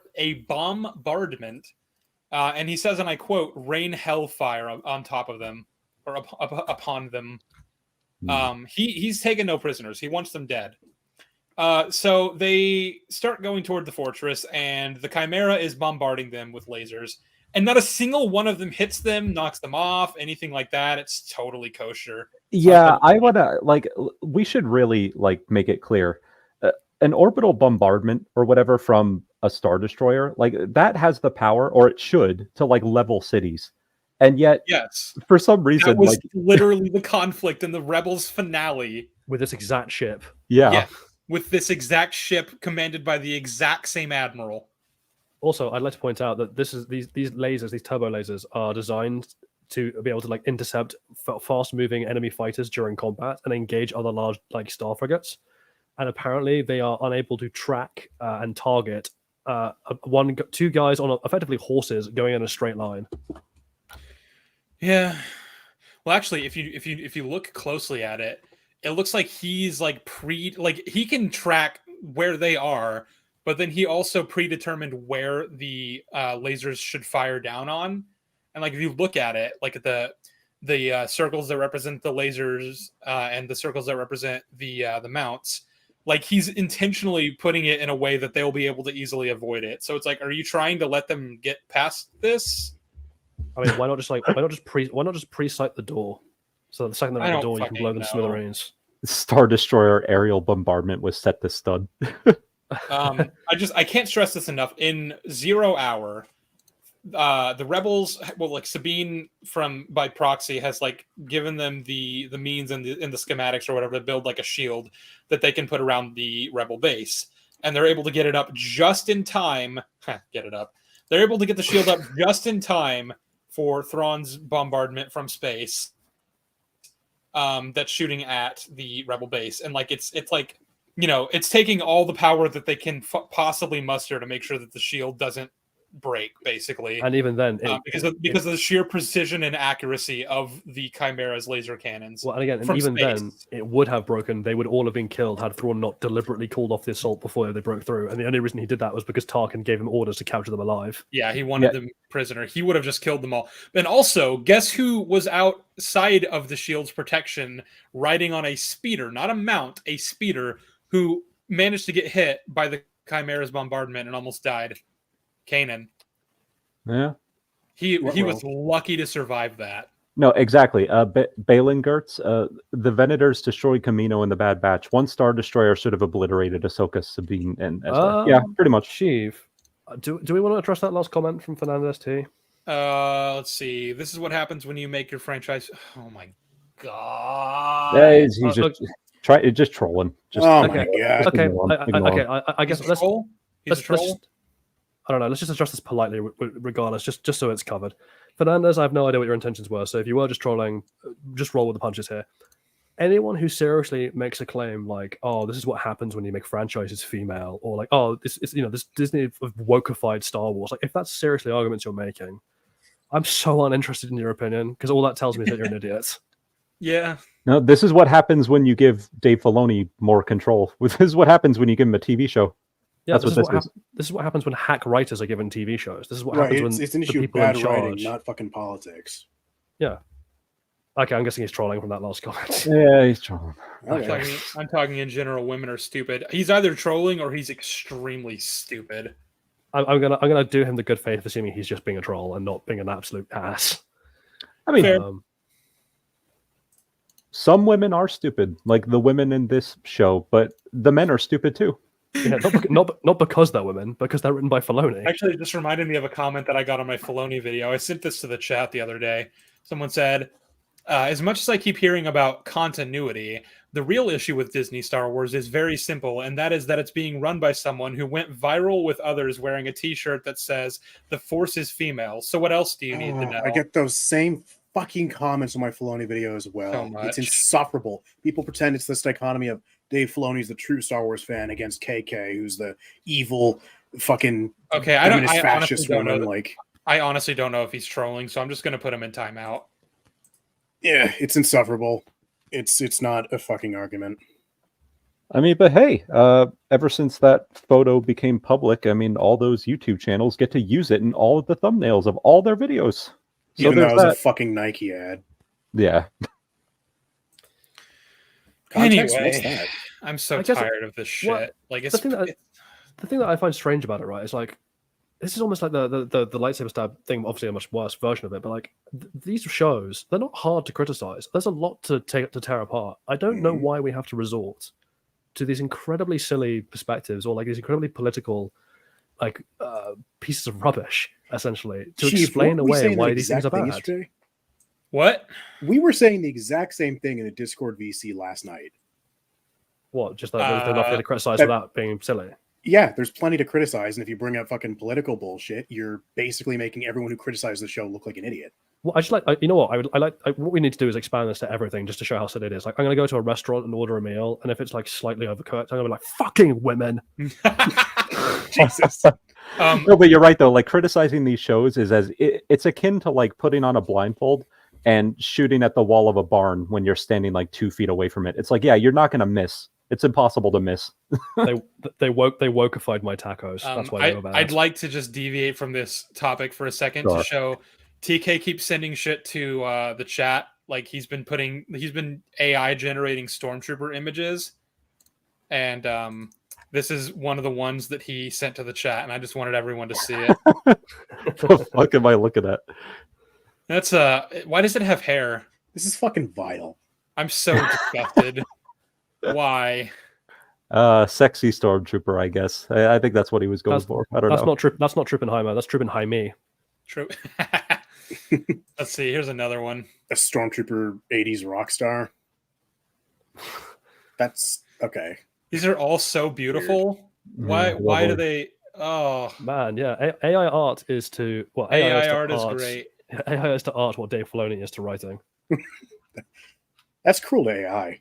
It is. We made that joke earlier. We did. Anyway, yeah. Let's get back to it. So they're running away from the blaster bolts. The turbo lasers are raining down. The bombardment fails, and they need to get the door open.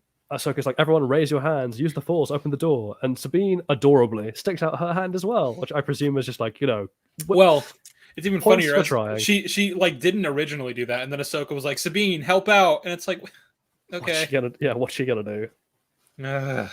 Well, we're gonna find out because the show has its own ideas about what she can and can't do. But... yeah. But they get inside, and then they're met with a whole bunch of night troopers, the ones that volunteered earlier, the ones that are so zealously loyal to the guy that stranded them in this galaxy that they're willing to literally sacrifice their freedom for it, and probably their lives. So yeah, just making sure we're all on the same page there. So they're fighting the stormtroopers or the night troopers, whatever the fuck you want to call them. And for some reason, none of the night troopers are like hiding behind the walls, taking cover. Ahsoka orders them to fall back to draw them out, which is working, even though they have ranged weapons and don't need to close the distance. So, the stormtroopers are fucking idiots. That's great. I'm so glad that this very well choreographed fight scene is not at all dumb and contrived in a way that allows the heroes any chance of winning. But they do. I will say there are some, if you're looking at what's happening to Sabine during the first bit when she pulls out the lightsaber before she realizes that she can't use it, she gets shot in the head like several times, and then gets saved by her helmet. And Beskar. I know, but also I'm just like, wait, the stormtroopers can actually aim. Imagine how much more effective these stormtroopers would be if they just held their positions by the door. Well, what's crazy is that there are so many moments later in this same episode where she is fighting them without a helmet on, and curiously enough, never gets shot in the head. Yeah, and there's loads of occasions where they're stood right behind her with her exposed back to them, and they just choose not to take a shot. In fact, we'll get to it when we get to it. But the final scene of the show that we actually see the stormtroopers up close in, which is Ahsoka and Sabine running for the edge of the roof while the stormtroopers are like getting up around them. Mm-hmm. The stormtroopers. So do you remember how in the TLJ throne room fight, because Adam Driver and Daisy Ridley are not doing their choreography very well, the stunt actors, the stunt fighters are having to like wait awkwardly for them to like get into position. That happens again with the stormtroopers. So the stormtroopers are like getting up to chase them and to aim their guns at them, and have realized that the actors are not far enough away to make that possible. So they have to like awkwardly keep on stumbling over themselves and like elongating the time it takes them to get up in order to make it possible. And even then, they still get up to like early enough to shoot them in the back, and they just can't do anything. They have to like waddle around. But this fight scene, I keep memeing on it because it's just so funny. I've made it the thumbnail for this video. The pose that Ahsoka strikes. The sequence basically ends with like Ezra pulls two stormtroopers toward Ahsoka, and then she slashes them both with their lightsaber, and, like slides forward and strikes a pose, and it's supposed to be like really badass, and it's and she's literally like smiling at the camera. Like smiling. She's like breaking the fourth wall, smiling at the camera. I was like, "You fucking kidding me, right?" Like, did you guys think this looked cool? Did you guys think this wasn't cringe as hell? The whole scene and when they get reanimated and everything, and they got like creepy music in the background, I lost it. I could like the whole scene was just farce. Well, hang on, before we get there, I just like to point out again, lightsabers are baseball bats once again, and they don't cut through limbs at all. Yeah, but no, Odrin, I agree with you. Like, so I was watching it with my roommate, like I do every week, and he was getting annoyed at me for like laughing, but I was like, what am I supposed to do? Like, this is fucking hilarious. Yeah. It's like really awful, like B-movie horror shit. Yeah. Well, so like as this is happening, like basically Thrawn has the Great Mothers doing some dark magic shit, which then like once the stormtroopers are down, causes them to start like twitching, and then they like start to get up slowly, all dramatically. And this is facilitated by the fact that Ahsoka, Ezra, and Sabine didn't immediately advance forward as soon as they took out all the troopers. They just kind of stood around for several moments. So there could be like a moment where they raise the stormtroopers from the dead, and then they're all shuddered, like they're all shocked, like, oh shit's getting real now. And it's like, why? So this comes back down to the stealing problem again of like, because we talked about this, right? We're like, clearly what happened was Filoni wanted that moment from Game of Thrones season 6, where the Night King raises up all the zombies of the wildlings on the beach. Season 5, sorry, yeah, Hard Home. Like he wanted that moment of like the heroes staring in horror as like legions of the dead rise, in front of them. The problem is that because that's a great moment. Yeah, but the problem is like while it worked there because of the context, here in order to facilitate that, the heroes have to stand around like chumps, letting Thrawn get away again for several minutes while the zombies get raised up. When what you could have done, and we discussed this, is like if they just carried on up the stairs, and then the zombies, like the Nightsisters are doing their magic, and we just see like a close up of one of the troopers' hands like suddenly twitch or something.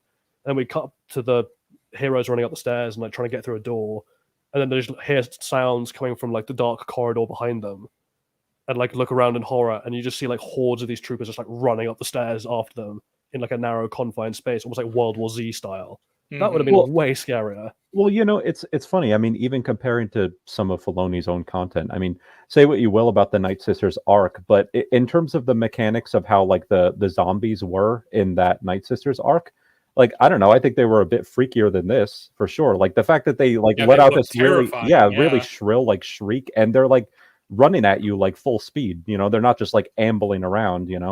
Well, we also have the sentience problem with these zombies because a bit like Marek, right? So these zombies are cognizant enough that they can advance and shoot weapons and flank their opponents. Yeah. They're also well aware that they can't be killed save by like having their head destroyed or removed, and they can run. We see them running later. So why aren't they just Zerg rushing our enemies? Like, why aren't they just Zerg rushing our heroes rather? They kind of are, but the thing is, like, slowly. It's also, they're doing it very slowly. And also, Ezra, Sabine, and Ahsoka could have just started running, but instead they stood there and waited to get Zerg rushed. Well, that's the thing. Like someone said it in the chat, like, we could have had a 28 days later style zombie with the addition of they are conscious enough to pull up their guns and fire at you as they run. That is a very difficult enemy to defeat. At that point, it's an enemy that we basically can't kill, save for taking out their head, that are cognitive enough to like shoot at us. So like now we have to get close to them while they can shoot at us with ranged weapons, and they can't be killed unless we get their head. Yeah, and they're also they have kind of like you could have them have a sort of like reckless fury, like they're not taking cover or engaging in any sort of tactics. Like they're rushing at you, but they're rushing at you like really quickly and just, like in a fury, Well, there's a really interesting comparison here. Has anyone here read the Aragon books? No. I haven't. Okay, so they're all right. They're not fantastic. They do world building quite well for some elements, but like one of the things they do is that later in the series, the evil king they're fighting, a lot of it is like ripped off of Star Wars, so just bear with. They're fighting a king called Galbatorix, who is basically the Emperor from Star Wars. And as they're marching into battle against his armies, they suddenly start realizing that on one of their flanks, they're taking horrific losses. And the reason is because Galbatorix has used magic to create a battalion of soldiers who just do not feel pain. And they've been told explicitly, like, you guys will not feel pain. I want you guys to fight to the death and carry on fighting, and like it's a suicide battalion, but like your families will be well compensated and like they'll be treated like kings basically if you do this. So what you get is a battalion of men who just do not feel pain. So like you stab them and they go down, and you turn around to fight somebody else, and then they're just coming back off the floor and stabbing you in the ankle, like biting at you and tearing at your face, and like it causes like absolute panic, as it would, in the ranks of the men who are fighting them, who realize they can't be killed effectively, and like they just fall to pieces and get slaughtered. And I'm like, that is really interesting as like an aspect of like intelligent zombie like creatures. The sheer like fucking morale like damage, like the sheer panic you would have when you realize that like you don't really have an option against these guys. You just have to fucking run because they will fucking kill you. They'll just tear you to pieces.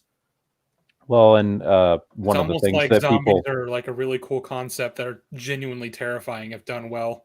And rarely done well in media anyways. Pop culture has made them so annoying and like just oversaturated the market with them that like you forget that they're like a really horrifying concept. If you look into Haitian voodoo zombies, they're fucking metal. Yeah. Well, and actually, I think you'll find they're made of flesh, but the point still stands. Jolly, go fuck yourself. Well, and one of the common criticisms that people will say about this scene is like, why aren't they using the Force against them? Why aren't you trying to force push a bunch of them away from you? Like, I don't know.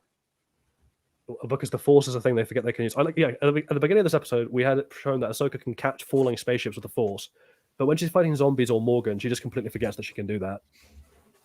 That's the thing. It's so inconsistent, right? Because remember in season 2 of Mando, Ahsoka's fighting Morgan, and this is like pre-Nightsister shit. Morgan, she doesn't even use Nightsister magic because that hadn't been thought of yet.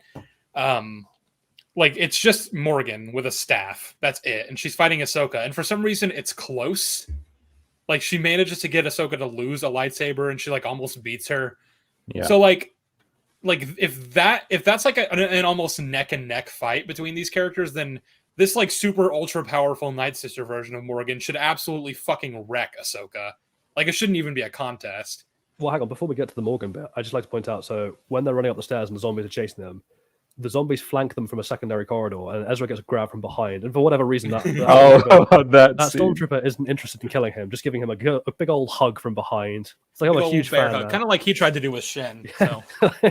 We should have that edit as well. So like as a callback. Wait, the stormtrooper running towards him with like da da da da da. You know what it reminded me of? If you guys have ever seen Batman and Robin, where Bane like grabs Batman from behind and he's just kind of like hugging him. He's not trying to like snap his neck or anything. He's just like got him from behind and he's just going like grrr. It's like Instagram reminds me of that. Come here, sweet cheeks. Nom nom nom nom nom. Kiss kiss kiss kiss kiss. But yeah, so one of them grabs Ezra, and Sabine pulls out her gun because Ezra's like, help, help. And she's like pointing it at the head, trying to get a clean shot. And then, for reasons unknown, frankly, to God or man, she puts the gun away, pulls out the lightsaber that she can barely use in close contact, and thrusts vaguely in the direction of the enemy's head. And by sheer dumb luck, manages to kill the zombie rather than just killing Ezra outright. Yeah, that was imagine if she just killed him. Ruh-roh. Was that worth giving Thrawn access to the main galaxy? God. Nah. To be fair, it would have been like a karmic justice. Honestly, her it'd be betrayal. really funny. Yeah. But yeah, they get away. They keep on slashing. Also, they go to the trouble showing the zombies can blow their way through the doors that they shut behind them. But then they're just like, oh, it's okay. We can just close more doors. Really? Well, the funny thing is that is like they close one more door and then they run past several doors and don't seem to close any of them. So it's like, oh, all right. Yeah. I'm sure that one door will really hold them. But again, so Morgan is now waiting for them because Morgan, essentially when all this fighting was going on, the Nightsisters were like, oh, the heroes are on their way. And so Thrawn's like, oh, okay, Morgan, you need to buy us some more time. So because Thrawn decided to dick around for several hours instead of leaving. Now Morgan's got to sacrifice herself. And because she doesn't have a character, I guess she's cool with that. Well, she says he says for the Empire, and just as he leaves, she says for Dathomir. And I'm like, okay. Okay. The Empire, or I guess technically the Separatists, but the Emperor, the person who orchestrated the Clone Wars, is what kind of destroyed Dathomir. See, slaughter them. And the thing is, Thrawn's reasoning behind this is like, because they're getting here pretty quickly, there's a chance they'll get onto the Star Destroyer. And it's like, okay, sure. How about this then? You just leave a whole fucking army of stormtroopers on that hangar and wait for them. And if they do make it on, just blow them to hell. Just kill them. There's no reason to sacrifice anyone. There, they could have just gone anywhere else where there wouldn't be a vantage point to be able to jump up there. Yep, just peace out. That's what I'm saying is like, even if we are accepting that it's going to take time to lift off and all that, and like we weren't able to leave hours ago, even though we completed the cargo transfer, it's like, okay, just have people be on the hangar, like in the hangar bay, when they try to get aboard. Because that's the thing, like when they do get aboard, or rather when Ezra gets aboard, like he's just there and there's no one there to like see him or anything. It's just like, oh, okay, I guess. Why not just position several TIE fighters around the that entrance onto the roof and just have them aimed at the hole? So the second they poke their heads out, you blast them to smithereens. Yep. There's a lot of better ways to do this, but instead he's just like, well, I guess you just have to fucking stick around and die. And she's okay. Yeah. Why not just use explosives to collapse the hall so they can't get out? Yeah. But and it's just unbelievable. Like, this is the woman who's literally the reason why you're able to even return to your galaxy, and it's like you're just gonna throw her away. It's like, okay. Well, here's the thing about Thrawn. The Great Mothers throw her away. I never got the impression that he was like selfish in any way, like that he would just leave someone that he cares about in any capacity behind if it meant furthering his own goals. I never got that impression from Thrawn. Well, the Thrawn of the EU, I mean, again, the show is a slightly different beast, right? But the Thrawn of the EU, like, he would sacrifice people in order to facilitate the realization of a strategy, but only if it was absolutely necessary. He wasn't a "I'll just kill you because shoot the dog" moment. And he wasn't wasteful. Yeah, and what we saw of Rebels Thrawn was much the same, right? Thrawn threw the Captain Slavin to the dogs, basically, but that's because Slavin was an incompetent idiot and was therefore more useful to the Empire as a prop than as a person. Well, that's more what I'm getting at, is like, if it's an Imperial like Slavin, then sure. But like, if it's someone like Morgan who facilitated his chance to go home, who's been nothing but loyal and faithful and has done everything he's asked and is like and been really competent and resourceful and like achieving his goals, like he's gonna want to protect her, or he's at least gonna want to like repay the favor. Instead, he's just like, well, she's also add too. You gotta fucking stay around and die. This is setting a really bad precedent now, because people are gonna be thinking, oh shit, he's willing to just throw any one of us away, especially the most valuable members of his team. Well, fuck him. I'm not gonna serve him. Yeah, why would I follow him? Even and there's a mutiny, and then there we go. Weird cult that just worships Thrawn for some reason. Also, as we see, he also leaves the Death Troopers behind. So why not just send them rather than Morgan? Yeah, I don't know why Morgan has to be sacrificed. That's kind of fucked up, Thrawn. Well, send Enoch. I don't know. Send anyone. The whole thing with Thrawn, like, I'm not getting any of this. Like, the whole thing just doesn't feel right, and especially with how this ends. You know, not to jump ahead a little bit, we talked about the crates, which we assume are filled with like dead Nightsisters that he is presumably going to unleash upon the galaxy, just like we heard in those fucking leaks months ago. Because he is the Night King of Star Wars. It's just like, why is Thrawn this? Why is he evil man who's going to unleash an army of zombies, who's willing to throw away his subordinates like nothing? Like, what? He is not Thrawn. This is not Thrawn. No. Yeah, this thing is, it's not even the case of like, what are his motives anymore? Because we've already raised that problem. But now it's just like, okay, this is the direction that they've chosen to take Thrawn in. And my question is, why? Why this direction? Of all the possible ways we could have gone. Yeah, like, I mean, if you had done this with just some random fucking nobody that you came up with, like Snoke or something, if you came up with a new villain, like, okay, you know, do what you want. But, like, I don't know, they've taken Thrawn because he's a recognizable name, and then they've imposed this stupid fucking Night King goal onto him. And do you think somewhere in the galaxy, Ray Sloan is just walking around being like, I could have been so much more? Well, it's like, if anything, Ray Sloan is probably the new fucking Thrawn. Like, she's the actual Thrawn at this point in canon. You know who?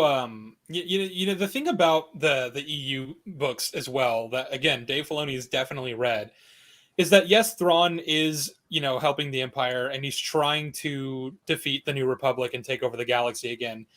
But the thing also is that Thrawn has no misconceptions that he's going to be like the Emperor or whatever the fuck, because that's not his role. He's not a political figure. He's not someone who can lead an empire. He's someone who can lead the military of an empire. But like, if he had succeeded, someone else would have taken the position of Emperor, surely. Someone who's not him. And this, it just reads off as like, I guess Thrawn's just going to be the Emperor whenever he gets back. I don't fucking know. Yeah, he's going to be the Emperor, and he's going to do all the evil things, unleashing zombies and that kind of shit. Well, the thing is, it's not just inconsistent with the EU Thrawn; it's inconsistent with Rebels Thrawn. Because do you remember there's that line in Rebels where I think Callus is like, "Oh, you want to take no glory, only you want to take the glory." Emperor. I require no glory, only results of my Emperor. Yeah, it's great line. Goes fucking hard. Oh, yeah. Too bad. Maybe that character will show up someday in one of these new shows. I don't know if you know this. He actually died when whales yeeted him into space. That is true.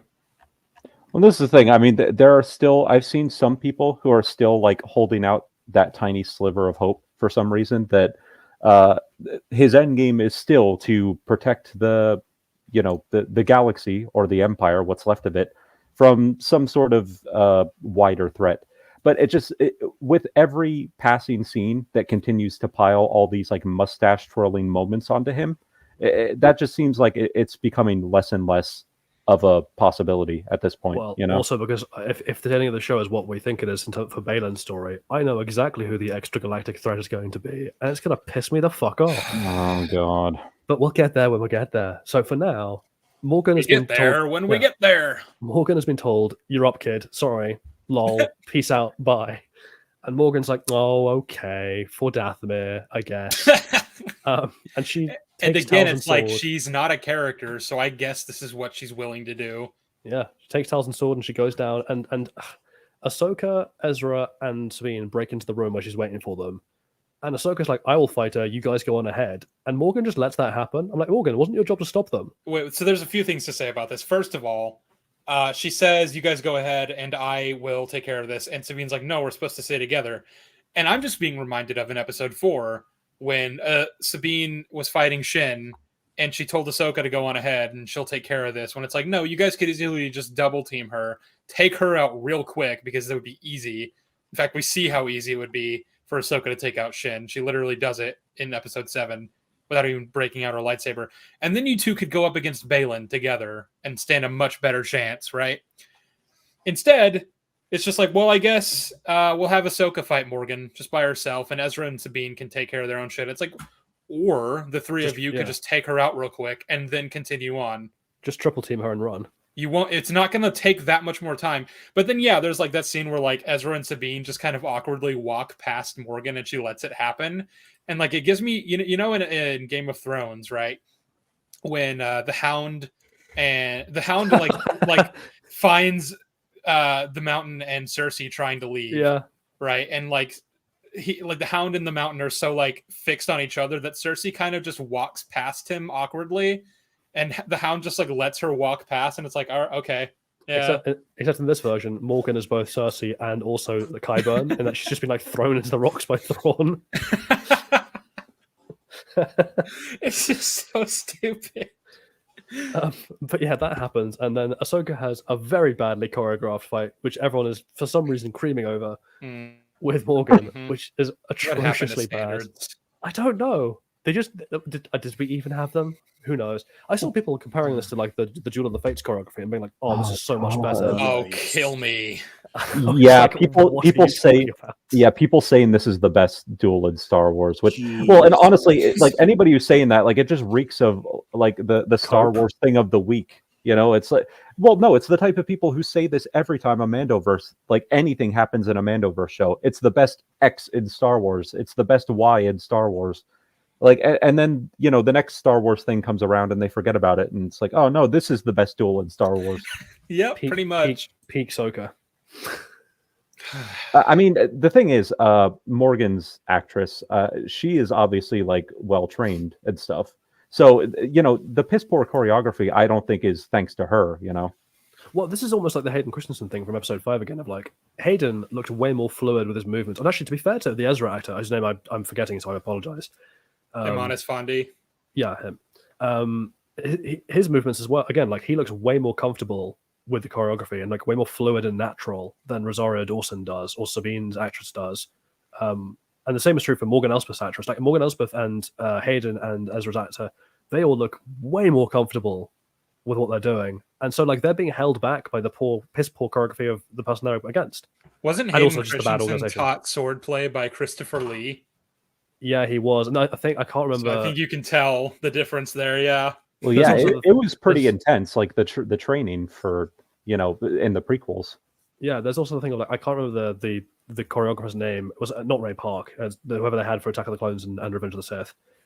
But the person who was doing the interview about, I saw them being interviewed about Hayden, and they're like, Hayden was like one of the most naturally gifted swordsmen they've ever come across. Like, he was really dedicated, really good, and You very could like see it. intuitive. You could just see it in his movements. Oh yeah. yeah. And well, and one thing I mentioned to my coworker, you know, not to absolve Rosario completely, but I can't help but wonder if a lot of the awkwardness that we see in not just this episode, but a lot of the episodes, it might come down to the awkwardness of having to wield two sabers. Because I know that. Nick Gillard. Nick Also, Gillard, also the prosthetic she's wearing, like the headset and everything around it is like, I can understand, in a bit like wearing the Vader suit, why that would really impact your ability to look fluid. But at that point, this is when CGI gets called upon. Like, this is why CGI exists, right? Yep. Yeah. Just this is the moment where you're like, okay, well, forget the practical headdress. We'll put her in a CGI suit. Actually, to be fair, for once, to the Siege of Mandalore, isn't that what they did for the Maul versus Ahsoka fight? They had actual fighters motion capture, yeah, motion capture suits, and it looks great. It looks really good. Awesome, yeah. I mean, it's Ray Park. Of course, it's gonna look good. Yeah. I don't know who did Ahsoka. I feel bad, but whatever. She did a good job too. Yeah, she was also phenomenal. And that's the kind of point we're making. This choreography is piss poor. But anyway, as that's going on, Ezra and Sabine run upstairs and encounter some zombie death troopers. Two to be precise. One for each of them, which apparently, even though they're Jedi, one zombie death trooper apiece is enough to like seriously impede their progress. I don't understand why Ezra doesn't just yeet them off the side of the cliff, but okay. Yeah. That's just thing. It's just like I'm watching Ezra Bridger with a lightsaber, with all of his power, you know, whatever, fighting one single death trooper, and like it's like giving him a run for his money. I'm like, no, okay. Yeah, Ezra's pretty weak sauce. To be fair to Ezra, in the beginning of the fight, he does stab one of them through the chest, and then that's a no-sell because this thing is a zombie. And of course, because he's like a charming actor playing a charming character, there's a cute little moment where like he gives a little smirk, a little chuckle, like, and then gets like yeeted. Yeah, I really like this is funny. This is a rare moment of praise. I really like the actor for Ezra. Yeah, actually, he's surprisingly good. I was not expecting that. He's pretty good. He like slips into the role just so easily. It's one of the few like praiseworthy, even mildly praiseworthy things I have to say about this show. I don't have a lot. It's a very short list, but that's one of them. Yeah, it's like I think one of two. Yeah, you would watch this show and just think he's always played Ezra Bridger. Yeah, the way he just so naturally goes into it. Aman Asfandi. Now that I have it written down, I'll remember the name. Thanks, Bridget. But yeah, Aman Asfandi just does such a good job of bringing Ezra to life, particularly given he's given fuck all to work with. And actually, to be fair, I would say the same thing for Lars Mikkelsen, right? Of like, he's been given some bullshit to work with, but he's still trying his goddamn hardest to make that a compelling character.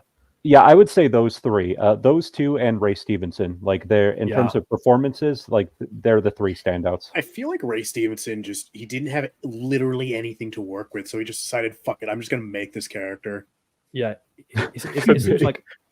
Because that's the thing, right? Like, all we have to work with Balin is like the inflections he gives to what he's saying, and that's all Ray.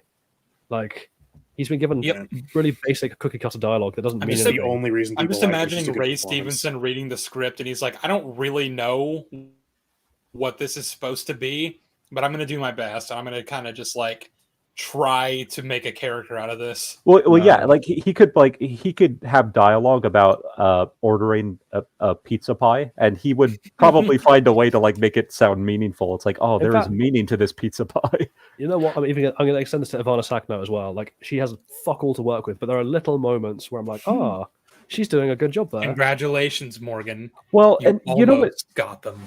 Well, yeah, the fact when she loses her shit and tries to force choke Sabine. Yeah. Well, it's so frustrating. Or because my favorite part is when she doesn't react to being abandoned by her father figure.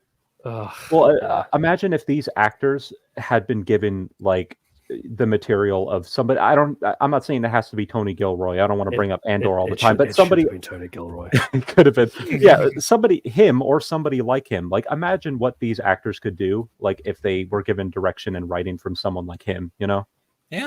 It's like, oh god. Yeah. Dude, a Tony Gilroy Thrawn will be the greatest. The fact that we're not going to get that is like the greatest act of robbery since Mark Hamill was wasted. Yeah. By the way, I don't know if any of you like have ever followed him on Esfandi on Instagram, but like I remember when it was still only rumored that he was going to play Ezra, and he just randomly posted like a picture of himself on Instagram, and the caption of the post was an Ezra quote from a season 2 episode, just randomly. He was like, "Just so you guys know, when I break out, I won't hurt any of you." That was he just put that in the caption, and so everyone was like, "Oh my god, did he just confirm he's playing Ezra?" And that like told us that he was watching through Rebels and like studying the character, researching.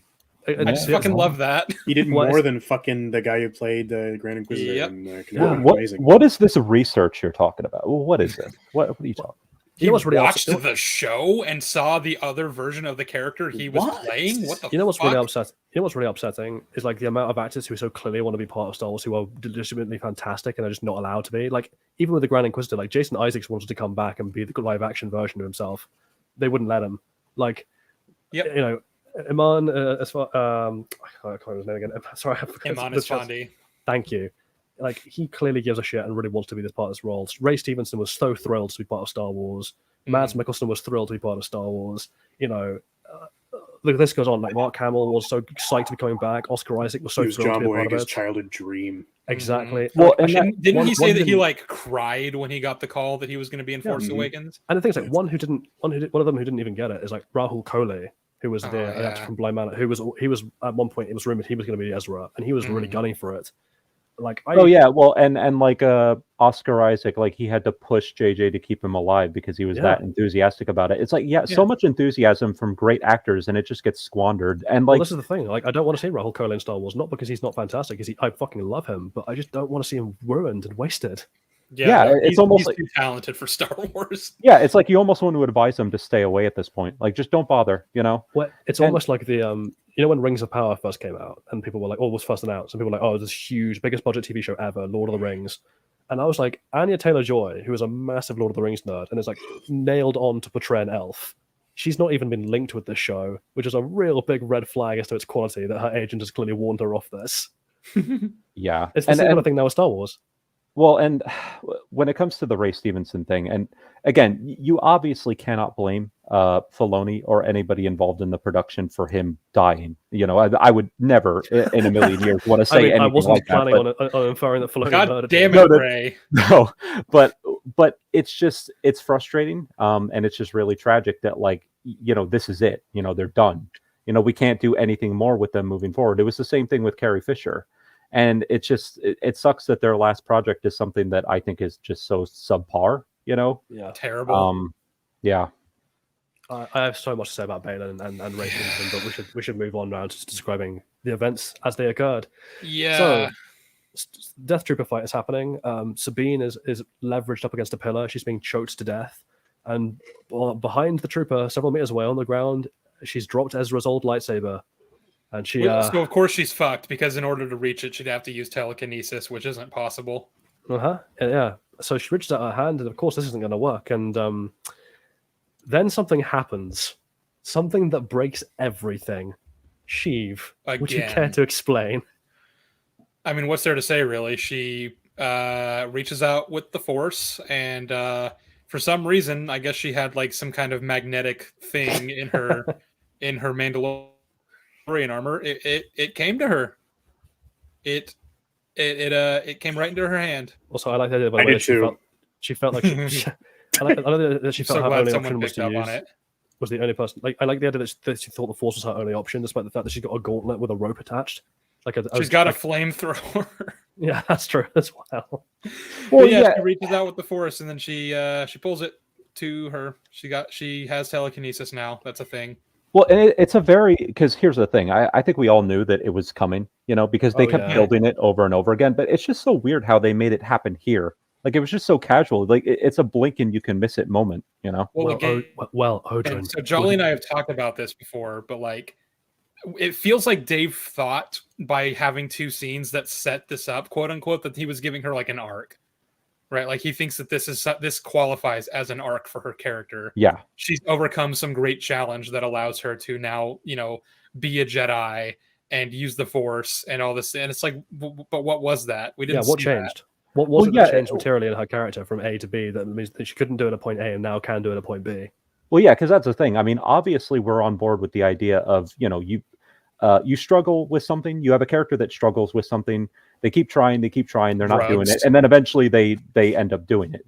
But it's just very strange that has been put onto Sabine of all people. It's like this struggle with the Force is hers for some reason. I just don't really get it. The comparison I want to use, right, because this is the one that everyone has been like using to defend this moment, is Sabine and Luke. So again, we commented on it earlier, the scene where the X-wing falls into the swamp and Luke is like, "Oh no, what do I do?" And you're just like, "Try and lift it." And Luke tries and fails. And he's like, "Oh, this is pointless. I could never lift something that large," and like stomps off. And then Yoda shows him it's possible, and Luke is like, "I can't believe it." And you're just like, "That's why you failed." Like that's the growth, right? That Luke has to come to believe in it, truly believe, let go of his preconceptions. That's his journey. Yeah, exactly. Whereas with Sabine, it's like, what did she learn? What changed between point A and point B of not being able to do it versus being able to do it? And the answer is like nothing, other than that the script needed her to do it. Well, yeah, it's just the most simplistic. It's just overcoming adversity in the most simplistic sense. That's all it is. The most cop-out defense I ever see, I always see for Star Wars, is, well, it was because of the will of the Force. It's like, bullshit. It's just the will of the writer. It's just because the writer says so. Oh yeah, I'm so tired of that. The fact that the Force has just become Deus Ex Machina incarnate is beyond annoying. Well, it's like the whole like, oh well, it's God's will. It's like, just explain fucking anything. Just Kingdom of Heaven, like God wills it. Well, that's the thing. My favorite moments with lines like that is when you have like a completely self-righteous and like greedy person who just uses their like faith and religion as a shield for like horrible actions. It's like, yes, it's God's will. It's like, okay. It's like, what was her name? Bev in Midnight Mass. Oh, she's horrible. God, I hate that character so much. I was so glad watching. That's the only good thing about the finale. Wasn't here watching her get some comeuppance. Her die, yeah. But like, it's just to draw out the Luke comparison, because obviously, like, what's about to happen, and I think there's no point beating around the bush here. Like, in a second, Ezra's going to make a force jump for the departing ship that's beyond his abilities, and Sabine's like, "Don't worry, I'll shove you the rest of the way with the Force." And she bodily, because the thing is, he starts falling. She bodily lifts a full-grown man 40 feet using the Force onto a spaceship. I'm like, that is an incredible feat, even for a trained Jedi. Mm-hmm. The idea that she can now just suddenly do this. Which, by the way, again, this is one of the things I was thinking of, where it's like, maybe if she had a jetpack, she wouldn't need to have to even do this in order to get onto the ship, right? You could just carry him. Well, I'm almost building that, right? Because there's 2 points, and I just want to deal with the first part first, where it's just like people's defense of like, oh, the Force flows through all living things, so this doesn't break canon that anyone can now not only use the Force, but use it to this level. And I'm like, if you can do this, why not just train an whole army of like Force sensitives? Why bother? Like, what was special about Anakin's midichlorian count? What was special about Luke? Why couldn't you just train any fucking random person to be that powerful? That's the thing. Midichlorians help actually remove a massive, massive gaping plot hole. People don't like to admit it, but it's true. Well, no, honestly, like, well, the whole idea of, like, let's just take this to its most like craziest endpoint, where every single person, from like the lowliest janitor to like senators, they're all just like, yeah, they're all just like using Force pushes like constantly and everything. Like everybody is just using the Force on like a casual basis. Like that is the most boring fucking concept to me. And when everyone's super, no one will. Well, Hey, Jolly, exactly. Yeah, exactly. Hey Jolly, you remember that argument that someone raised in, I think, one of our Mando streams? It was in a super chat where they were like, "Hey, if Dooku told Obi-Wan that the Senate was under the control of a Dark Lord of the Sith, why didn't the Jedi just have all the senators submit to a midichlorian test?" Which we already pushed back against for a number of reasons. But like, apparently that wouldn't have even done shit anyway, because any one of those senators could have been Darth Sidious. All they had to do was like focus their will and like really devote themselves to opening up to the Force, and they would have become a Dark Lord of Sith. So the clip I'm going to be using in my script to deal with this is that bit from Prince of Egypt. That song was like, "There can be miracles if we believe." It's just become silly. And the second part of all this, right, is just like, why? Why does Sabine need to be a Jedi? Why is that something that we need for her? She already had character in Rebels. Like it wasn't necessary. Actually, like a lot. It's just so unnecessary. She was also, and again, forgetting just her character, because I think, you know, as a character, she was a well-developed person. But in terms of like her skills, she already had. She was an incredible artist, a mechanical prodigy, and a Mandalorian warrior. Why does she need more? Yeah. Someone in chat said, "Imagine Jabba the Hutt as a Jedi." It's possible now. If he had devoted himself to the way, he could have done it. Imagine Greedo the Jedi. Yeah. Luke is like, you underestimate my power, and Jabba's just like, you underestimate mine. And then he puts in the EU, there actually is a Hutt who's a Jedi. I was going to say, isn't there a Hutt Jedi? Shitto. No. Sorry, there's a comment here that Diego Domino's just put out, which I understand that they're doing this as a joke. They're on our side here, but there's something I want to raise, which is because it's this fucking one-upmanship of coolness. Do you remember that Alien vs Predator 2? Everyone, do you remember how the writers of that were like, "Hey, you know what's better than an alien? You know what's better than a predator? A pred-alien." Yeah. Well, it's like the J.J. Abrams way of writing. It's like, you know what's better than a Death Star?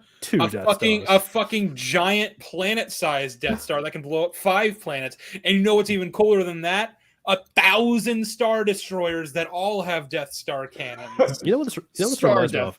Well, it's like sounds like Dave Filoni wrote those. You know when you're at school, right? And like there's always like those 2 kids who don't really have a lot of friends who are arguing, and they're always like, "My girlfriend, you wouldn't know her because she goes to a different school, but my girlfriend's like 6'3" and a model and like has blonde hair and she's got like huge boobs." It's just like, I wish, make her muscular too. Fuck, hamina. My point is like the Mandalorian Jedi thing of like, we're gonna make Sabine a Mandalorian Jedi. It really reeks of that. Of like, oh, you have a Jedi character? Well, my character's a Mandalorian Jedi. Yeah. It's like a child playing with an action figure, and they're like, my guy has this and this and this and this and this. It's I mean, I hate to agree with Cosmonaut Variety Hour, but he kind of did hit the nail on the head with Sabine when it comes to like, she's basically a D&D character where it's like, yeah, she's done all these cool things. She's like a super genius inventor who's worked for the Empire, and she was a bounty hunter, and she's a rebel, and she's a Mandalorian, and she has the Darksaber, and she's the queen of Mandalore, and she's like 16 years old, and you're like, okay, yeah, that's enough. And now it's like, well, also she's a Jedi too. Also, I didn't tell you that. I never. There is a quote from him. There is a literal quote from him where he said, "Like, I wouldn't be surprised if she became Force sensitive." Like, Filoni, you proved Cosmonaut right. Like, congratulations. This is the thing, right? Because this is a character epithet I very rarely want to crack out because of the baggage associated with the term. But she is now a Mary Sue. She's been conjured into being that. She couldn't be more Mary Sue unless she was also Force sensitive, which at this point wouldn't even surprise me. Yeah, exactly. Yeah, that line. Literally that, yeah. Like, he is a fucking prophet now. Well, I hate that they've made him right. That particular, I mean, so Mahler clipped that and put that in his video, and then I put that in my video to highlight how Cosmonaut wasn't being as inconsistent as Mahler was making it out to be. And I remember showing that to Sheev. I'm like, I don't have any context for whether Cosmonaut is correct here, you know? And she was telling me, like, oh, no, she's not Mary Sue at this point. She is now. She is now. Yeah, she is now. Congratulations, you're a prophet. That's the thing, yeah. I think she's more one now than Rey ever was. Oh, easily. Absolutely. I think that's as someone who hasn't watched the show, from the sounds of it, it very much. I mean, isn't one of the main things that like applies to a Mary Sue is that even if they do something wrong, like the characters will just refuse to acknowledge it. Yes. They will just like basically tell them, it's okay, you're good, you're awesome, you're fine. Yeah, I mean, this is honestly like one of the most blatant examples I have ever seen of that. I mean, it's actually egregious. What is something terrible? Generally egregious. What is something terrible that Rey does in the sequel trilogy that gets glossed over? in comparison to like what Sabine does. To be fair, she thinks she blew up Chewie, and everyone just immediately forgives her for it. Yeah, that was a bad one. But she's not like basically patted on the back saying, "Oh, you did a good thing." It's more. At least she didn't mean to. At least she didn't mean to kill Chewie. Like Sabine actively chose to give Balin the map. Right, it was an accident, and while they didn't really chew her out, which they probably should have to some degree because of grief and all that, at least it's not this where, like Sheev said, conscious choice. But then also Ahsoka's like, oh yeah, like what did she say? She said something along the lines of like, I'd do the same thing or something stupid like that. Oh, she's like, we went over this already. Yeah, we went over that. Like, I did some shit during the Clone Wars, and like Anakin always stood by me. It's okay. It's like, fuck off. It's like, no, that's not acceptable at all. What the fuck? I think the context that it was both unintentional and that she was clearly regretful about it is enough to give the characters a pass for not immediately chewing her out. It's better than this, that's for sure. By the way, what is Sabine's Loth cat okay? No, it's dead. It's starved. I was just gonna say, but I was like, where is Loth cat? Is it safe? Is it all right? I'm headcanoning that Jai Kell has been cat sitting for her. Sorry, we'll go on. Well, it just seems like, I guess on that one particular front, Sabine has topped Rey in terms of just basically protagonist centered morality is what it is, absolutely. Like I said, this is one of the worst like examples that I have ever seen of that, of a character just sliding by and getting away with like doing really shitty things. Odrin, what's going on with your microphone? No, that's Southpaw, I think. Oh, is that Southpaw? Is that mine? Might be. It's all fuzzy. Yeah, it is. Okay, it stopped. Well, yeah. Well, that's because I muted it. But is it better now? Yeah, it's better now. Okay. Maybe. I just I hate that this character calls herself Sabine, because I really liked Sabine in Rebels. Commander Sabine Wren. I've always loved the way Clancy Brown just delivered that in the first episode. I'm going to use that somewhere in my video because he says it's so funny. Commander Sabine Wren. Dude, honestly, like so much awful shit has happened in this show that I've like forgotten about that. I completely forgot what happened in the first few episodes. They feel like child's play compared to this shit. I know this is like it happened in a different life. I know this is essentially an act of grieving, but do you remember how in that Mandalorian arc in Rebels, when she's learning to use the Darksaber, and Kanan is like pushing her to admit what's bothering her, basically, and she has the really emotional outburst about how she accidentally betrayed her entire people and like got loads of people killed, and even her family turned their backs on her because of the disgrace she'd brought to her family in Mandalore. Yep. Like I literally rewatched that episode and the one immediately following it the other day. Yeah, it's just because I needed to like be reminded of when Sabine was a good character. Yeah, well, it's a great scene. What the fuck happened? Well, we're kind of at the point. We're kind of at the point now with how bad Sabine has been characterized in this show. You almost would have been better off with like no character arc. Like if they had just done like nothing with her character wise, that just would have been better than this. Infinitely, that would have been infinitely better. Also, that's the other thing. Like, not every character has to have an arc to be a good character. You can have static characters who are good. Mm-hmm. Yep. Anyway, where are we? So she threw Ezra. He made it to the other side, and then she like looks back because Ezra's about to like pull her up, but then she looks back and sees that Ahsoka's in danger because she's still fighting Morgan, and now the Night Troopers have managed to get up to them, and they're like surrounding Ahsoka and Morgan to watch the fight, but not actually shoot at them. Yeah, for some reason. Yeah. That's great. It's so awkward just watching the Night Troopers stand there watching the fight play out instead of just killing Ahsoka. He's just standing there menacingly. And then it's presented as like, okay, Sabine has the choice between going with Ezra or staying behind with Ahsoka. And then it looks like she runs off to go with Ezra, but then like later the Chimera's taking off. Morgan is taunting Ahsoka for having failed, and now she's gonna die all alone. And then Sabine goes, she's not alone, and like pops, like materializes out of thin air. I don't know how Morgan didn't see her. I don't know how any of the Night Troopers didn't see her. My brain just started thinking of the Amazing Spider-Man. Oh, Peter Parker. I'm just thinking of in the Hobbit movies, where like Sauron is like to Galadriel, like you're all alone, and it's like I am not alone, and Elrond and Saruman just come out of nowhere.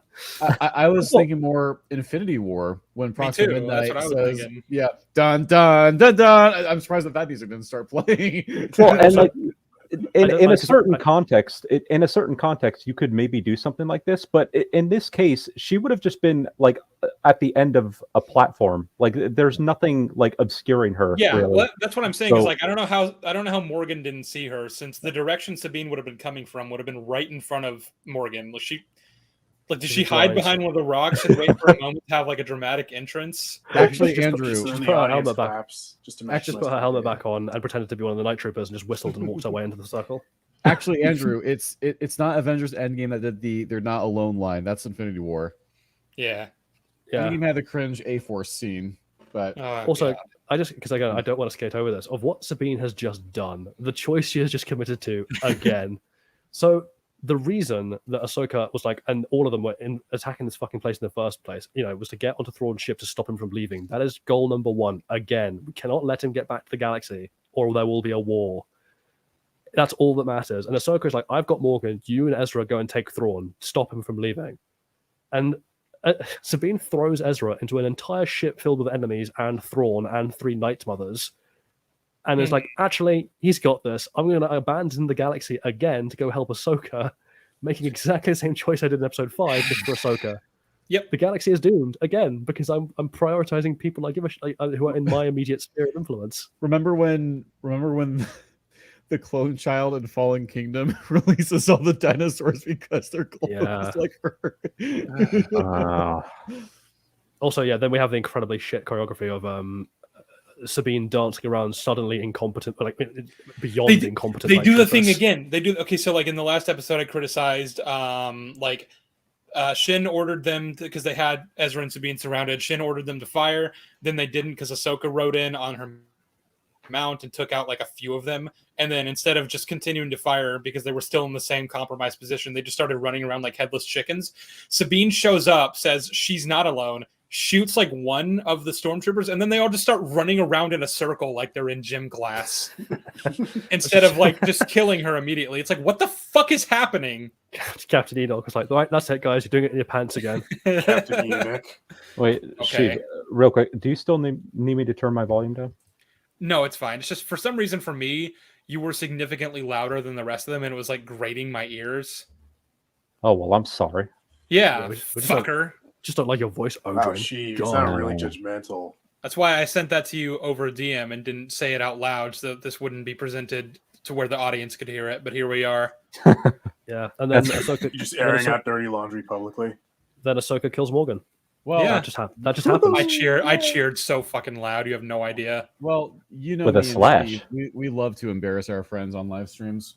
Yeah. Oh, before we continue and just completely ignoring what Southpaw said, because no, I'm going to read out the super chat from Wisdom Minari for $5. Thank you for the super chat. What arc did Ahsoka go through in order to overpower souped?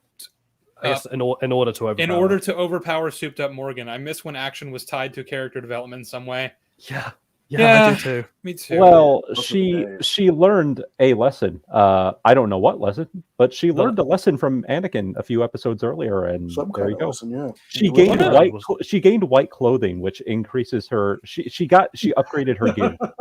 Increases her crit rate mana. I've actually been watching some of EFAP's coverage of Ahsoka, and one of the points that they make that I actually really agree with, and I hadn't really thought about before, is that like in the original films, like the original 6, every time a lightsaber duel happened, there was always some kind of consequence, right? Like Obi-Wan fights Vader on the Death Star, Obi-Wan dies. Luke fights Vader on Cloud City, he loses a hand. He finds out a world-shattering truth. They fight in Return of the Jedi. Vader dies. Vader sacrifices himself to save the galaxy and kills the Emperor. Like, there's always, like, a consequence. Shit like that. In this show, it's just like, oh, shit, the lightsabers are breaking out. And then, that'll kill 5 minutes, and then it'll be over, and nothing will have been accomplished narratively. Yeah. The consequence of this is Morgan is dead, even though Thrawn was literally using her as a pawn anyway. So, I don't know. Yeah. Oh, well. Anyway, so Thrawn is getting away, and there's no way for our heroes to chase them. And like, obviously, they're now surrounded by the staggeringly incompetent stormtroopers. So how are they going to get out of this? Well, holy coincidences, Batman, because who wouldn't just fixed the fucking totaled ship? Yeah. It turns out the crab people are just really good with a hammer and screwdriver. I guess they fixed it just in time, and they come up under the roof of the tower that they're standing on. That's currently being bombarded by the Chimera, by the way, just for good measure. But again, because the Chimera's laser cannons are shit, they can't manage to like hit the ship at all. They're able to get onto it, fly directly in the direction of the Chimera, and not get hit by the lasers even once. So you're saying that the crab people are like Queel and Babu Frick? Oh, they're way better than once again, this reminded me of the Amazing Spider-Man when he jumps off the building, and then there's like the fucking crane with the cargo being lifted up. Why is this making me think of the Amazing Spider-Man? This is not good. Well, also, I hate it at all. In terms of plagiarism, didn't Back to the Future 2 do exactly this? Yes, literally. Yeah, fuck. You know what's funny, actually? What I was thinking, because again, the part where Sabine throws Ezra, and he doesn't quite make it. He like lands on the side or whatever, and then he like climbs the rest of the way up. I thought they were gonna do a Back to the Future 2 moment where like he lands on the ship, and then like the ship comes up, and he's like, "Hey," and he kills the stormtroopers or whatever. They didn't do that. Cooler. I was kind of imagining the thought that I had was the Mummy Returns when they're stuck on top of the pyramid, and then the dude and the blimp or whatever comes down.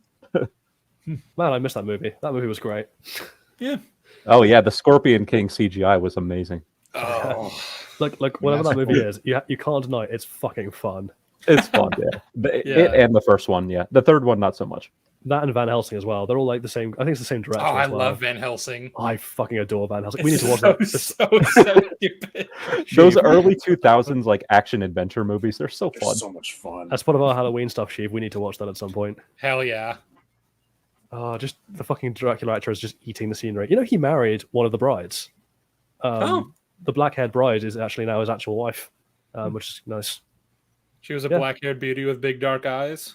I mean, she really was, to be fair. Big something. Yeah.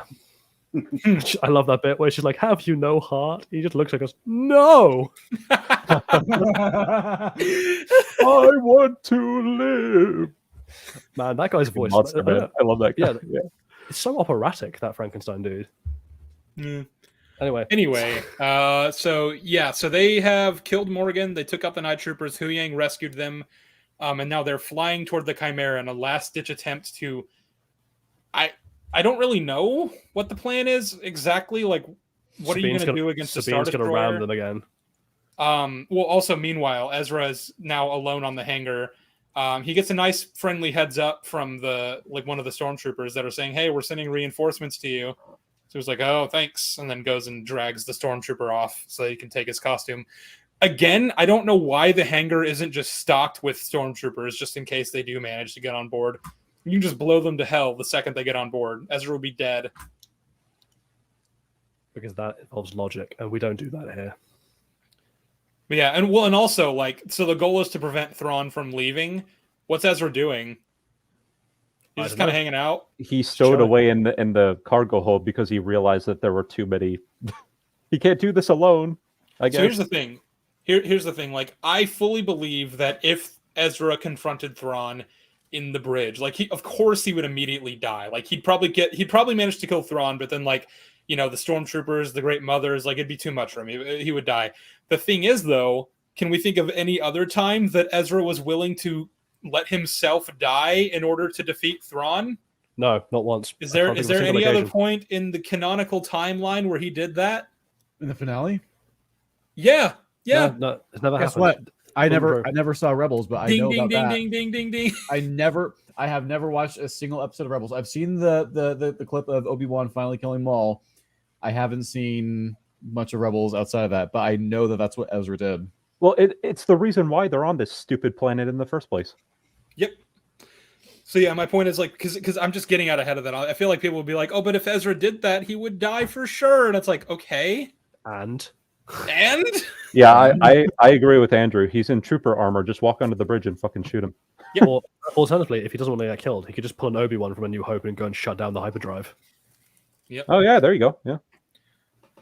But yeah, so they're chasing them out of the planet, and Thrawn decides to go ahead and get into a call with them real quick, just to drop one last "fuck you" before leaving. Once again, delaying jumping into hyperspace and getting the hell out of Dodge. But fine, sure. He doesn't actually care about leaving this planet. He's been stranded on for 10 years. Also, there's a very strange moment here because in the call, he very strongly implies to Ahsoka that he knows exactly who Anakin Skywalker was, and who, therefore, like, basically, he's taunting her with the knowledge of Vader, right? Yeah. Why doesn't he just explicitly say that? And the reason I bring this up is that, like, so as far as Thrawn is aware, Vader is not the flavor of the month with most of the rebels, particularly not people like Sabine Wren. You think the revelation that Ahsoka was trained by Vader would be a real, like, hornet's nest kick in terms of, like, their trust in each other? And that's something that was really useful to Thrawn, like dividing his enemies and sowing conflict and undermining their morale.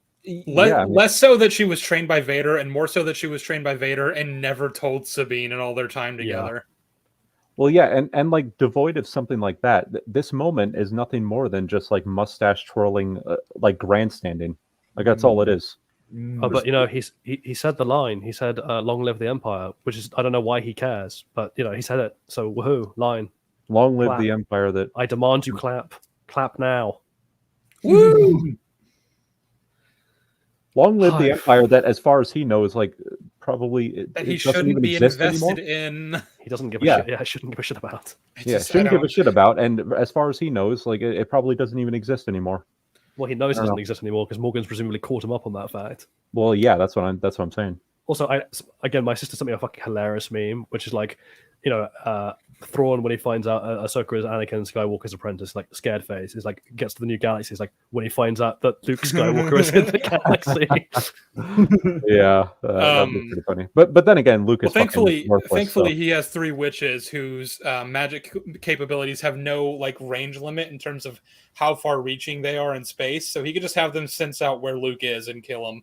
Well, also, and to be fair to Thrawn, as Odin just said, this version of Luke is fucking worthless. So true. Yeah. In fact, the show doesn't even think he exists. That's the thing. So, like, Thrawn is now back in the main galaxy, right? And here's what he has at his disposal. He has the hyperdrive ring, which we've already gone over, can basically brute force its way to instantaneously teleport anywhere in the galaxy. And he has 3 magical wishes who have the ability to find Force sensitives, like anytime they use the Force, just by thinking about them. And a zombie army. So it's like, yeah, they're done. Like, the first thing he does is ask the Nightsisters where Luke is, teleport to him, kill him, and then take care of the New Republic. Like, it's over. They are so fucked. It's Joe. And canon Luke doesn't exist when he's not on screen. Yeah, that's exactly right. Like that's pretty much exactly the case. It blows my mind. And you know, I was going to mention it at some point, so I guess this is as good a time as any.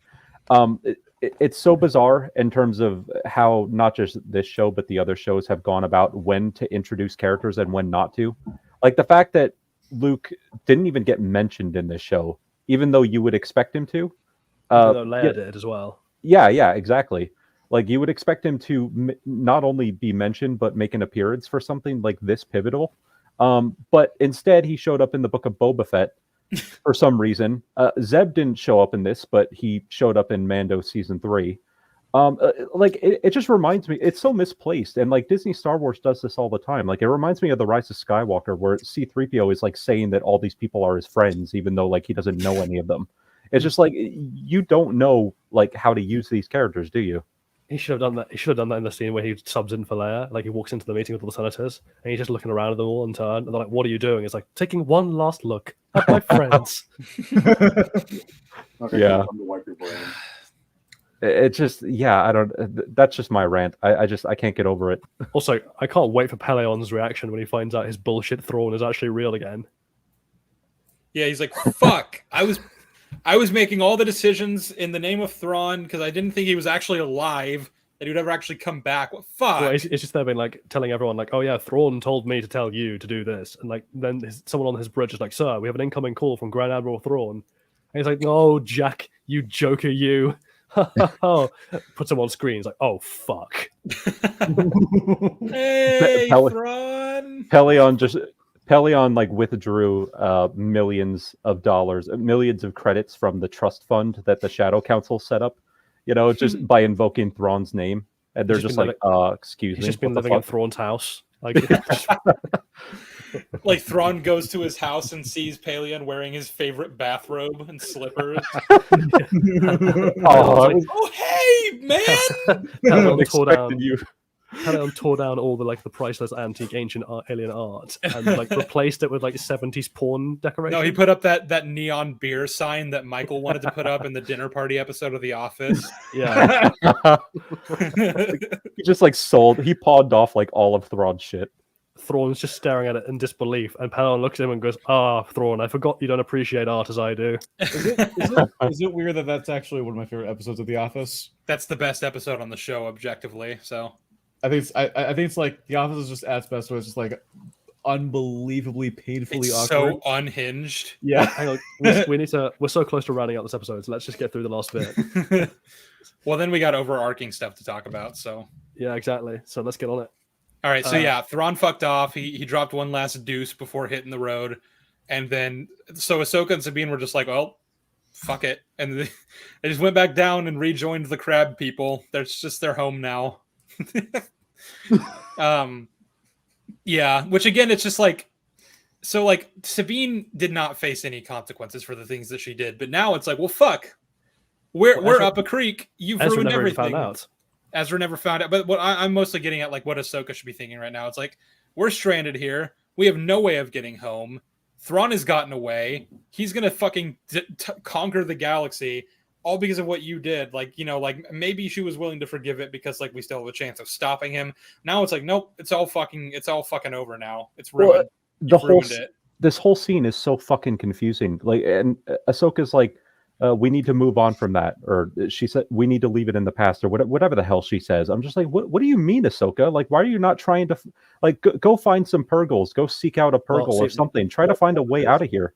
What's happened is she looked at the script and they were so basically Balin's off to go resurrect. So you need to stay here and stop that instead.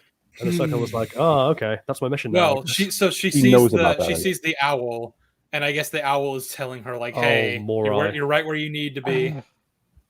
All is as the Force wills it. Belch. Well, they pretty much made it so that there has to be a season 2. I mean, as fucking horrifying as that is. We're gonna have to talk about Morai and what she represents in just a second when we talk about Balin. But before we get there, Shin does her Wolf from Fantastic Mr. Fox moment with the random thugs, because apparently even it was already stupid that she wanted to be Thrawn's lackey, but apparently she didn't even want to be that. She just wants to be the head honcho of a bunch of flea-bitten marauders. You know how we don't know what she wants because she hasn't been characterized? I get the feeling that even Shin doesn't know what she wants. I get the feeling she doesn't know anything about herself or what her personality traits are. Yeah. She just kind of does whatever the fucking whatever immediate thought she has on her mind is. She's just I'll go do that. She's that dog that just chases random shit. Squirrel. Yeah, exactly. Yeah, Balin taught her how to eat and fight. And that's pretty much it, I guess. You know how in Westworld, Dr. Ford has that thing where he's talking about the greyhound he had as a kid. Where he's we let it off the leash and it just ran off the first fucking thing and tore it to pieces and then didn't know what to do. I'm that's just Shin. That's just what she is now as a character. God, I love Westworld. Yeah, season 1 of Westworld is the best piece of television I've ever seen. Anyway. Yeah, so we're gonna move on to Fellowship of the Ring.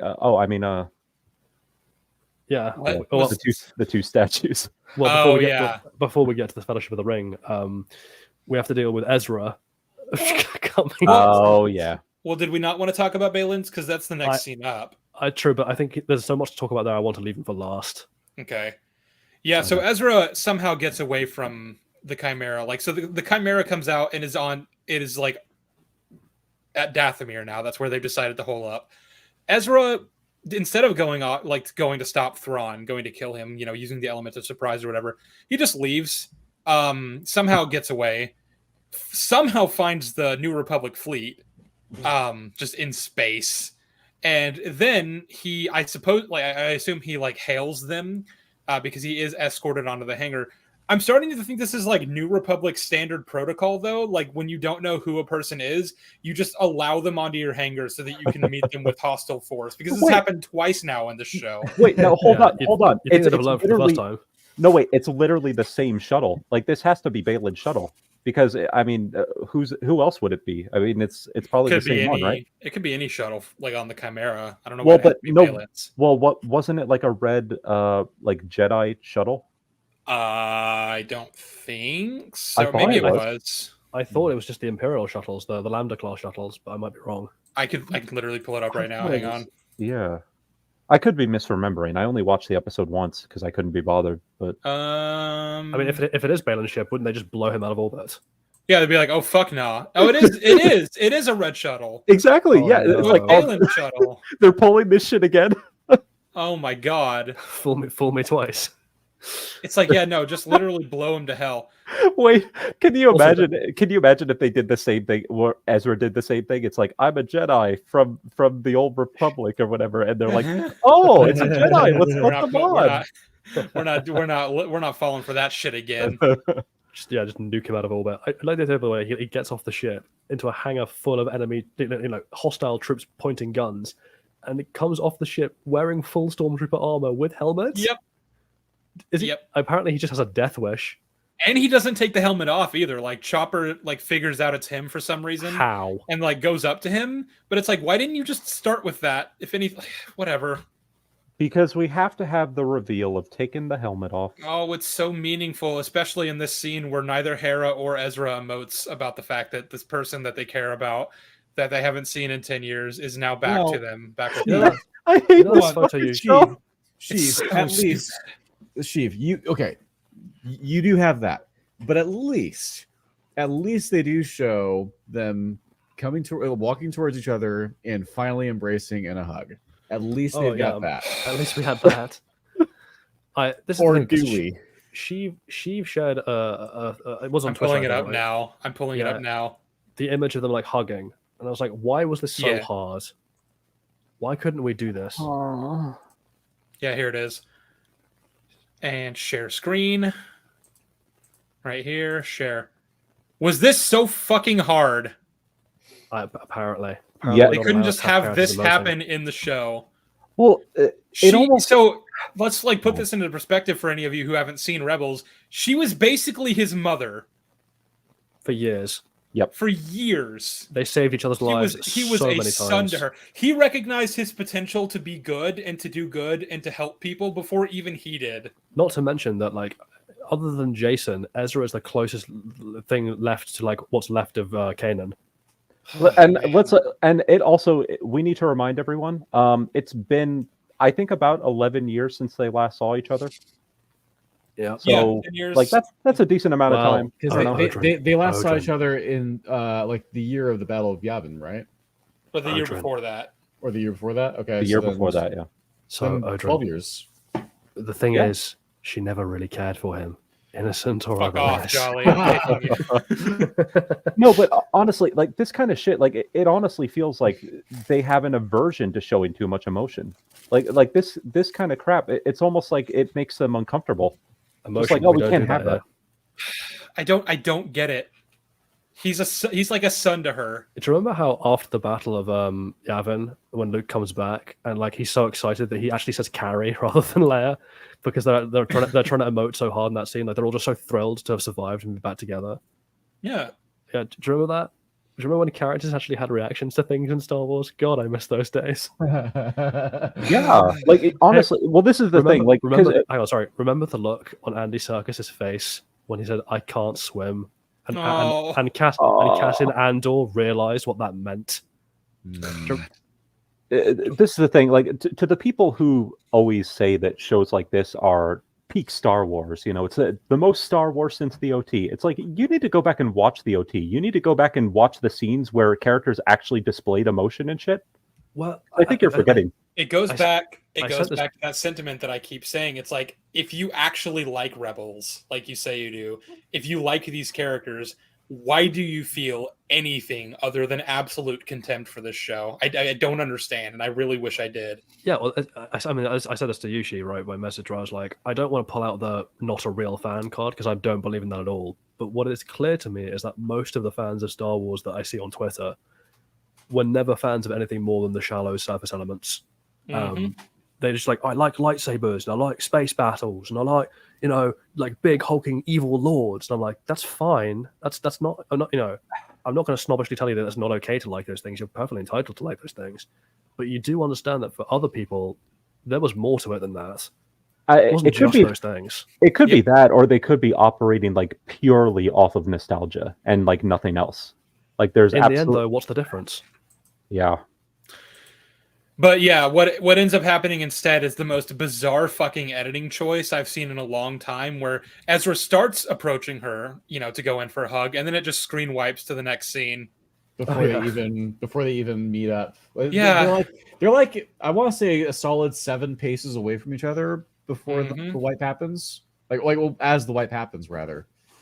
Yeah, Southpaw jumped into our watch party right around that moment, and he was like, "What a bizarre editing choice!" And I'm like, I at least understood enough of the concept. Like, right, these two were, they meant something to each other. Yeah, these were like 2 major characters in Rebels. It's been over a decade since they've seen each other. Like, they're like, I didn't realize that they had like a surrogate parental connection.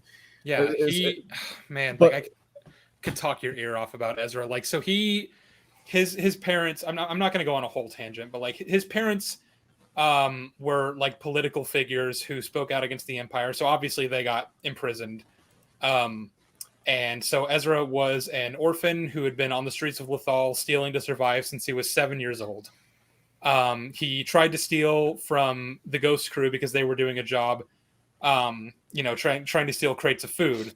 To then give to people that desperately needed it.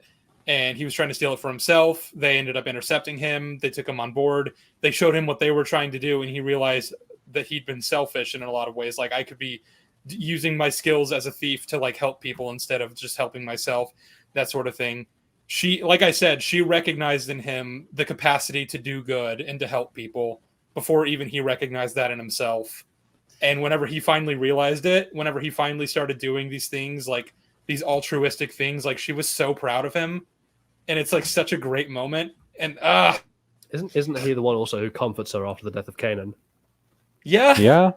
Because they were the 2 that were arguably closest to him. Like, they were. I popped into the VC as she was showing that scene. I was like, what a fucking bizarre editing choice. Like, it's just baffling to me as someone with minimal context for it all. I was like, do you remember in TLJ that cut where like Mark Hamill's like, "Where's Han?" and then it just cut. Yeah, like Wisdom, God. Like Wisdom Minari just said, when D&D cut away from Jon Snow telling Arya and Sansa about his true parentage in Game of Thrones. It's like, to be fair, considering what Jon Snow was like in that season, that conversation was probably 90% him just going, "She is my queen," and I don't want to see that.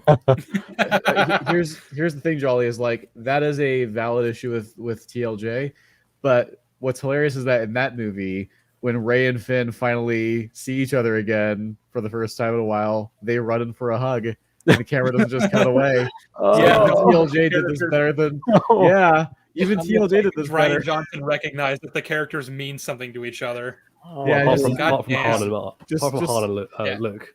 Just characters that we didn't care about in the first place. But also, I was like, man, it's almost like imagine if HBO The Last of Us has the scene in the winter where right after Ellie kills David, Joel like runs into Ellie, right? And then we just like cut away before they hug. It's like, why would you do that? No, the funnier one would be that bit where like they're in the where she's run away and they're confronting each other, and she's like, "I'm not her," and then they just cut. Honestly, it needs. Then you just it cuts to credits and then dun dun dun da da da da da da da. No, but just to round this out before I read off this super chat that just came in. Basically Hera, along with Kanan, gave Ezra a home when he didn't have one. taught him what it meant to use his abilities for good. And just they meant a lot to each other. They were a family. But yeah, you wouldn't know it just from watching this show. You would not have any idea. No. You would have no idea about like you would have no idea about the past relationships of anybody in this freaking show. I mean, Mary Elizabeth Winstead. Well, here's the thing. Okay, so here's the other weird thing. Mary Elizabeth Winstead is actually like emoting a little bit when she sees Ezra. Like there's something starting, and then it just like cuts short.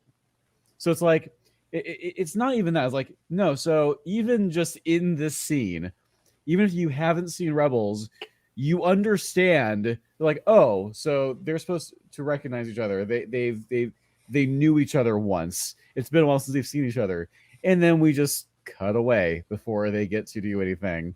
See, in my head, what happens? Like she was starting to tear up. It's like Ezra, and like starts running towards him, and then Dave's like, cut, and like she takes it to one side. It's like, all right, Mary, what the fuck are you doing? The fuck was that? Remember when you're like a 12-year-old boy and like you watch something and all you care about is like the action scenes and stuff.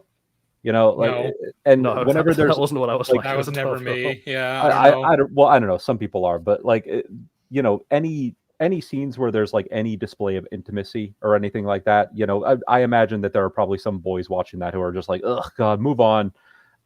That's what this feels like. It feels like an aversion to like any sort of personal connection, any sort of intimacy. It almost like it feels like it makes the director and writer uncomfortable, and they're just like, we have to avoid it. It's weird that you mentioned that. I remember so distinctly when I was a kid. Do you remember the movie Troy? Yes. 2004 Troy. Yeah, 2004 Troy with Brad Pitt. So I remember watching that movie with a bunch of like guys my own age, which were like not old, like 8 or 9 years old. And we did 13, 12, 13. Anyway, watching this movie, and everyone's like, all these my mates getting super excited about all the action scenes and the battle scenes. And for me, I remember like we were watching it, and the scene that really stood out to me was the bit after the first battle on the beach. After the second battle on the beach where he kills Patroclus, and Hector's talking to his wife, and he's explaining to her like how if the city falls, she needs to run. And then he ends the whole conversation with, "I killed a boy today, and he was young. He was much too young." And I was just like, man, that scene is so good. And I remember that being like the thing that really struck me. And like all my mates were like, nah, boring. Get back to the fighting.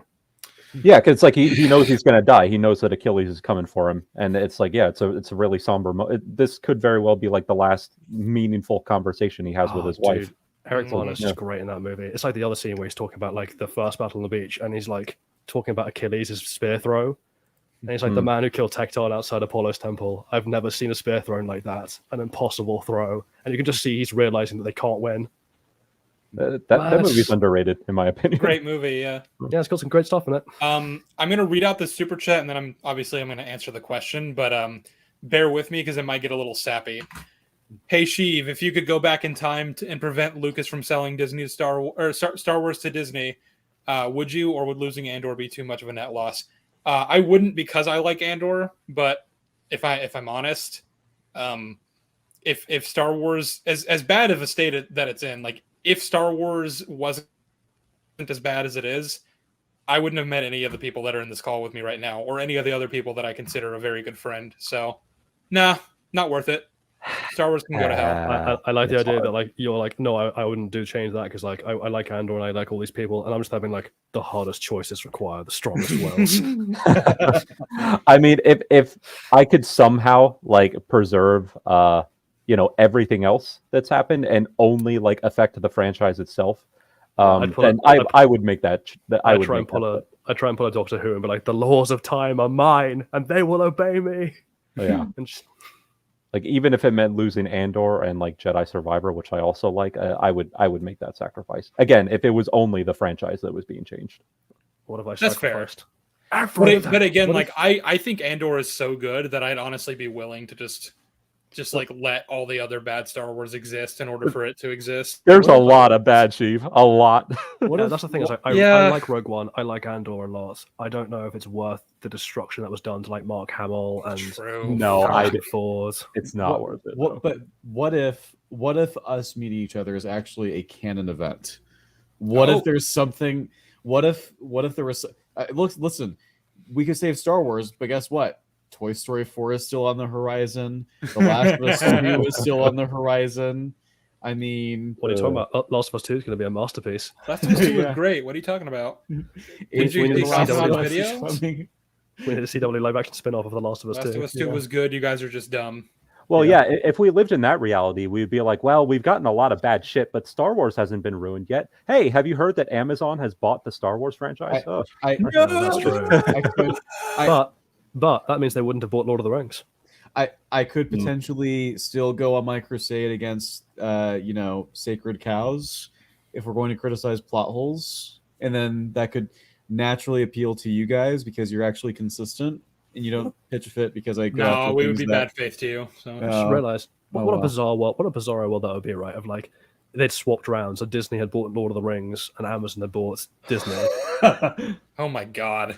Like we have a Lord of the Rings movie where like Disney, like instead of like why does a rock float, a rock sink when a boat floats, we just have like Galadriel being like walking around refusing to emote and like just, turning on all her friends and killing them for no reason because she wants to see Celeborn again. Well, see, the problem is that regardless of if it's Disney or Amazon, Dave Filoni would still be working on Star Wars. So is that a real line? Yeah, that's true. Why does a rock boat float but a rock sink? Yeah, that's the real line. That's a real line in Rings of Power. That's a real line. That's I'm 14 and this is deep shit. So Jolly decided to just randomly show me the pilot of Rings of Power, and I absolutely detested it, and I specifically hyper-focused on that line because it was stupid. And then guess what happened? That same night, I got extremely sick and was sick for several fucking days, and I blame Rings of Power. I mean, that's totally fair. Also, to be fair, made me physically ill. Sheev, that's because your room is so evil that even the fires don't burn hot. Rings of Power cast a pox on my house. No, I remember that. I remember the day that happened, and you said that. That was pretty funny. By the way, I just love how that's a thing where there's like, oh, this place is so evil, our torches don't burn hot. I'm like, isn't Sauron like made of fire? Yeah. Okay. So I remember. I think I remember such seeing a stupid show. I think I remember really seeing. bad. Okay. So help me out here.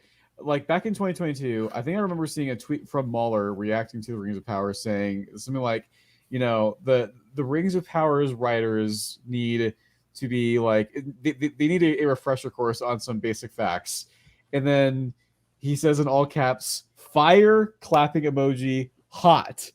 So. Like or like lava hot or something. It's like, so what's the context there? Oh, so probably that line. Yeah, it's that line. So basically what happens is like Galadriel leads. Also, remember like Sauron is basically like a god, like an evil god. Yeah. So Galadriel, young Galadriel, who isn't actually that young, she's like 5,000 at this point, but the show doesn't seem to know that. Takes a small band of elves, which the show can't decide how many there are because it just changes between shots. So it's somewhere between 7 and 11. We're not quite sure. They turn up at where they last. Yeah, they turn up at where they last think Sauron was, which is like a frozen, like white witch castle from Narnia, up somewhere in the north. And they go inside, and one of the elves is like, "Oh, it's so cold in here." And Galadriel looks around at him, and unironically is like, "This place is so evil. Our torches do not burn hot." And I'm like, "What?" Well, it still doesn't surpass my favorite bad movie line. I'm going to drain them of all their blood, even if it kills them. From the Teenage Mutant Ninja Turtles movie, the live action one. About that movie. Oh no! I wish you hadn't reminded me that movie exists. At some point, we need to watch the 1996 Doctor Who movie because that has some cracking lines in it. Hold on. Trevor Redfern. The lava refers to when everyone survives the eruption of Mount. So this isn't a lava thing. So basically, at the end of the series, Mordor gets turned into the wasteland we all know and love because they pour a lake into the middle of like the lava pool at the center of Mount Doom, and that causes it to erupt for some reason.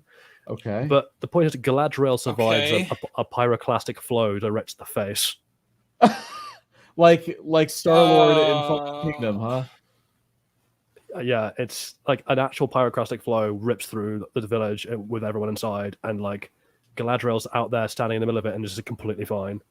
Which, by the way, that's after she spent a whole season like flirting with a human guy called Halborn, and then like the whole way through the season, I was like, "Don't you have a husband?" And the show just didn't acknowledge him. And then in that final episode, she turns around and goes, "I have a husband, you know." I was like, "What?" Okay. So basically, this show also thinks that pyroclastic flows are just smoke. Yeah. Basically. Can we not talk about Rings of Power? Yeah, we still have a little bit more of Ahsoka to talk about. So let's. I guess all we have left is the last scene with the Force Ghost and Balin stuff. Let's do the Force Ghost first, because the Force Ghost confirms that Anakin in the World Between Worlds was actually Anakin, which we sort of already knew. But this is the final nail. Like, you can't argue it now. That was him. So and he's in all black, which shows that he has found balance apparently. Well, okay, I don't actually mind.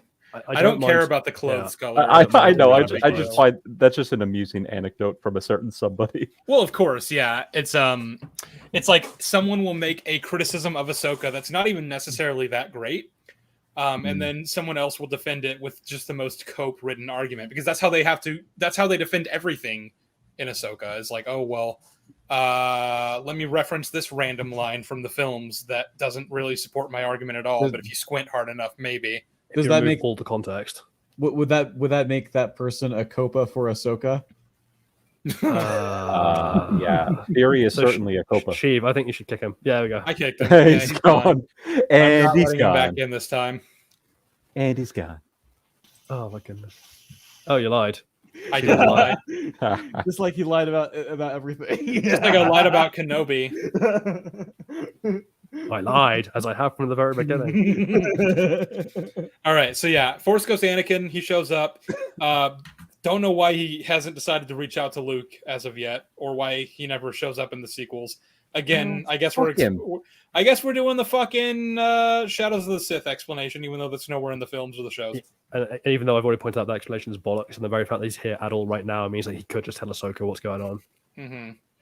Hey, Ahsoka, once you get back to the other galaxy, you should check out Exegol. Yeah, by the way, they're building like 10,000 Star Destroyers there. It's just a thing, you know. He Force Ghost visits Thrawn, and he's like, by the way, you might have a little bit of competition if Palpatine manages to get his forces in order. At which point Thrawn has a heart attack because Anakin Skywalker just turned up right next to him. And you can't say that Force Ghosts can only show up to Force sensitive people, because guess what? Everyone is Force sensitive now. So Thrawn can see the Force Ghosts. There's no salvaging any of this shit. No, the thing is, Ahsoka. We'll talk about this when we talk about this overall, but like, it's not like a Kenobi or some of the other shows, which there's just one world break. It's not even like The Last Jedi, where there's like the hyperspace ram is the really big problem. This show has like 4 or 5 catastrophic world breaks, like one after the other. It's disastrous. But like, yeah, before we get there, we have to talk about the last of those world breaks, which is Balin and his journey and what he's been all about. So so the last we see of him is he's standing on the Argonath. He's standing on a big statue pointing towards what looks to be like a tower on a distant hill.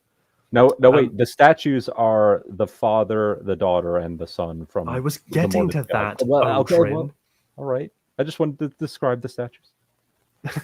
He was so excited to describe the. No, Odrin, by all means, describe the statues. I want excruciating detail. I want to know who carved them. I want to know the artistic style. Go on. I want to know what type of stone they are made of. Like what kind of rock. How old are they? Well, see, I don't know that because Dave Filoni doesn't know that. So true.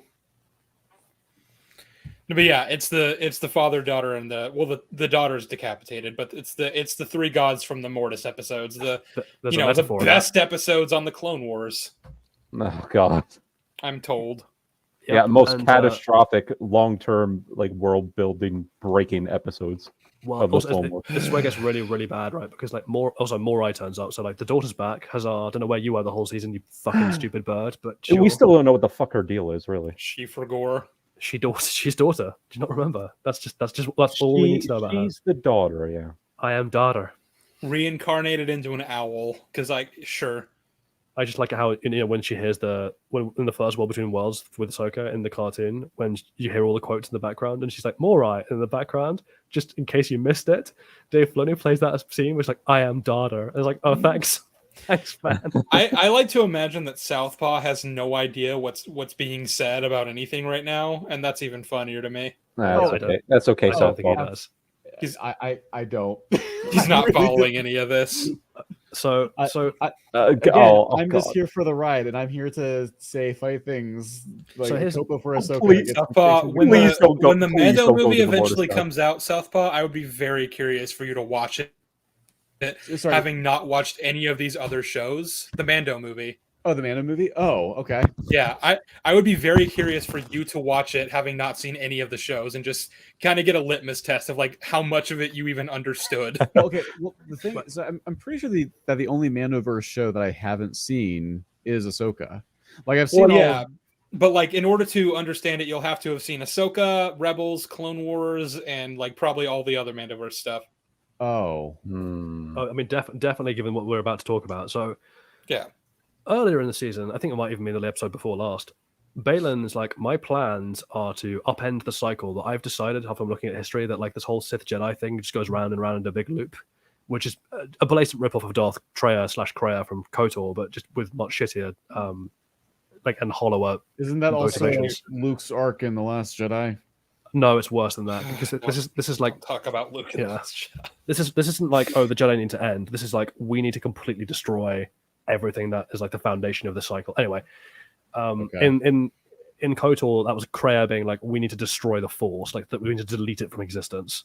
Here, I think it refers to something else, which is Balin has been seeking what he calls like, I'm seeking a power. There's a power calling to him that is going to help him upend this cycle.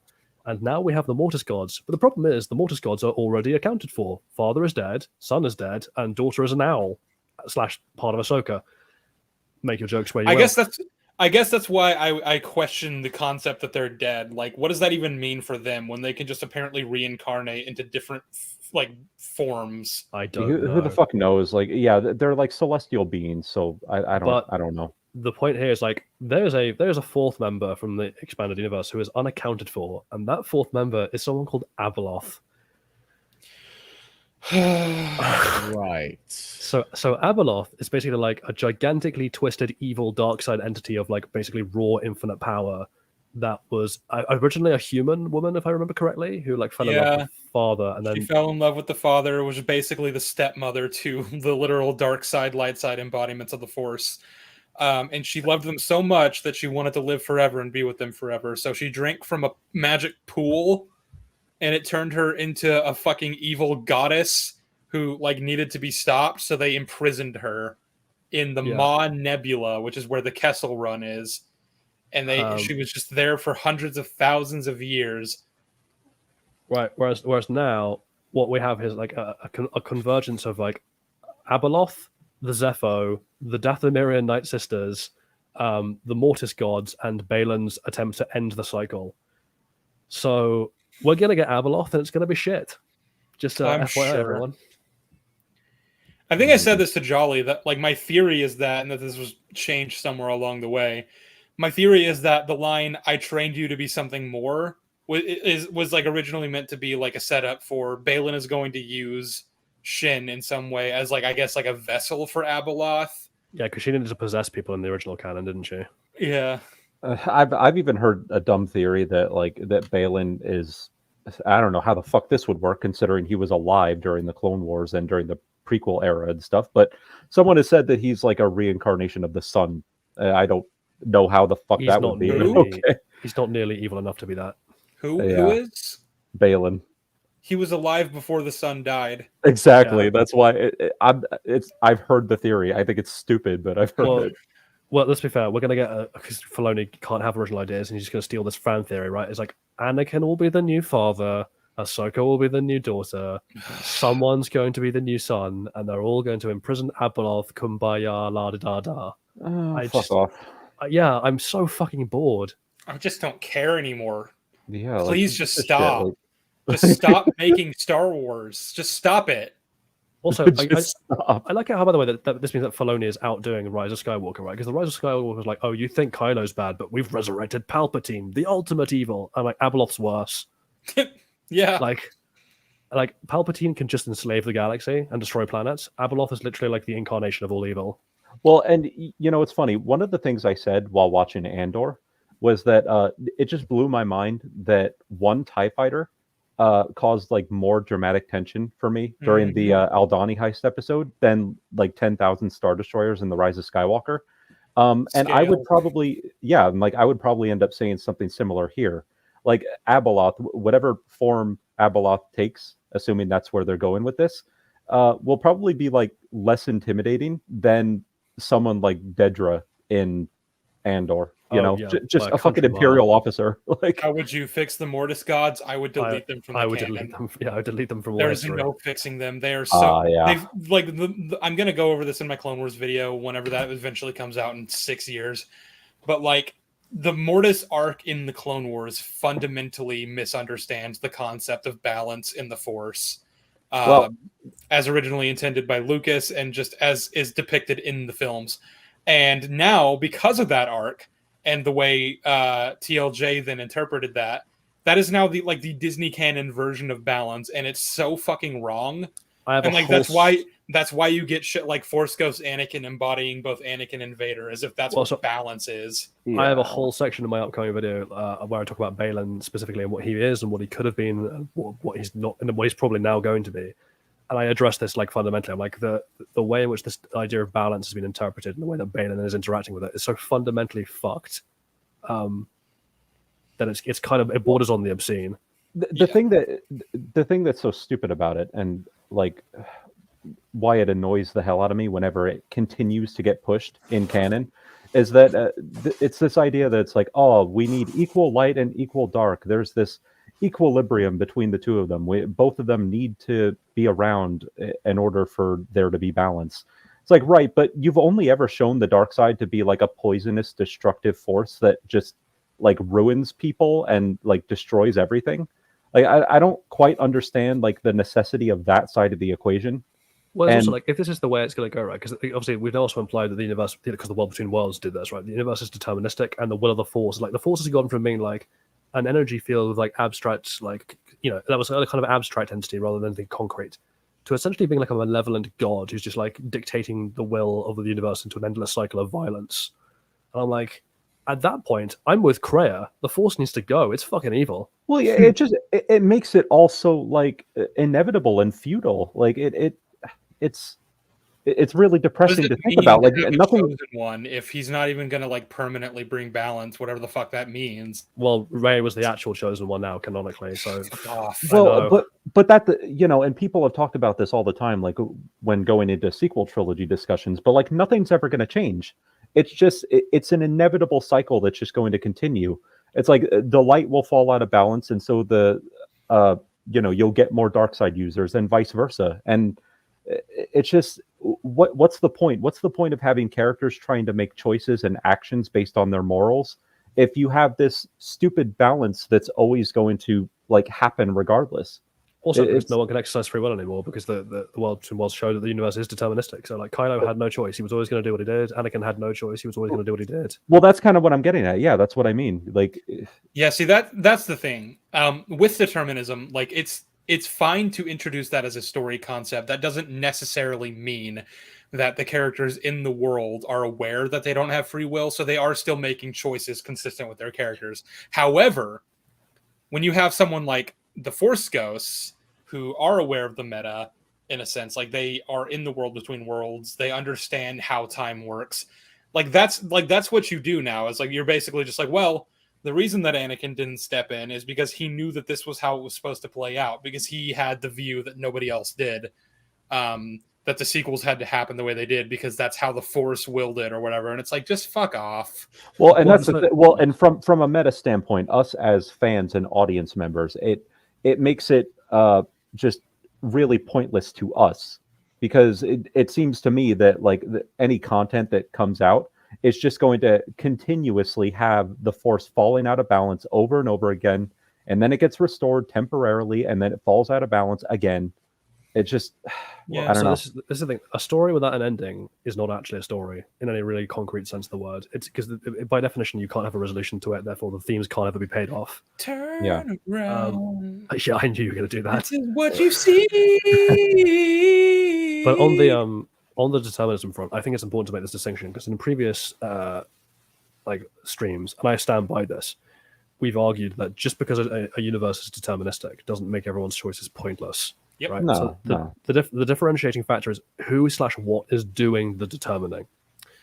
So you could have had Star Wars be deterministic in the sense of Anakin was always going to make the choices he made because of who he was, right? Like it was determined by him being himself. Yeah. Which is the way the Matrix trilogy, for example, takes determinism of like, you know, where the Oracle's like, Neo's like, are you saying I'm going to let Trinity die? And the Oracle's like, no, you've already made the choice. Now you have to understand why you made it. So the characters are ultimately still the ones driving their own futures.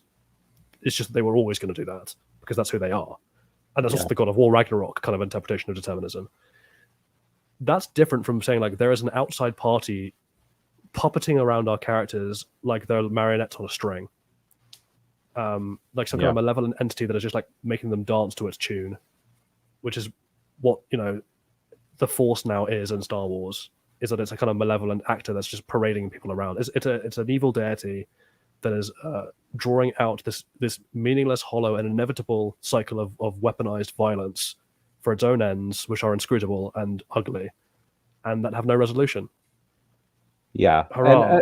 and not that I think that Disney Lucasfilm are necessarily like giving it this much thought, because I wouldn't be surprised if they're not really looking past the current thing, you know, because they don't seem to really put much forethought into anything that they're doing. But honestly, like in a meta sense, I don't think that it's in their best interest for there to be like permanent balance, or, you know, really for there to be an end to the saga story, because then at that point they can't in their minds continue to just pump out content endlessly.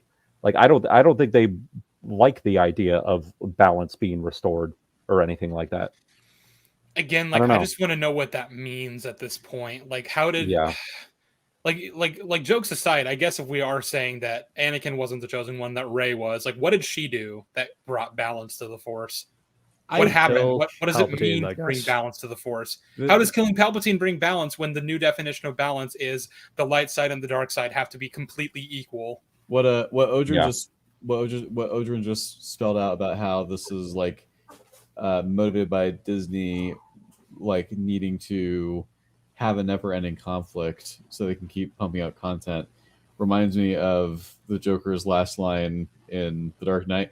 I think you and I are destined to do this forever. I really like that line. It's a great line. It's great. It's a really great meta commentary. This is what happens when an unstoppable profit motive meets an inscrutably stupid fan base. You'll be in a padded franchise forever. You didn't think I was going to leave the fate of Gotham Soul to a fist fight with you. With Filoni. No. You need an ace in the hole. Mine's Harvey.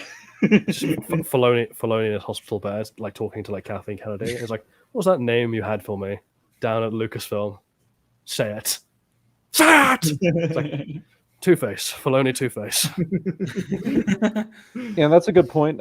Neo Arcadia. George Lucas himself has like contradicted himself when it comes to balance. Like he has made like conflicting statements on this.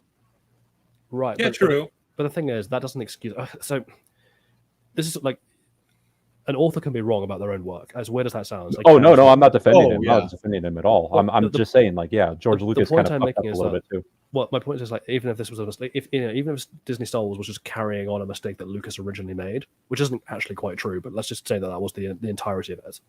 Yeah. As new artists, when you're given responsibility over the IP like Star Wars, you can imagine better for it. Like you can contradict the writer if the writer's original ideas were bad. Yeah.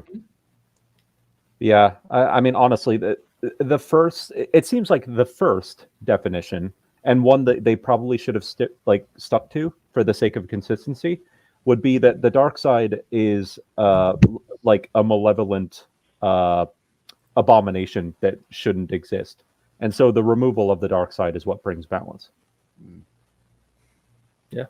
It's what they probably should have stuck with, but unfortunately they didn't. So, well, I'm going to read out a super chat before we move on by Imp ALC for $4.99. Thank you for the super chat. Within the franchise, they always say anger and rage unbalances a person, especially in fighting. So how come people like Vader are excellent fighters? I think it's more of like a spiritual imbalance. Like it's more. It's not that you are like physically like I can't stand up, like I can't fight well because I'm too angry. Also, even the Sith don't believe in uncontrolled anger, right? Like the Anakin's mad bloodlust during the battle of the Duel of the Heroes and Revenge of the Sith.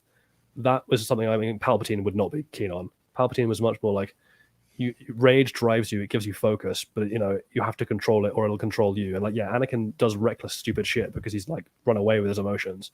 Whereas someone like Sidious or later Vader, when he's grown up a bit, uses their rage to channel and their pain to channel themselves and their focus, but ultimately keeps a control on themselves. Mm-hmm. Yeah, like Anakin in Revenge of the Sith is a huge contrast with Vader in Empire Strikes Back. Yeah, I mean, of course, yeah. Yeah, like that's exactly that. Like that was controlled anger, essentially. It could. He literally says it to Luke, right? But you have controlled your fear. Now release your anger. Only your hatred can destroy me. Yeah. Mm-hmm. Well, that's the thing. Like Vader rarely ever like, at least in an overt sense, he never really like loses his shit. He rarely ever like loses his shit. I mean, even when he's like choking his subordinates to death, there's like a motive behind it. Oh yeah, Vader's a very. This is the thing. I think Mauler said this before, and it's one of the things I do agree with him on. Is that is that Vader in a way, the misinterpretation of Vader in a way has ruined a lot of villains because people saw him killing like Admiral Ozzel, and were like, oh, he just kills his subordinates when they fail him. It's like, no, that's not what Vader does. Vader kills the woefully incompetent. Yeah, they thought it was impulsive, but it wasn't impulsive. It was compulsive. Also, like the sheer difference between like how composed Vader remains versus the impotent baby rage that Kylo Ren is constantly displaying cannot be overstated. Well, that's the thing. Like Vader is a very until Disney got their hands on him, was a very threatening villain, and like Rogue One is almost like the combination of that, right? Of like he's just incredibly sinister. Actually, Jedi Fallen Order does this really well. Like Vader turns up and is just like a malevolent force of sheer evil. That is like unstoppable and unplacable, and all you can do is run away and hide. Whereas a Kylo Ren is just a tantruming child, and even Snoke calls him out on that. Yeah, like that comparison is very deliberate. To be fair to Rian Johnson. Yep. So now it's time for the overarching thoughts, I guess. I'll go first. This was just unbelievably hollow. I've said it before on the stream, but just I am blown away when I try and do like an objective overall analysis of this show of just like how empty everything is. Like everything is a facade of creativity or a vague gesture towards mystery where there is no mystery. Like we'll have a vague spooky line here that'll reference something that the fans will then project their crap onto, but there's nothing actually there. No characters have motives that can actually be examined or thought of. There is no dialogue between characters that like illuminates them as people. Nothing happens. There's no weight to any of the fights. People get stabbed with no consequences. People engage in space battles where I never seriously believe they're in danger. It's such a series of catastrophic world breaks wrapped around just a void. A series of unfortunate events. Yeah. Yeah. Otherwise, good show, I think. A few minutes of masterpiece. Other than that, I loved it. Yeah. Is there anything more to say about it, really, or can we just kind of riff? I mean, I think it's just riffing time. Yeah, I mean, obviously, Jolly just mentioned the catastrophic world building breaks and things like that. I mean, for me, I think the real sore spot with this show, again, just for me personally, would be the missed opportunities, the squandering of potential. Because I said it before, but like it's not like you had nothing to work with here. You had elements at play here that you could have done something with. You had elements of Ahsoka's character, especially in the wake of Malachor, which I guess aside from her one Mando episode, was really the last time canonically that we saw her. There were things you could have done in terms of like the guilt of Anakin's fall that she had to move past.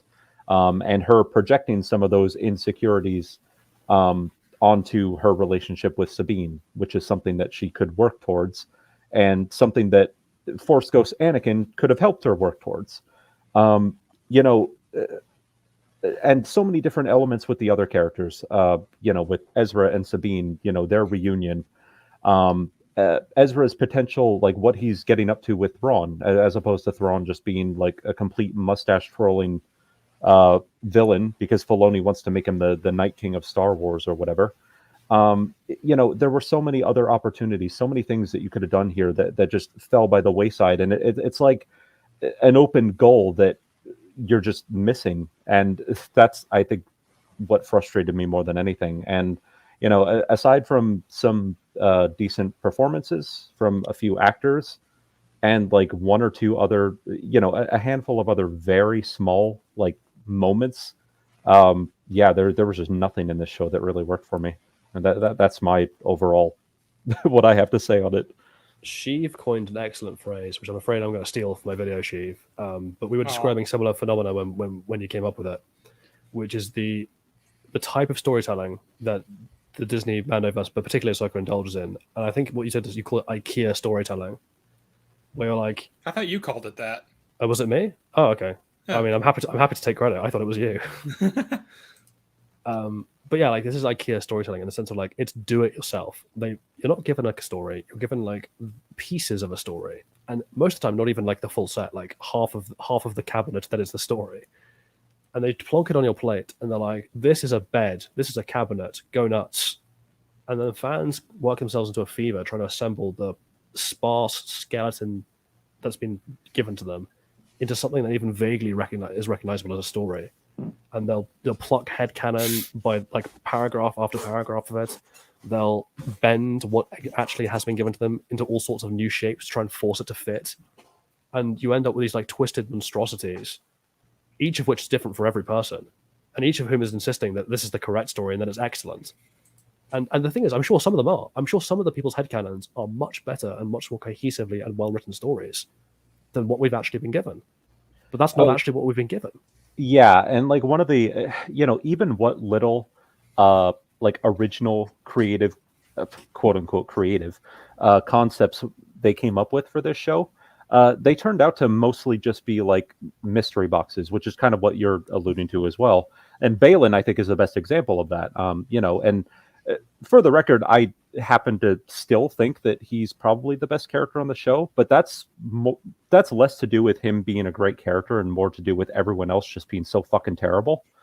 But he's ultimately like a J.J. Abrams mystery box. He says a lot of like lofty statements that we're led to assume are, is leading to something. He's got a grand scheme, a grand plan in mind, and I don't know, maybe there will be in season 2. But it's all just a lot of like, there's nothing to it. It gives the illusion that there's something really interesting going on here, but ultimately I think it's just held aloft by Ray Stevenson's acting, and some very vague statements that don't really have a lot of substance behind it. That's fine, because you see in season 2, Balin will be played by Lizzo. Oh my god, that's just Lizzo. Deep cut. Not really. That's like one of our most popular memes. Well, Sheev, what are your thoughts about Ahsoka? Yeah, I mean, 10 I thought it was pretty clear that I loved it, but I guess I could go into why. No, but seriously, like just abysmal on every single level. All of the characters are ruined. Either they don't have anything to characterize them, which is honestly the best case scenario, or they're fucking thoroughly assassinated. Some of the OT characters are assassinated by proxy. World building's in tatters. I mean, eventually, I think at some point I might do a video on just the Mandoverse as a whole and talk about the atrocious world building, because my god. Well, wasn't Odrin, I think it was you who said it to me, right? Like, wasn't there a plan at some point for us just to do a stream just talking about the Mandoverse world building as a whole and how we would have... Yeah, that's right. Done it. Even further than that, I wanted to go like Disney Star Wars world building as a whole. And we could talk about it more further, but depending on what format we can do it, we can go in chronological order, we can go in release order of Disney content. But yeah, I mean, I think a lot of these things are related, so I do want to go into as much Disney content. Well, I think maybe Mandoverse would be like the starting point, but we could talk about like other eras as well. Yeah, we could tie in other things. Sequels. Well, the thing is, the thing is, when you're talking about the Mandoverse, you're inevitably going to bring in like Filoni's other shows. So there, you can obviously bring that. Well, just, there's, you want to talk about Kenobi as well, definitely, and you want to talk about the sequels, like all because ultimately the thing is, and this is where I kind of agree with Adrian, that you sort of need to do that out of order. All of this is trackable back to the state of the world that was introduced in the title crawl of The Force Awakens. Well, and we'll see. That's the thing. I think that some of the decisions that were made for Disney canon very early on had, whether they knew it or not at the time, I don't think they did know it. It had like long-term effects for things that happened later. Like a lot of the shit that we see with the New Republic, a lot of that is as a result of that opening title crawl for TFA, like Jolly said. Yeah, and the fundamental fact is like we've said this all along about bad storytelling versus good storytelling. A bad storyteller doesn't stop to consider the long-term consequences of what they're introducing. They just shove it on there because they want it now. They're not prepared to work for it or to frame it in a larger narrative in a way that's cohesive. That's the root of all the problems, because it has just knock-on effect dominoes all over the place. And with something as large as Star Wars and as catastrophic as that intro to Force Awakens, the dominoes have just fallen everywhere. And like, not all of it is the fault of Force Awakens, but that was the first mover. Well, yeah, because they've since then every piece of content that we've had since then, including a lot of recent stuff like this show, anything that has the New Republic playing some sort of role in it, they make certain decisions, very questionable decisions, and it seems like an attempt to stay consistent with what we know ends up happening in the sequel trilogy. So just that one opening crawl that set the stage for the sequel trilogy ended up having like a ripple effect on basically anything having to do with like the New Republic. That's just one example. It's interesting in a way, because like on reflection, actually, while you were just talking, I don't even think it is just Force Awakens. I think what's happened is we have two big dominoes falling in opposite directions at different points in time, and the catastrophic ripples of each are now mangling each other. And the first one was Filoni's Clone Wars, and the other one was Force Awakens' title crawl. And the J.J. Abrams decisions that were made about the future and direction of Star Wars. Yeah. Like, those two things, like each one of them on their own, like, let's say that the sequels never happened and we were just getting Filoni planning out what happened after Return of the Jedi, it wouldn't be too much different from what we're seeing. And that's catastrophic. The fact that it's also having to account for the sequels just makes it all the worse. And that's where, like, the Mandoverse is that toxic mixing place between what Filoni kickstarted in the Clone Wars and that's now gotten out of control, and what Abrams introduced in Force Awakens, rippling back, in two different directions in time. No, exactly. You're right, and that's a good point. And I think maybe that is a good reason why we should hone in on the Mandoverse, because you're right. It's sandwiched right in between these two eras, where you've got all the stuff that preceded it, a lot of the Clone Wars stuff and Filoni's content, and the 6 films, obviously, but then you've got the sequel trilogy that comes after it. So it's kind of like, it's kind of this crossroads, if you will. So I think that honing in on the world building for the Mandoverse will allow you to branch out and bring in elements of those other things. I guess the last thing to really say then in terms of like Ahsoka, and Sheev and Odin, I'm pretty sure you'll agree with me, and I'm Southport in general with Star Wars, I think you'll agree with me here as well. I've never been so uninterested in Star Wars. Agreed. Yeah. To say my investment is gone is just Sheev. Do you remember when you said like, oh, it's not that we're not even mourning Star Wars, because we mourned for Star Wars long ago. Mm-hmm. Now we're just mourning for the concept of storytelling in general. It really is that. Yeah. I like the Acolyte's coming out, and I don't give a flying fuck. That thing could be the greatest piece of television ever put on camera. And I would still watch it with a bitter taste in my mouth. Yeah, I'm gonna watch Acolyte because I figure that'll be at least something I can do a video about. I'm not watching Skeleton Crew. I don't think there's going to be enough of demand for a video for it, and I just could not be fucking bothered. Well, no, it's part of the Mandoverse, so I'm done. I just don't want to. Yeah. What's like Bad Batch season 3? Like, I don't care. No. I'm probably not watching that shit. Well, no. If I do, it'll be just to sort of round out the videos I've already made on it and give like a final sort of retrospective. I want to see how Goggles is going to come back to life. Oh God! If they resurrect, like, if I don't watch it, but I see like on Twitter that they resurrected Tech, then it's getting a video and it's going to be destroyed. Well, yeah. I mean, I think I've said, like, aside from Andor season 2, at least as far as movie and TVs, video games I'm a bit more open to, depending on what comes out. But TV and movie wise, like aside from Andor season 2, I'm done. I'm out. I'm definitely watching the fucking Mandoverse movie if that ever happens, because that'll just be hilarious. I'm gonna go and watch it as stand-up comedy. Well, what about the Rey movie? Is anyone actually going to go see that? I'm not watching that. I'm waiting for that to come out on Disney Plus, and then I will watch it there. I am not paying money for that, or extra money for that, I should say. Well, I'll just pirate it. Yeah, I don't care. I've heard all of your arguments, but I bet I can actually knock down everything that you guys have said with just 3 simple words.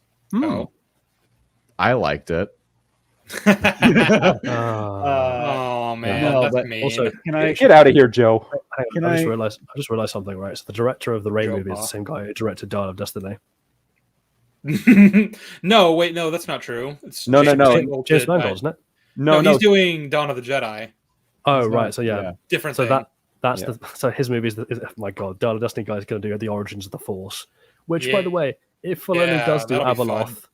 If Filoni does do Abeloth and the ones, that's going to get brought into that, isn't it? Oh God, just leave me alone, Jolly. Okay, listen, it's worth being said that James Mangold is capable of making half decent movies. He did Logan, right? Yeah. With Daphne Keane, who is now going to be fronting the Acolyte. Nice. Also, I have questions about the Acolyte, right? Because it's only 100 years before the prequels, which doesn't seem like it's enough time to have a female Sith rise to power, train Darth Plagueis, who then trains Sidious. Why not? Because Sidious is already really fucking old when the prequels start. Yeah, he's not really fucking old. He's like in his early 40s. Right? What, in Phantom Menace? So 50s or 60s. Let's round this out. He would have been born in around 80 BBY, which is around 60 years before Phantom Menace takes place. So 40 years. So 40 years after Acolyte. So in 40 years, Daphne Keane is going to rise to power, train Plagueis, who is going to reach a ripe old age, and then teach Palpatine. I guess. Yeah. Okay. I have nothing but questions about the Acolyte. I'm sure it'll be great. Sorry, go on, Southpaw. Well, so I haven't had a whole lot to offer in terms of commentary in regards to the show beyond commenting on the very obvious things that I have seen. Do you guys mind if I talk a little bit about just my current relationship status with Star Wars? Okay, versus my history. All right. Mm-hmm.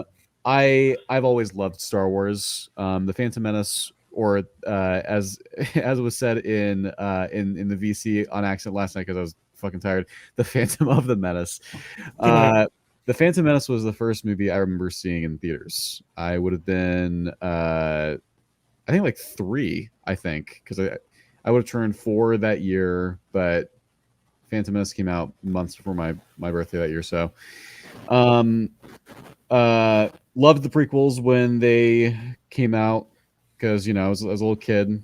I was in the exact target audience. Revenge of the Sith is probably my favorite Star Wars movie, while fully acknowledging it's not nearly as good as A New Hope or Empire Strikes Back. Jury's out on whether it's better than Return of the Jedi, I think. Which movie? Revenge of the Sith.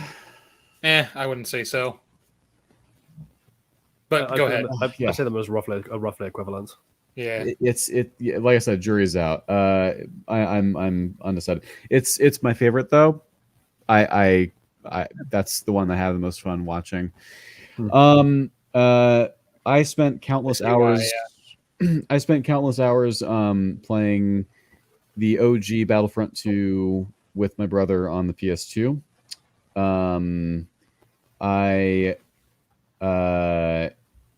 I suffered through both EA Battlefront games. Even found a way to really enjoy the second game because I found a solid group of friends to socialize with and play with on the second game. And I remember I was okay with The Force Awakens when it came out. I definitely had some issues. Luke vanishing, I already saw the trouble signs there as someone who had just turned 20, I wasn't happy with the fact that the status quo was basically reset just 30 years after the ending of the original trilogy. I was very much annoyed at the decision to kill off Han Solo before there is a chance to give Harrison Ford and Carrie Fisher and Mark Hamill a chance to be in a scene together. I was hoping that maybe there was a chance that we have like a flashback scene or something to make up for that in one of the next two movies. That never happened. The Last Jedi. Before that, Rogue One. I saw Rogue One in theaters, and I really liked it. And you know, I rewatched it last year when they re-released it for IMAX, and I saw, oh, this isn't very good. I like it, but it's a lot worse than I remember. And then, but still, when I first saw it in 2016, it was like my favorite Star Wars film in a while. And I thought that Disney was doing okay. And you know, Battlefront 2's campaign was disappointing, but you know, here's the thing. There was a solid month in between the release of Battlefront 2 and The Last Jedi, in which how Luke Skywalker was going to be depicted in this new canon, in the next movie, was kind of up in the air. He wasn't really in the first movie. There was a cliffhanger that, you know, I waited 2 years to see how it was going to be followed up. And EA Battlefront 2 has a pretty well-liked depiction of Luke from even the saltiest and most disillusioned Star Wars fans. He's very much in character in that, in what we see of him in the campaign, right? And it almost gave me a little bit of hope. And then I saw The Last Jedi. And it was a movie that I was excited to see. I went in and saw at the midnight premiere, you know? And poor bastard. So the movie had a very rough start, right? And then Leia flew through space, and I was just checked out entirely. And it lost me there, and it never recovered. And especially everything to do with Luke in that movie. And I got so mad at that movie that as I was leaving the theater, there was a dude I heard who was gushing over it.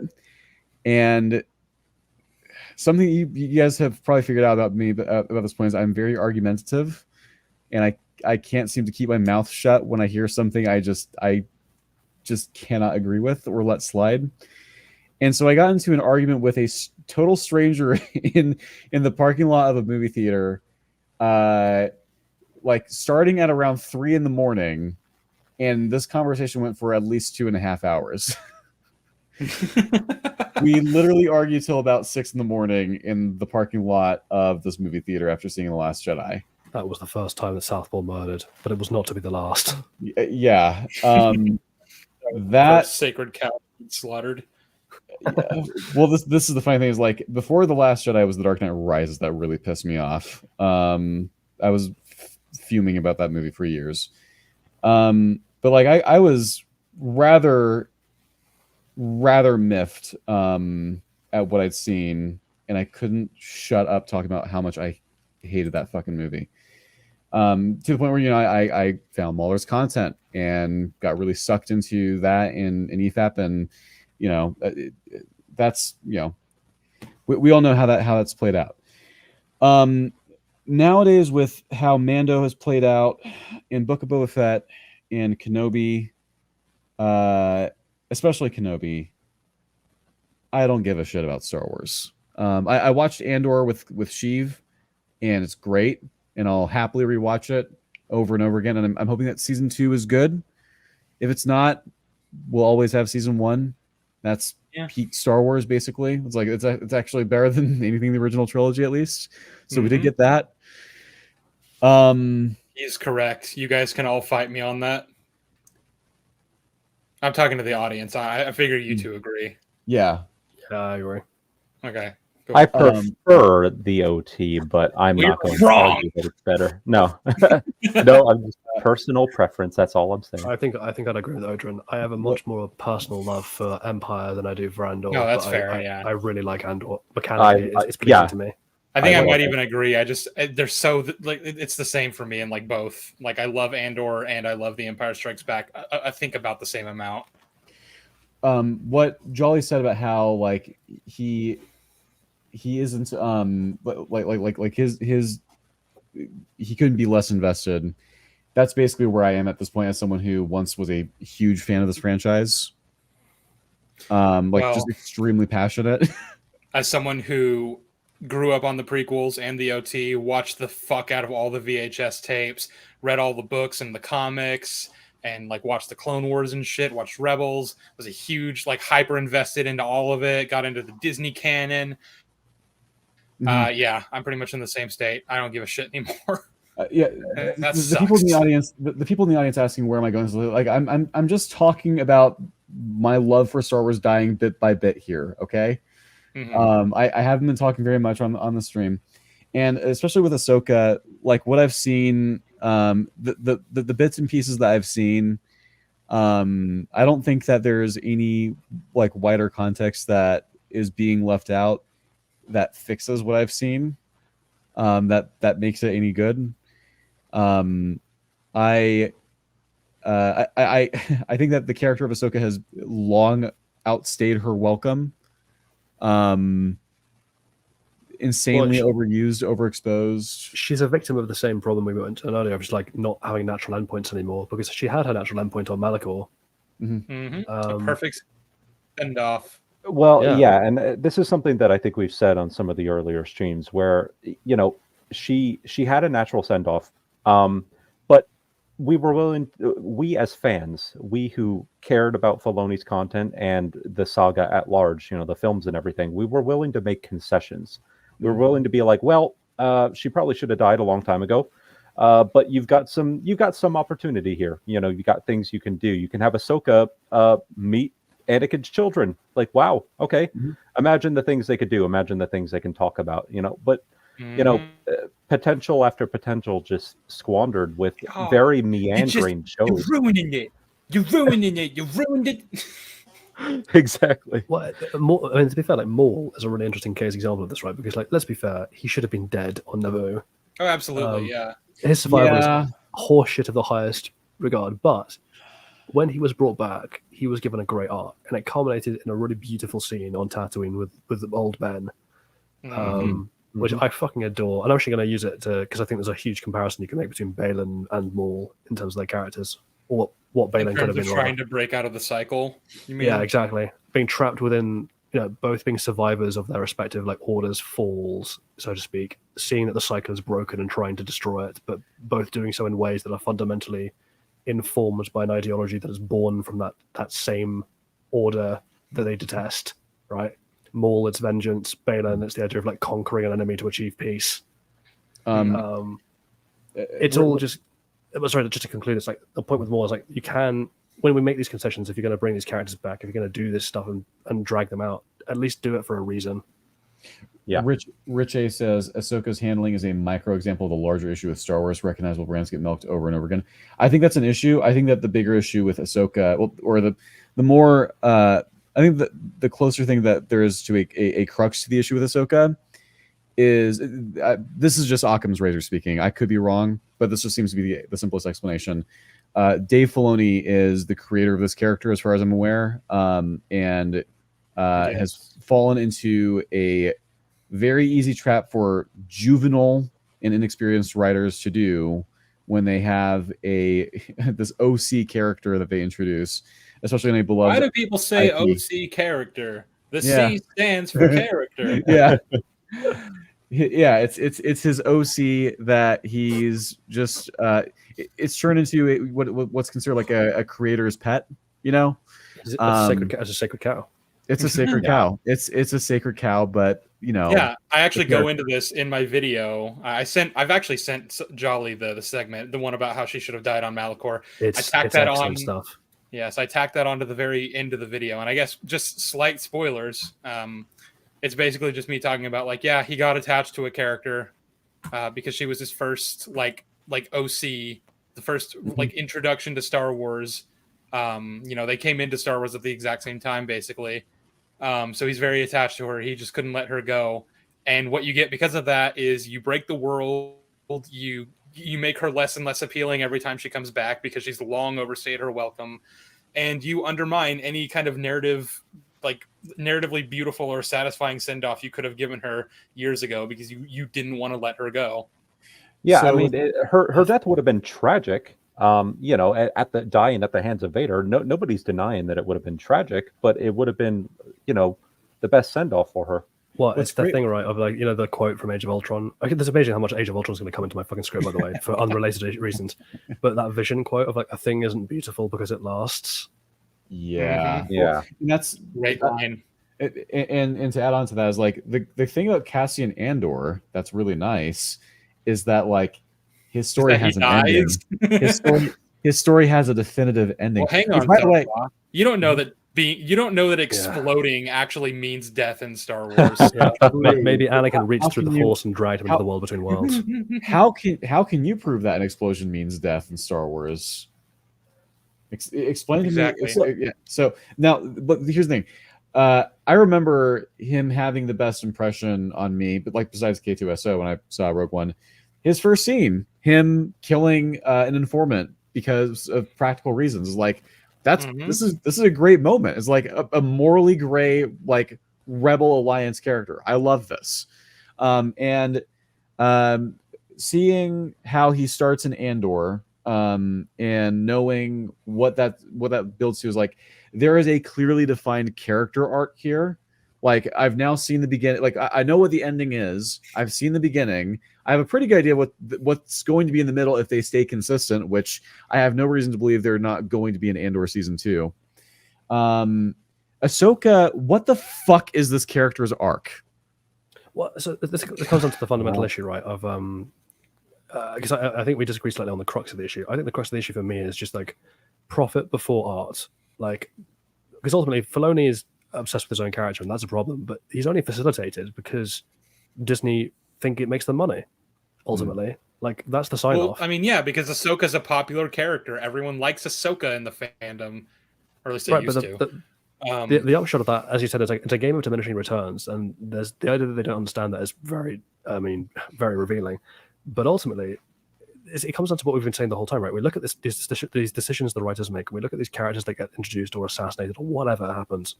And we're just asking why, like quite literally. I was like, what is the point? What is the theme you are trying to tell me as an artist? What is the communication here? Because I don't think there is one. Or if there is, it's so garbled, I don't understand it. And I don't think they do either. Yeah, like, I mean, to go off of your point, I'm not necessarily convinced that this is something that, this is a story that Dave Filoni would have like naturally told on his own. If not for the fact that like Ahsoka was a popular character and they were probably pushing for it. Because I just don't see passion here. I don't feel like I feel like Filoni kind of lost his passion a long time ago. I mean, join the club. The other element of it that makes Ahsoka particularly annoying, or like Sabine, I guess would also be a good example of this, right? Like, well, Ahsoka or Sabine and Rey. I remember just being irritated when watching the sequel trilogy. Like, Rey just feels like she gets to do everything. She gets, like, even though you have Poe Dameron, whose whole thing is that he is an ace pilot, Rey is an even better pilot than him. Finn doesn't really have anything to do to really shine. Like to he doesn't have any like specialized trait that makes him stand out because, well, they have to give it all to Rey. She is the one most adept in the Force. She is the best fighter. She is the best pilot. And it's like she gets the Millennium Falcon and Chewie as a companion. She's the one who I guess gets BB-8, even though BB-8 is Poe's droid. Like the franchise ends with her looking at the binary sunset with BB-8. Like, why the fuck is BB-8 here? Taking the Skywalker name and burying Anakin's lightsaber in the sand. Yeah, I'm like, fuck. Like, this character just feels like outside of a farm he has no real connection to, by the way. Yeah. It feels like, again, it's like Ahsoka feels now. Feels like, someone's OC that gets to inherit the Skywalker lightsaber, take the Skywalker name, inherit the Millennium Falcon, blah blah blah.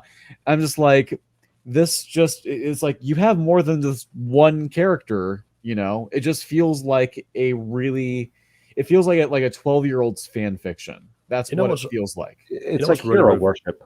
You know what's really revealing to me as well? It's like the way in which fans who come out to bat for this defend it. Because in time gone by, right? If we were arguing in the 80s, we were saying, like, what's better, Return of the Jedi or New Hope or whatever, we've been making arguments in favor of, like, my character is better in this episode because, like, he was built up in these ways, and we're making like a positive case. That's not what happens anymore. Now it's we'll be like, Sabine broke how the Force works by making by saying that anyone can now just do incredible feats of power just because they really want to believe they can. And someone was like, oh well, you didn't have a problem when Luke did it. I'm like, really? That's the argument we're going with. It's not that this is good. It's that it's equally as bad as what came before, so I shouldn't complain.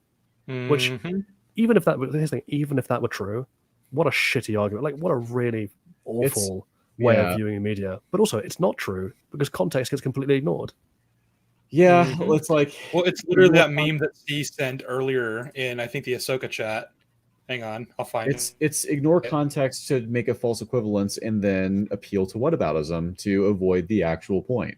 Well, and again, it's not even. It's just that it's not that it's just that. It's that it's a negative version, like a negative version of that, right? In sense, and I say negative in the sense of, like, it is diminishing. It's like, your character is just as shit as my character. We're all shit together. So you can't laugh at me. It's almost, and this is a very hyperbolic example again. It's almost the thing like dictators of countries do when talking about democracies. When, like, people are like, oh, Putin murders his own people to stay in power, and then Putin goes, oh, well, you think America hasn't murdered anyone? And I'm like, I'm sure they have, but these are not good comparisons. Yeah, and when Neo Arcadia said, "Yeah, perfectly said," and you didn't have to say the word woke. That's another. Okay, so yeah, two things. I appreciate you, acknowledging that, because if Rey was a male character, if it was RAY, it would still be shit. It would be equally shit. It would be just as bad. It's like, meme. Yeah. Oh, yeah. Thing sure is dumb. Oh yeah. Well, what about this other dumb thing? That's also dumb. What? They were supposed to be on the other team. Oh man. Yeah, it's whataboutism. Yeah, that's literally all it is. But the problem is that, like, the context is different in the original trilogy, and they just don't want to. This is the thing that a lot of people do. They're either, like, just disingenuous, willfully obtuse. Maybe they are actually just that obtuse. Could be. It's like, I guess you are just that thick. By the way, there was a super chat earlier that I've been trying to get to for a second, but we've been talking, so I'm going to just read it out now. Yeah. From Confused Cabal, thank you for the super chat. Damn it, got here late, but I just have to say Disney's obsession with Mandalorians has really started to ruin their mystique, if you ask me. The fact that they keep losing doesn't help things. Mandalorians were cool. It's the fact they keep losing, not losing. They keep losing things. Yeah. But again, like, shit. I agree with them.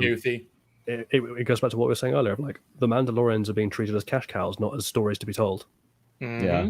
It's the same thing. It's, oh, people like Mandalorians? Okay, let's continue fucking making shows about Mandalorians and just keep having them fucking suck at everything. This is the way. That's been a weird thing when it comes to the Mandoverse. They seem like aware of some of these, like, tropes that they've created, like the Beskar armor. That's one of them. They don't seem to understand that, like, Beskar is not a good thing. Like, it's literal plot armor. And yet, like, they seem to think that fans love Beskar, so they keep bringing it back, and it's like, oh, look at how the Beskar is blocking all of their blaster shots. The fans are going to love that. Like, they have no self-awareness here. Like, they're throwing in all these dumb tropes, these destructive tropes that they've created in this universe, their little Mandoverse, and, like, they keep bringing them back. Like, just really funny to me. when Neo Arcade brought up the fact that I didn't even have to say the word woke, that's just another layer of like how frustrating this, like, in just tiring the discourse around Star Wars is all these bad faith actors, just media discourse. Well, it's all these bad faith actors who focus more on the fact that Rey is a woman, or like the identity politics of a particularly poorly written character, rather than just the fact that they're poorly written. And sure, you could try to argue that the character being of some demographic that is not a straight white man might be an incentive for the people writing the character to not want to make them too flawed because that might offend someone or something. If you could make that argument, I don't think that's what it is. I think it's much simpler than that. I don't think that's what it is either. I'm saying you could make that argument, but I just don't think that is material to that all women deserve less rights. Yeah, that's it. It's just not material to whether the character is well written or not, and it's also like just why I've strayed away from using the word Mary Sue, just because like it just the well has been thoroughly poisoned against that term, even if it applies. It's just call the character poorly written at this point. I don't give a shit. I'm happy to use the word Mary Sue in the way that I'd be happy to use Gary Stu or Marty Stu, right? It just requires careful introduction and careful context when you use it. Don't just drop it like a nuke. Well, yeah, you better be prepared to like. There are terms that I believe in, like objectivity, that I also just don't ever bring up in an actual conversation because I'm just like, nope. There's too much baggage around this word, and it's going to immediately make the other person that I'm talking to like shut down. Yeah, I'm going to reclaim that word. It's the last thing I do. I'm going to rescue it from the fucking morass of bullshit it's been wading in the last few years. Happen. I'm so sorry, Jolly. Fucking watch me. It's over. And one thing I want to say when it comes to discourse, especially some of what we've engaged in when it comes to this show, you get people vehemently defending the series, and you also get bad faith actors on like the fandom menace crowd or whatever, kind of poisoning the well and stuff. But the thing with a show like this is that I can't help but like roll my eyes at the whole thing, and I know that might sound rich considering that we were just in a 6-hour live stream talking about it, but I can't help but like just roll my eyes at all the defenses and shit flinging around a show like this, because the reality is, like, at the end of the day, shows like this, they are not going to stand the test of time. I just, they're not going to. Like, these Mandoverse shows, like, nobody, they are not going to be fucking remembered years from now. They're not going to be remembered fucking months from now. The problem is, though, is I agree with you, but the problem is, because they're attached to the same IP, is they're going to drag the good stuff down with them. In 150 years, no one's going to talk about Star Wars at all, because of the effect of this, right? Like, if we just keep on getting this, if this is what we get from Disney Star Wars for the next 20, 30, 40, 50 fucking years, in 150 years, not only will no one give a shit about these shows, no one's going to give a shit about the OT. Yeah, I mean, if you continue long enough, if you continue long enough, I agree. I mean, for me, I don't think I'm never going to lose the OT fully. I mean, they might chip away at it with bad content. Yeah. But yeah, you're right. I mean, maybe once we're long gone, once you have a new generation that's only exposed to whatever the fuck is coming out with Star Wars at the time, like that's going to be their only perception of it. I can't help but feel like some people, how some people feel politically homeless. My mom feels like she's politically homeless, right? Socialism. I'm almost feeling that way with like in regards to talking about Star Wars media in general, really, but like especially in terms of Star Wars, like, well, on one side you've got the people who are big time fans of the sequel trilogy, who are the biggest form of pushback against the fandom menace, a group of people that I despise way more than those who just like these terrible Disney movies. Even if I agree that the Disney movies are terrible, I probably agree for completely different reasons than they would have. So it's like I don't want to, and this is the thing that you guys have talked about before, right? Is like the fact that the fandom menace types have made it so if you want to talk about Star Wars, if you want to criticize Disney Star Wars, it's going to draw in those types of people into your own audience. Unfortunately, yeah, it's like that sucks. So it's like if you talk negatively because that's just your honest perspective, you draw in those unsavory types. If you but like the thing is, like I don't agree with the perspective that's very positive towards this stuff either. And then there's also the people who, I'm so sorry, Joel, just give me 1 second.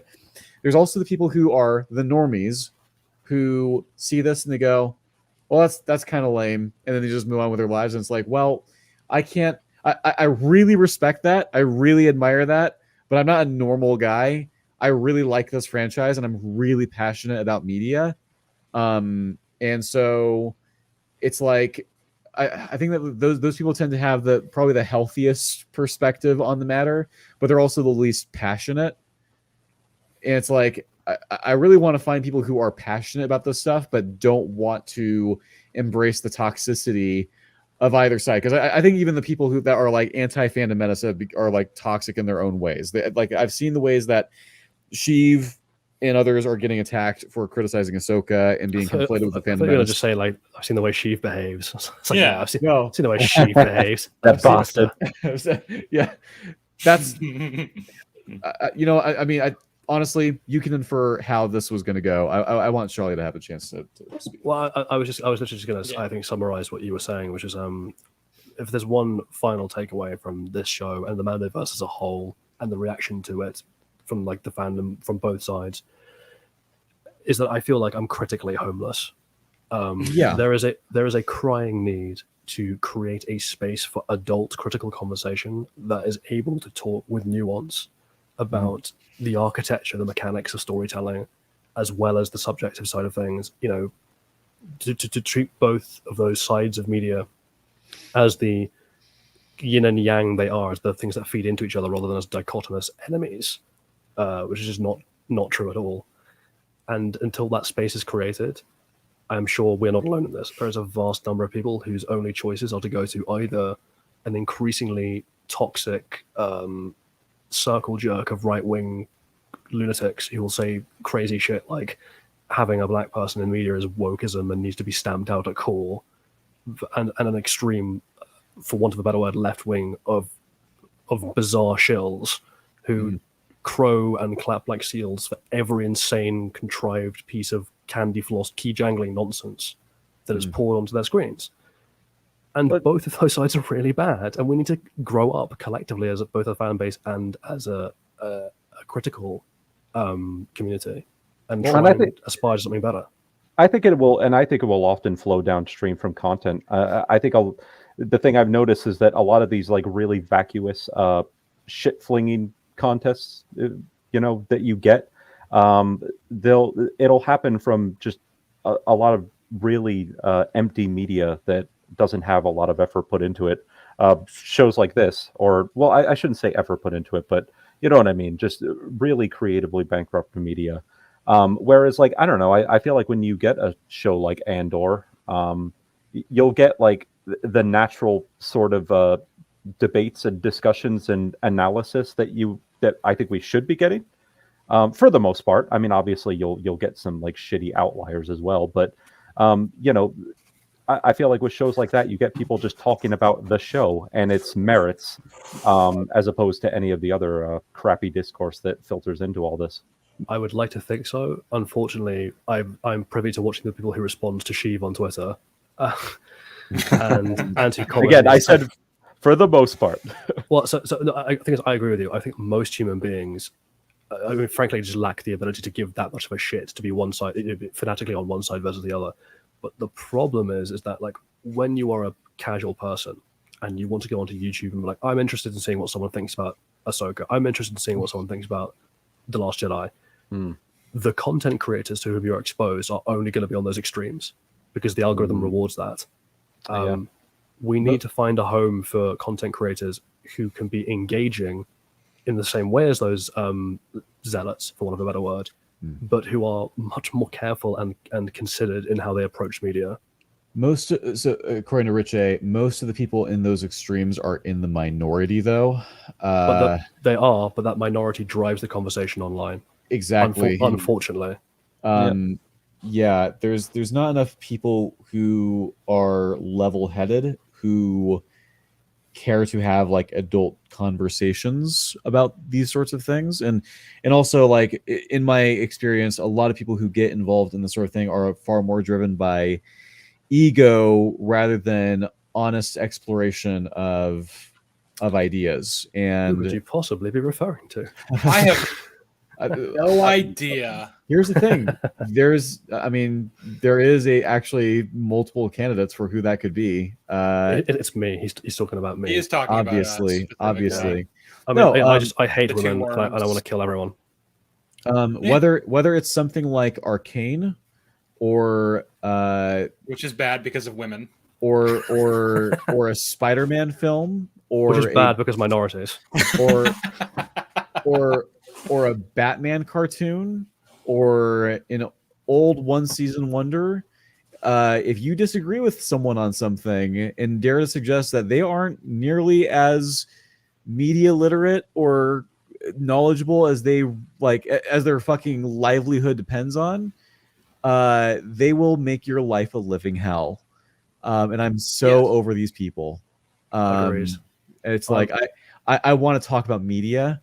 I really just want to talk about media. I love talking about this stuff. I love talking about inconsistencies in even things that I love. I want to do, like, I would love to talk about, like, even like what I see is wrong in, like, Into the Spider-Verse, because there's some issues there, or Mission Impossible Fallout, or I mean, like, Jolly and I went over The Empire Strikes Back with a fine-tooth comb and, like, talked about, like, you know, the biggest plot issues that it has. Mhm. He opened my eyes to one that's like a pretty big one that I hadn't even really thoroughly thought of. Mhm. And that's my favorite Star Wars movie. Well, yeah, but I didn't like. Yeah, but I didn't like cry and yell and go, "No, this movie's good." That's impossible. No, I was like, this is fair. Fair. And the same thing obviously. With Joe and I, like our 3 live streams we did on Jedi Survivor, a game that we're both very positive about. I mean, we brought up plenty of criticisms, and well, mostly I brought up criticisms. They did too, but mostly I did. And whenever we would disagree on something, we would just hash out, like, the problem we have with it, or the problem that this creates for the universe, and then just move on. It's like, all right, well, that is what it is. Anyway, on to the next thing. Let's continue. Yeah, that's afraid, it'd be nice to we might have to we might have to wrap up soon, because it is coming up to 3:30 in the morning for me. I was planning too soon anyway, but yeah, I was just gonna say, like, it'd be nice if everyone in the media criticism sphere could just, like, talk about the media and not anything else. Yeah, if they could just learn to chill the fuck out, that would be great. I'm fine if people want to explain why they think I'm wrong. That would be great. I'm kind of tired of personal attacks. I'm for the record, I'm not okay with that. If you criticize me, I will find you and kill you. Yeah. I will write a very, very, very long message. I will write a strongly worded letter to the Times. If you think I'm wrong, keep it to yourself. Okay. I will run towards you like Ezra ran towards Shin. I guess. Okay, so like my final words are, try to avoid personal attacks. If someone's personally attacking you, remember that's because they don't have an argument, or they don't have. Well, it's either because they simply can't make an argument, or they just plain don't have an argument to begin with. Be open. Ask yourself, what if I'm wrong? Do that a lot. Yes, do it a lot. No. Always what if I'm wrong about Andor? Just do that. Just oh, trust me, I have. Seriously, I have. I've done it with a lot of stuff that I love too, right? Just entertain the possibility that you might be wrong. If someone thinks you're wrong, listen to their reasoning. You don't have to agree with it. They might be making some ridiculous arguments. Could be shit criticism, yeah. I don't think that what is ridiculous is like I don't think that what I consider ridiculous is like an objective matter. I think it's subjective as it is with anything else. But I have reasoning for what I find ridiculous and what I'm not going to agree with as like a disagreement, or a criticism of my criticisms. And it just like if someone just likes something, that's fine. And if someone just dislikes something, that's also fine. You need to like just fucking chill out. Just chill. And like make yourself a nice hot chocolate. Hot chocolate is good. Like we had with like with Joe earlier. It's like Joe isn't Joe's very young and doesn't have the kind of like really refined like sense of consistent standards that we try to have, right? Hang on, just to avoid the sounding patronizing, right? Because like I was gonna say Joe is a really good kid. He is. They are. I'm gonna remember to try and use the they/them pronouns because I keep forgetting. That's my bad. But like Joe is a really good kid, and yeah, Joe is in a lot of ways quite unformed as a critic, which is not a criticism of his ability of their ability to think. Right? That's just a byproduct of being a more casual engager with media, which is perfectly fine. What I'm trying to say there is like that I don't like I can think of certain circles that would look at Joe and would choose to bully them, and it's like absolutely don't that's the whole point of bringing up Joe is let's not bully these kinds of people. Let's just not. Well, okay? it's pointless and it's counterproductive. And also, just as a side note, it's just fundamentally unkind, and I can't really stand unkindness. I don't understand being mean for no reason. Yeah, I'm perfectly fine with a well-earned insult for people who deserve it, provided that insult isn't the sum total of your arguments. Yeah, right? So let's direct it at Rich A, who said he likes The Last of Us Part 2 because he deserves it. Burn and die. No, I'm joking. I'm kidding. You can like Last of Us Part 2. That's perfectly fine. But if you try and tell me it's well written, we're gonna have an interesting conversation. We can have a conversation if you want to say it's well written. A respectful, civil conversation. As long as you stay civil, you know. If this is the thing is like I don't think I ever really draw first blood. Sorry, I just like to do like civil war, but instead of like Captain America, our version of civil war is just a war where we all remain civil. Yeah, that's what I actually used to think Civil War meant. Like it was like a very proper, polite, like a polite war. Yeah, So a British war. It would be Civil War. Would you like some tea? That doesn't sound so bad. Yes, I would like some tea. Would you like some tea? Yeah, no. Slaps in the face like you are a scoundrel and a fool. Would you like some tea? You rapscallion. Rapscallion. I would like some tea. Thank you. Can't enslave people. This man is a cat and a bounder. In my case, I can be a bit passionate. I can get a bit excited.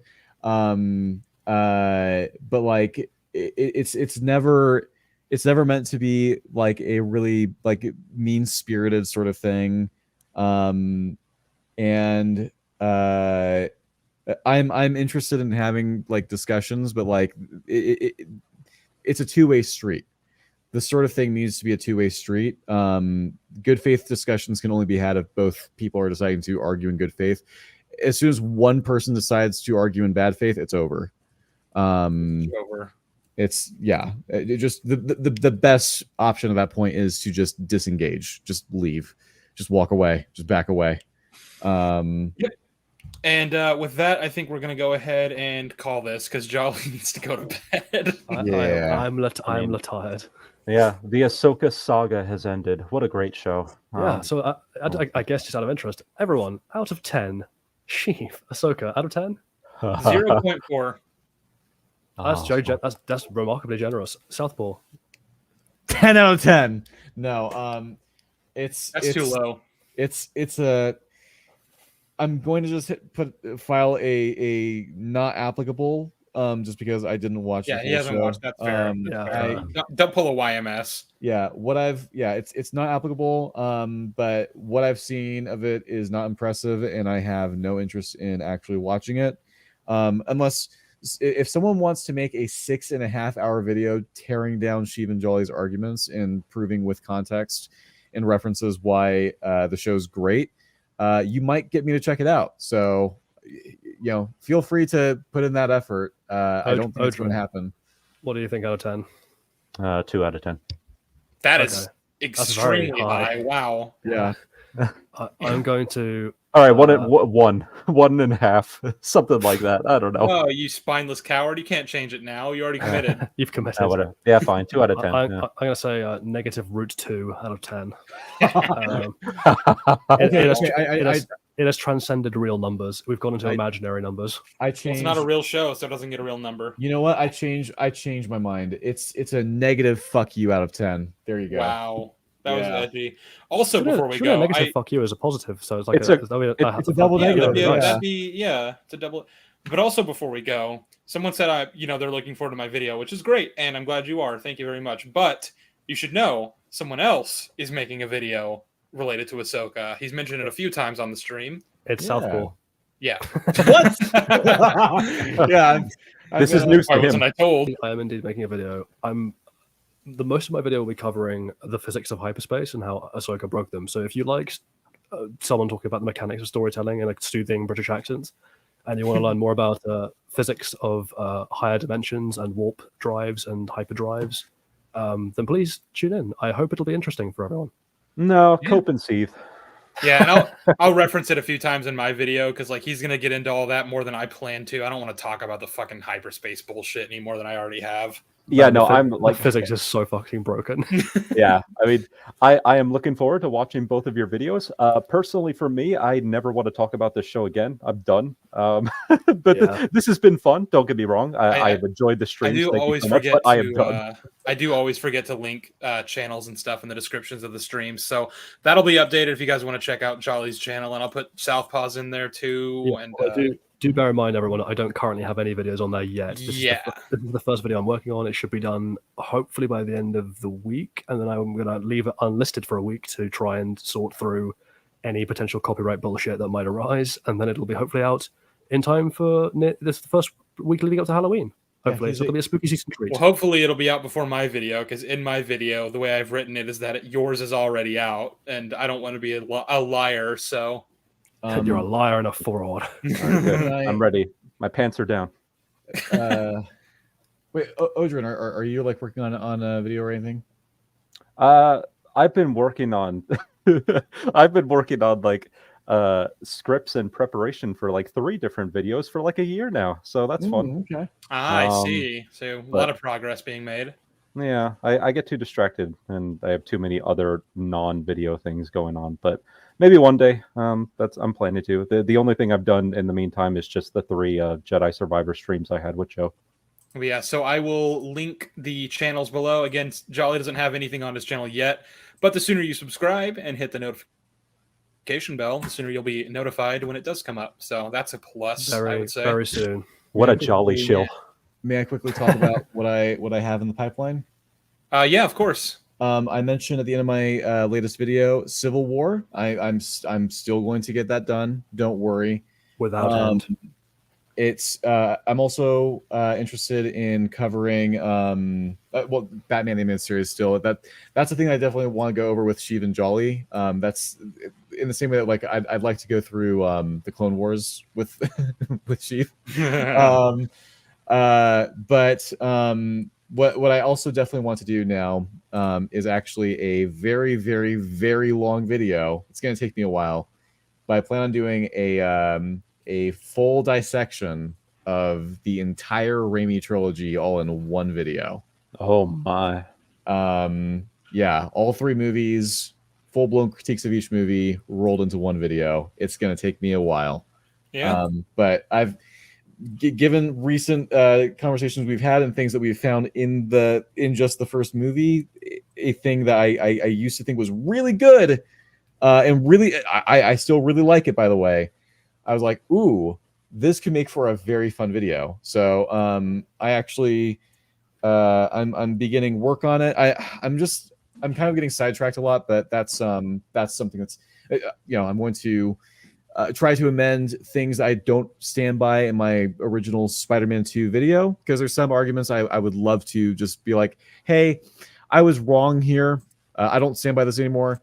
But there's there's some stronger arguments that I just missed the first time and I'm going to make now. So Yep. That's in the pipeline. Well, thank you everyone for watching this video, and thank you everyone in the chat for following along with us. It's been a pleasure to have you all here, and thank you for sticking with us for the 6.5 hours we have been dissecting this piece of garbage. Go to sleep, Jolly. We always really appreciate your support, and everyone, and gentlemen on channel. It's always a pleasure to stream with you. So thank you very much. Oh, you as well. This was great. Thanks for coming on. All right, night guys. Night guys. Bye. Ending the stream.